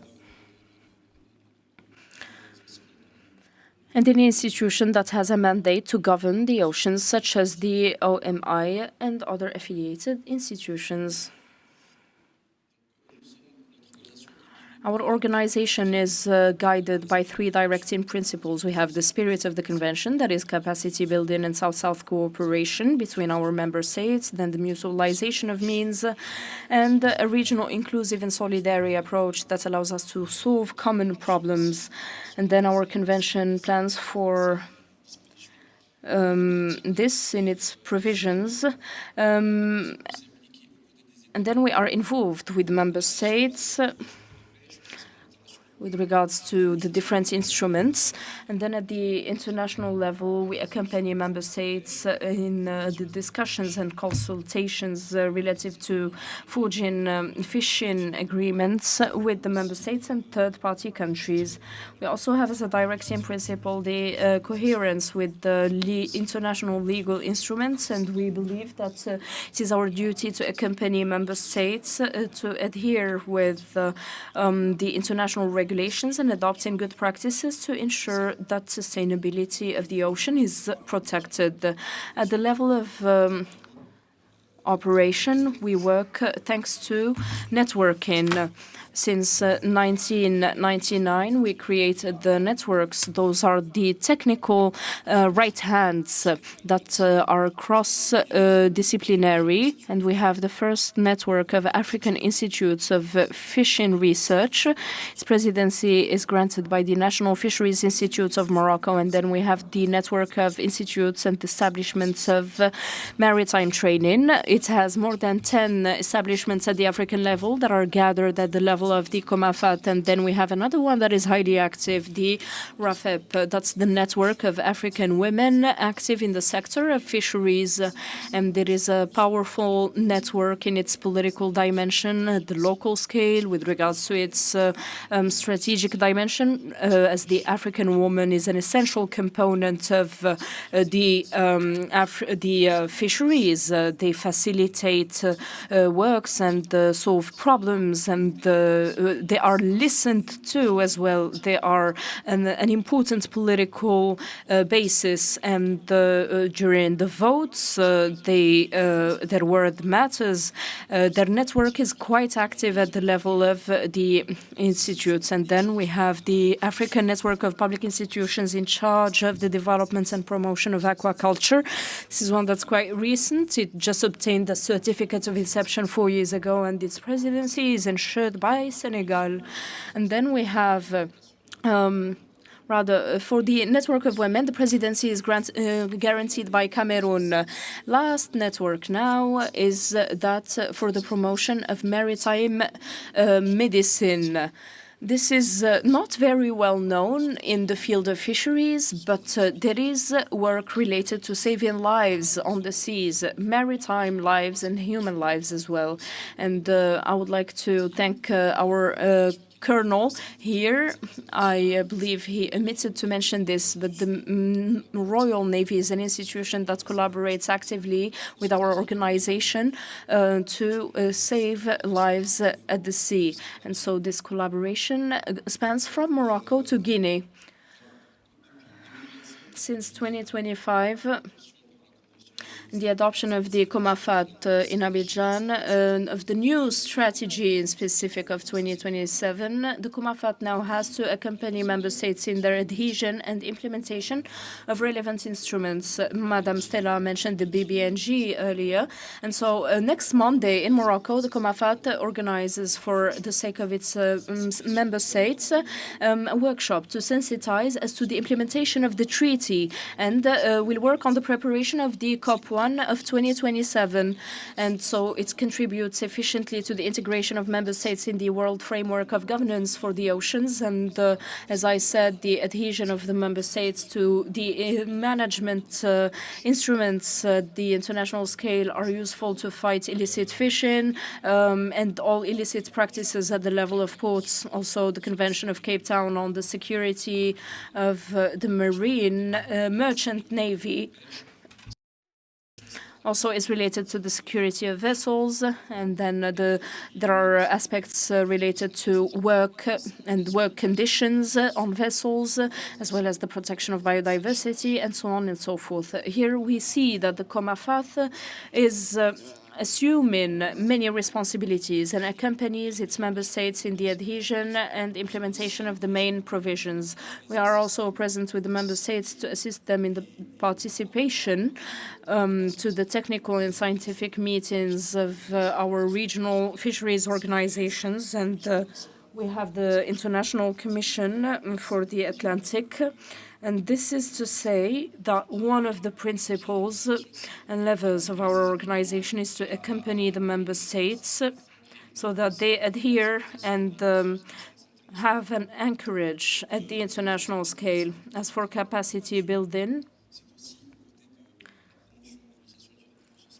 we are talking about the promotion of living resources. It's one of the main levers of cooperation.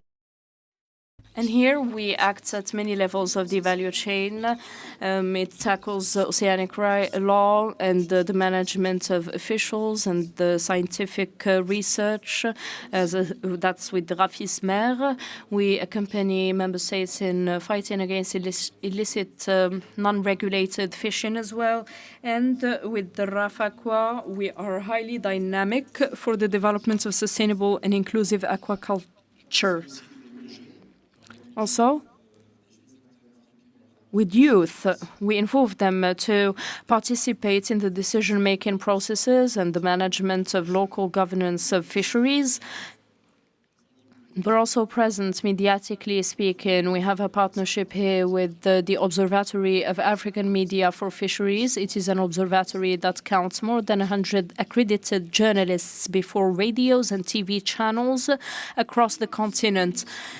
And we're also present at the level of the promotion and development of new regional models relative to the blue economy, the benefits of the member states again. And back to the management of resources and African solidarity.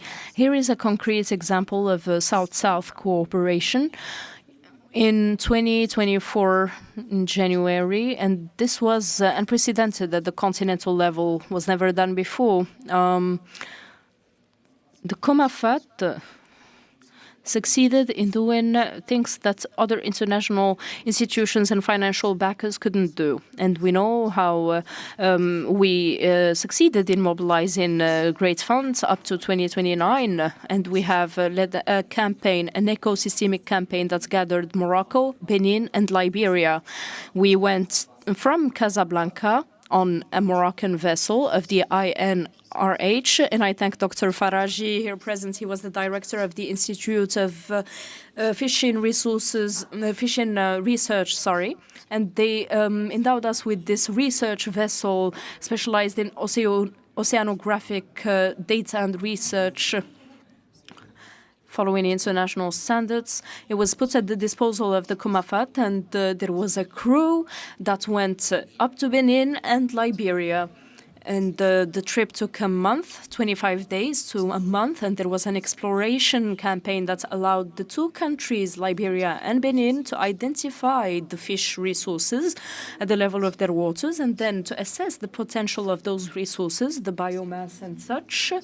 This allowed them to see what is in their waters and to have a statistics database and to train researchers. Before it was a Moroccan multidisciplinary team, and it could integrate Benin and Liberian researchers, and this is the beauty of the solidarity we're looking for. It was a great action on the field, and this could be integrated in the Atlantic Initiative launched by His Majesty King Mohammed VI, may God assist him, in 2023. It's a concrete solidarity action, and it's a form of South-South cooperation at the African level. It's also a tool that will allow the member states, when they want to negotiate fishing agreements and when they want to grant new licenses, to have an idea and a solid database on the exploitable potential of the resources. This is a tangible example of South-South cooperation.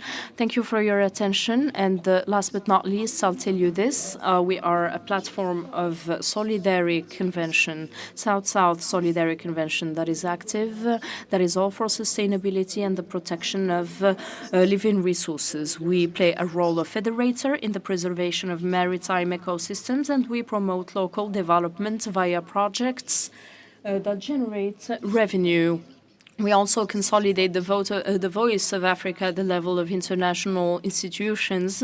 We have our word to say with regards to decision-making, and having an historical anchorage with 35 years and more of experience, we gathered some experience, and this allows us now to collaborate with more than 30 regional, sub-regional, and international fishing organizations. And thank you. Thank you, Mr. Ktiri. I would like to thank all of our panelists for the enriching presentations and interventions they shared with us. What we understand quite clearly is that the maritime positioning of Africa cannot be tackled from one angle only. We have talked of rights, law, development, security, community, coastal communities, and South-South cooperation. And we have 30 minutes before the end of the session, so I'll give the floor to the audience here. Ladies and gentlemen, feel free to ask your questions. We'll have a first Q&A round, and we're ready to collect your questions. Raise your hands, please. I can see a question there, ma'am, third rank.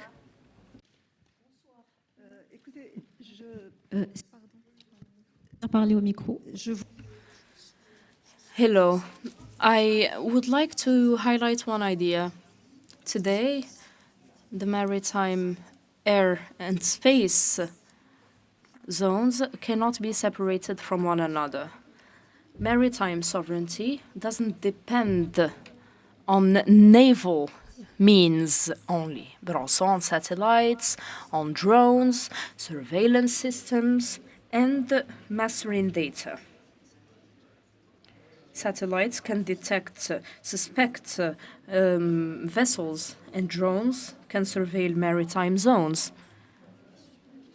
Given this fact, the question that can be asked in an African context is how can we have an integrated vision that takes into account the air, the land, and the space in order to reinforce its strategic sovereignty.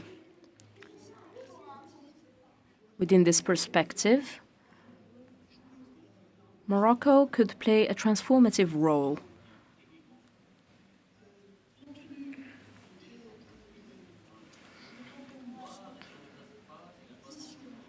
Given its positioning at the Atlantic level, at the Mediterranean and African more generally level, the sovereignty of the future will depend on air capacities and land and navy capacities and technological capacities more generally.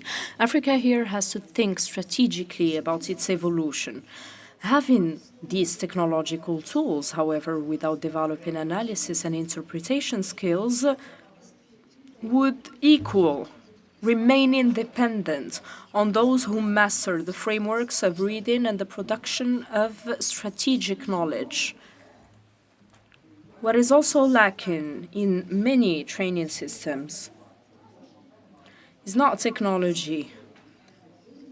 It is rather the capacity of relating it to all that is geopolitical, to intelligence as well, and decision-making. In other words, allow me to finish, it is about reinforcing the culture of strategic interpretation of data.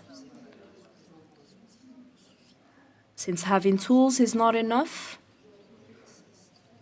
we would need to endow them with a strategic and sovereign sense and meaning. Thank you very much. Is there any other question?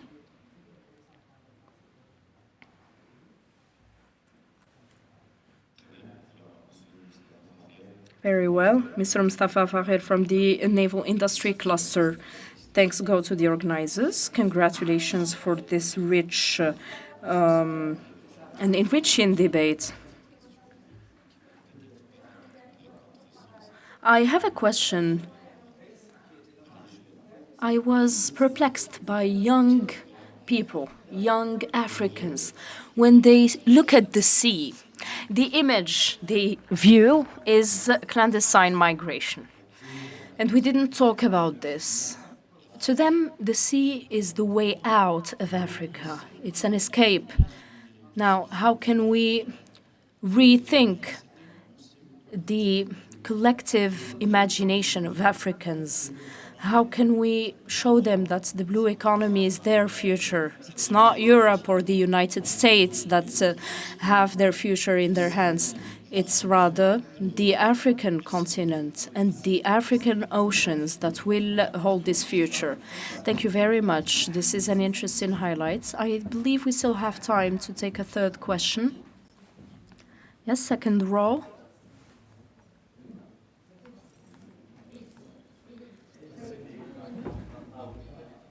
My name is Abdel Fattah Sinj.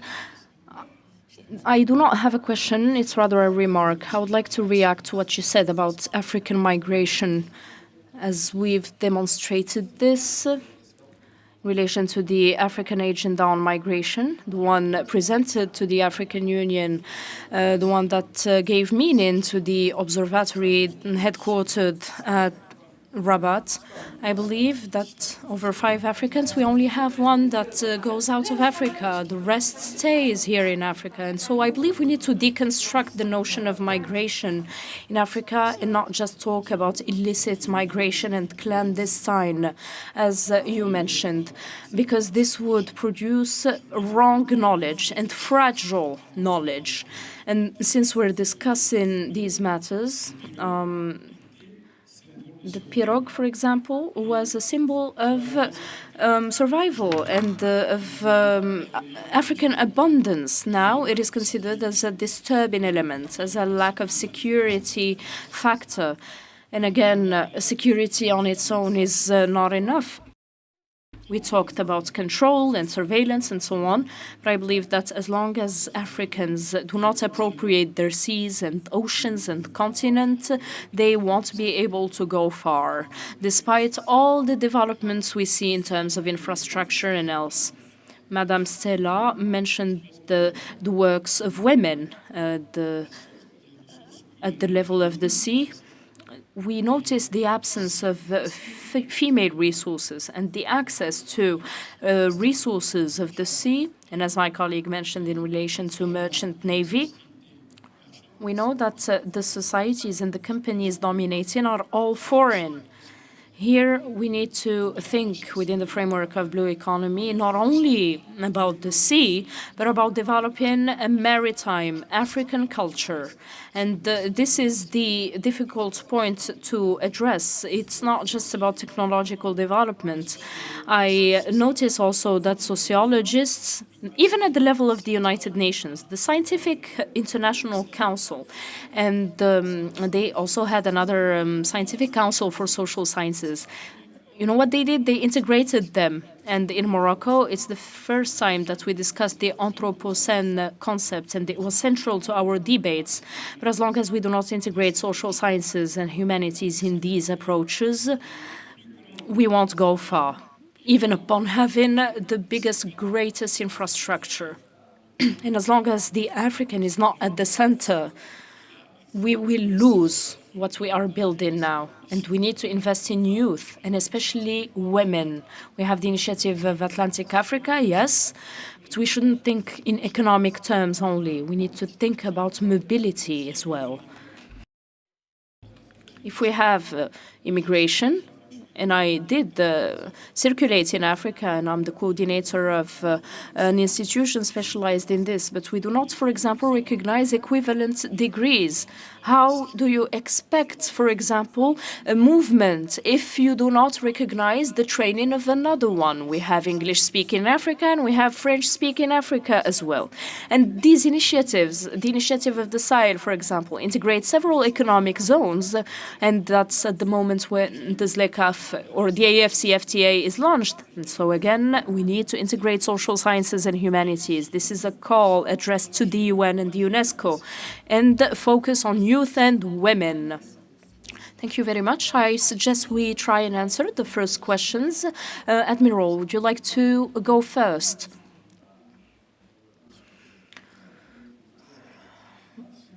Well, interesting commentary.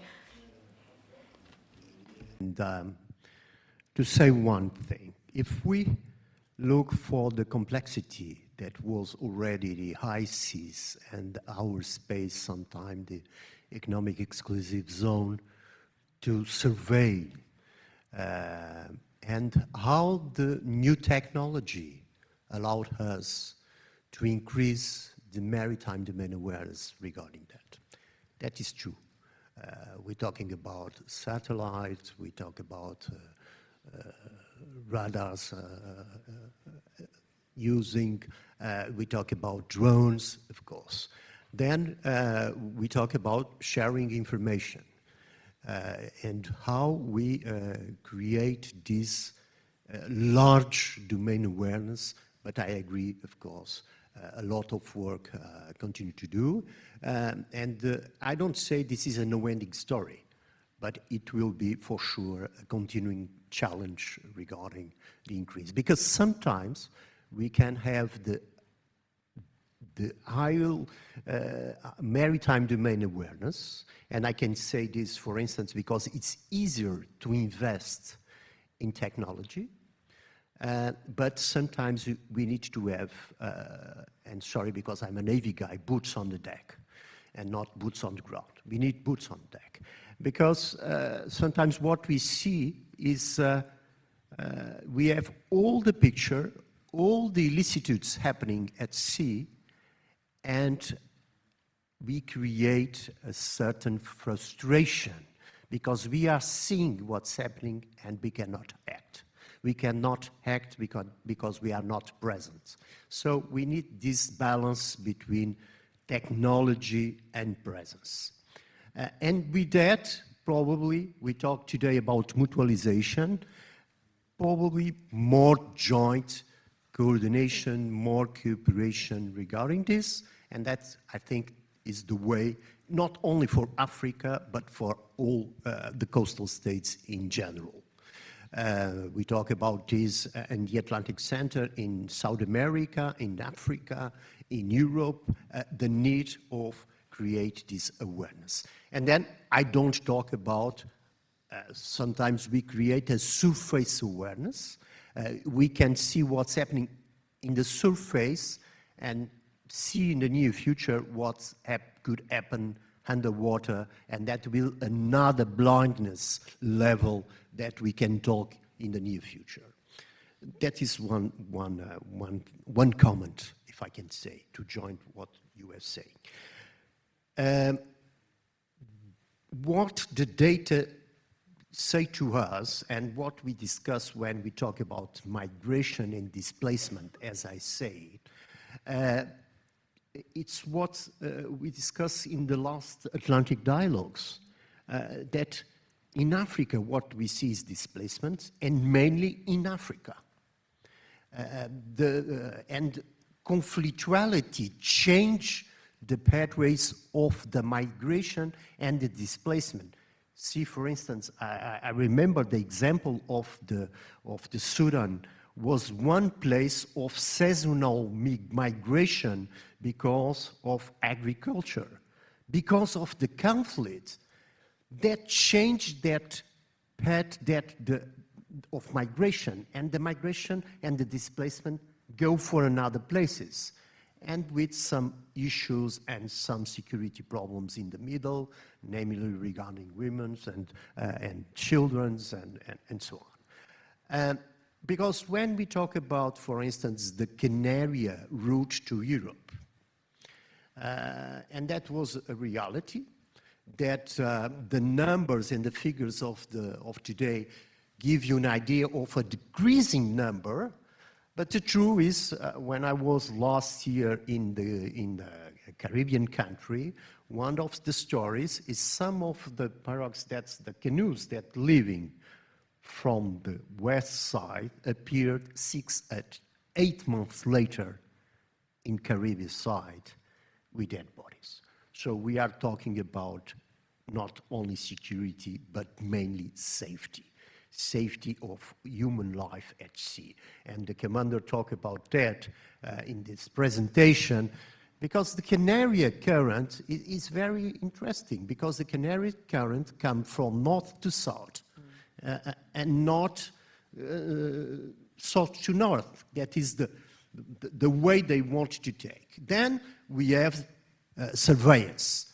And because we have surveillance in the coastal sides, they go farther. And when they go farther, they lose the orientation. And then they are catched by the Canary Currents and come to south. And they are preparing to survive for 7 days, 10 days at sea. And then when they are catched by the Canaries Currents, what's happening? Or they go to west, or they go to the Gulf of Guinea. And what's happened when they are catch by the current and go to west? Normally, we have this small example of incidents that are, but this is a small reality, as you say, because the numbers are decreasing a lot, and at this moment don't arrive to 40,000 people, 35,000 people. It's too much. It's a lot of people. But that, as you say, not the issue. We need to look for the society way to address this. But, as you know, when we mix conflictuality, lack of employability, a lot of other variables in the table, we can have this kind of issues. And because of that, we have society, public and private, navies acting, coast guards acting too. But, of course, this is the hand state of the things. We need to approach what is the roots of this, as you say. Thank you very much. Madame Stella Williams, would you like to react to the point about youth or women? Charity begins at home. Can you use the mic, please? Charity begins at home. Many fishermen don't want their children to be poor.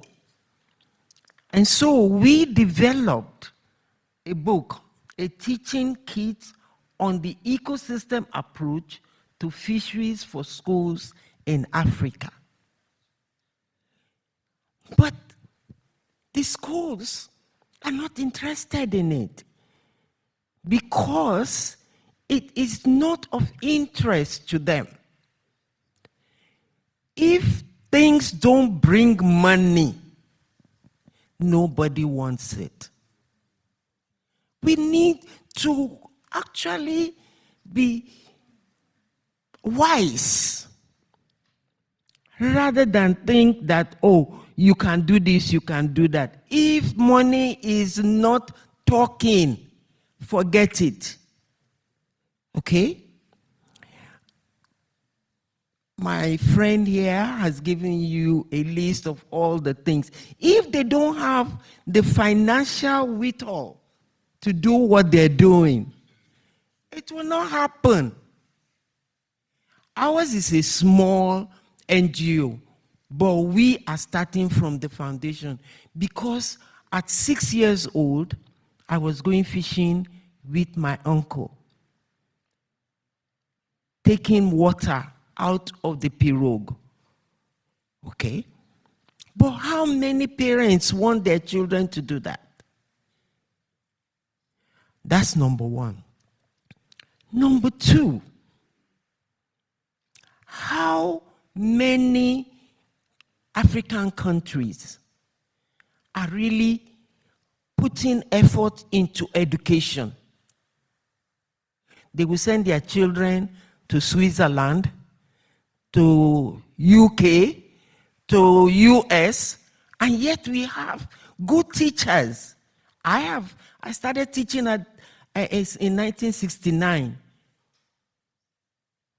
You know how much my pension is after all those years? Less than $100 a month. And yet I'm a full professor. It doesn't bother me because I am happy doing what I'm doing. Our youths don't even think about education in Africa. They want education in Europe and America. And how many parents have that money to be able to pay that? So migration is the easiest thing. Can you imagine going through the desert from Nigeria to Libya? And then you get to Libya and you are put on the stock to be sold as a slave. Just because you want to get out of Nigeria. There are Nigerians with PhDs in Nigeria, no job.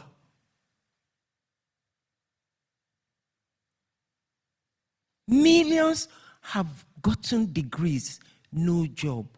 Nigerians are in America selling gas at petroleum stations. If you find out their educational background, they have PhDs, masters, first degree. But they would rather be there getting $9 per hour than to stay on in Nigeria. Because Nigeria does not think from the bottom up. They are thinking from the top down. Nigeria has gotten about 10 loans, and it's been shared. Who is going to pay those loans back? Let's be practical. Let's be honest with each other. Until Africa stops being dependent on other countries giving them money to do things, we are being stupid. Thank you. Thank you very much. Monsieur Toufir Fikri, vous avez des réactions peut-être? Mr. Toufir, do you have any reactions after what's been said? I think that after what this lady said, there's nothing to add. She said it all.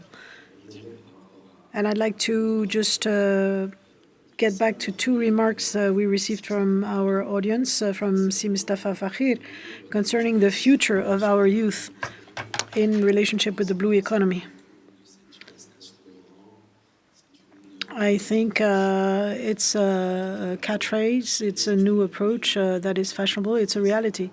Yet we must know that these opportunities are going to be opportunities offered by the sea, so there's not only fisheries, but at the level also for fisheries and aquaculture remaining a main vector of the blue economy. Maybe other productive sectors will follow, like the energy, etc., etc. For now, we only have two productive sectors. The second observation of Professor Zineb, according to the recognition of the diploma, in order to remain in the maritime field. So this issue of degrees has been raised. That's why we are working with the member states in order to try to harmonize the teaching documents so that the matters provided by some institutes are recognized by others. So this would lead to a sort of a mutual recognition of diplomas. I think it's a job we've started, and it could be launched with the governmental authorities that are at stake.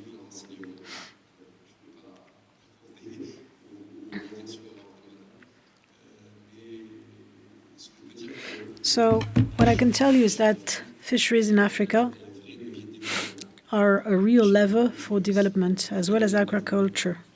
They're real development levers, but also of stability and peace. They contribute to food security, we stabilize the populations, and I can guarantee you that fisheries players, from my own experience, and I've been working 8 years in Africa, in several countries of Western Africa, fishermen are the least tempted by immigration, believe me. They've got the opportunity to do it, they come and go, but they're the least treated by clandestine immigration. Why? Because I know the value of the sector, I know the value of what I contribute to the fishing panel. Some divisions are to be dissipated, talking about education, simplification, information sharing, etc. And it was a very big pleasure for me to introduce you to the organization. I've been working for a little more than 2 years, and I have the honor to endorse the position of executive secretary in this institution. We are available. If you have any further questions about our activities, we have a dynamic website, so you can visit it if you want. And I'd like to thank Mr. Wacht because he enabled me to discover this beautiful institution, but also to meet. Last year, we both and another lady from Sierra Leone, you can sit down, had a dream. And it is this dream that I want to share. And I hope and pray it will become a reality. Number one, a child before that child is 10 can learn 10 languages. Let's get our children to speak as many languages in Africa. Not just French, not just English, not just Arab or Arabic, but even Chinese, Spanish, as many languages, because that is how they can promote themselves. And the dream that Hind and I have is that the Chinese are selling fake fish, fake shrimp, and we are buying them. Can we have capacity building of our processing women, the African women in processing, to have training from Hind? Hind is at a vet institution where they are doing canning. When we were working with FAO, we brought people from Ghana to teach choco oven. But now, forests are disappearing. What they are using is cancerous. If we can now use science practically in a collaborative way or in a partnership along institutions in Africa, so that we will develop our own factories. We don't need to import fake fish from China or plastic fish from China. We can then use our own fishes, patent them, package them, and trade across Africa. Even trading in Africa is impossible. They would rather buy from abroad than buy from home, because a custom officer wants bribe. The immigration wants your visa and all of that in Africa.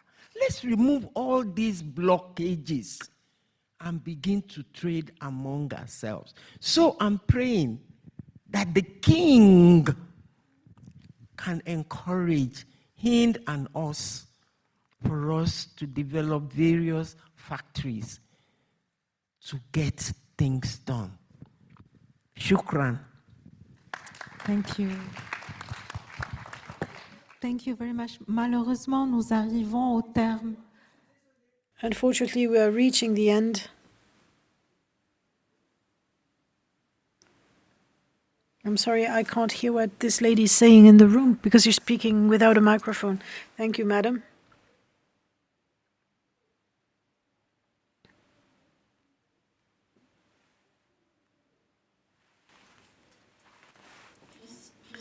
Thank you, madam. We are coming to the end of the session. Maybe you will have the opportunity to speak to each other bilaterally, head to head. Thank you very much. I'd like to thank the speakers for the very interesting ideas that they've been sharing with you with the complementarity of their interventions. I'd like to thank the members of the audience for being so invested. A very long but very gratifying day. Thank you.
contributor of the Policy Center for the New South. Senior Fellow, sorry. Jamal Mashrour. Jamal Mashrour. Jamal Mashrour, the floor is yours. Thank you. Thank you very much. Ladies and gentlemen, dear colleagues, excellencies, here we come and we shall soon birth to the third edition sport of the African Maritime Symposium. I'd like to wish the most sincere thanks to the different speakers of the panels for the sincerity and the depth of their contributions. I'd like to further thank moderators, participants, and organizers of this third edition of the AMS. Mainly the organization team, Mrs. Fatem Zara Azouzou, Mr. Redouane Najah, and Hamza Maroufi as well. Thank you very much for all your efforts, and thank you. So what this day shows is that there's a convergence because maritime African states are not sectorial or peripheral areas. They are at crossroads of security, the economy, law, sciences, and powers. Each panel drew an intellectual trajectory of its own, of the progressive evolution of the maritime African question towards a structuring and implementation logic and no longer something theoretical. So we no longer have to understand the existence of maritime threats, but also transform challenges into levers for economic growth and enlarge strategic development maneuvers. We are to be triply demanding throughout all our discussions. We need to be demanding for knowledge. No maritime strategy can exist without any legal scientific knowledge of the oceanographic spaces. Then there is also a requirement of governance. Maritime African spaces call to more consistent African architectures, more operational and also better managed. Also a growing presence of strategic presence. There can only be a maritime power without a capacity to master seas as a space for opportunity, growth and resilience. This triptych of knowledge, governance, and powers is the very matrix of the exchanges that held our discussions of the day. The question that is containing all of this is that in a world where oceans become levers of growth again, the challenge for Africa is no longer to sail in the rivers of the world, but to redefine their course and sense. In this perspective, AMS ambitions to accumulate a space of progressive accumulation of thoughts and of maritime African expertise. Its very own regularity translates a very important requirement to be at the emergence, even slow but steady, of the progression of seas and oceans. The date has been fixed for the next edition to keep on building with this collective maritime trajectory. Thank you very much, and I wish you a good backwind and an excellent end of the day. Thank you. Chers panélistes, dear panelists and participants, we would like to invite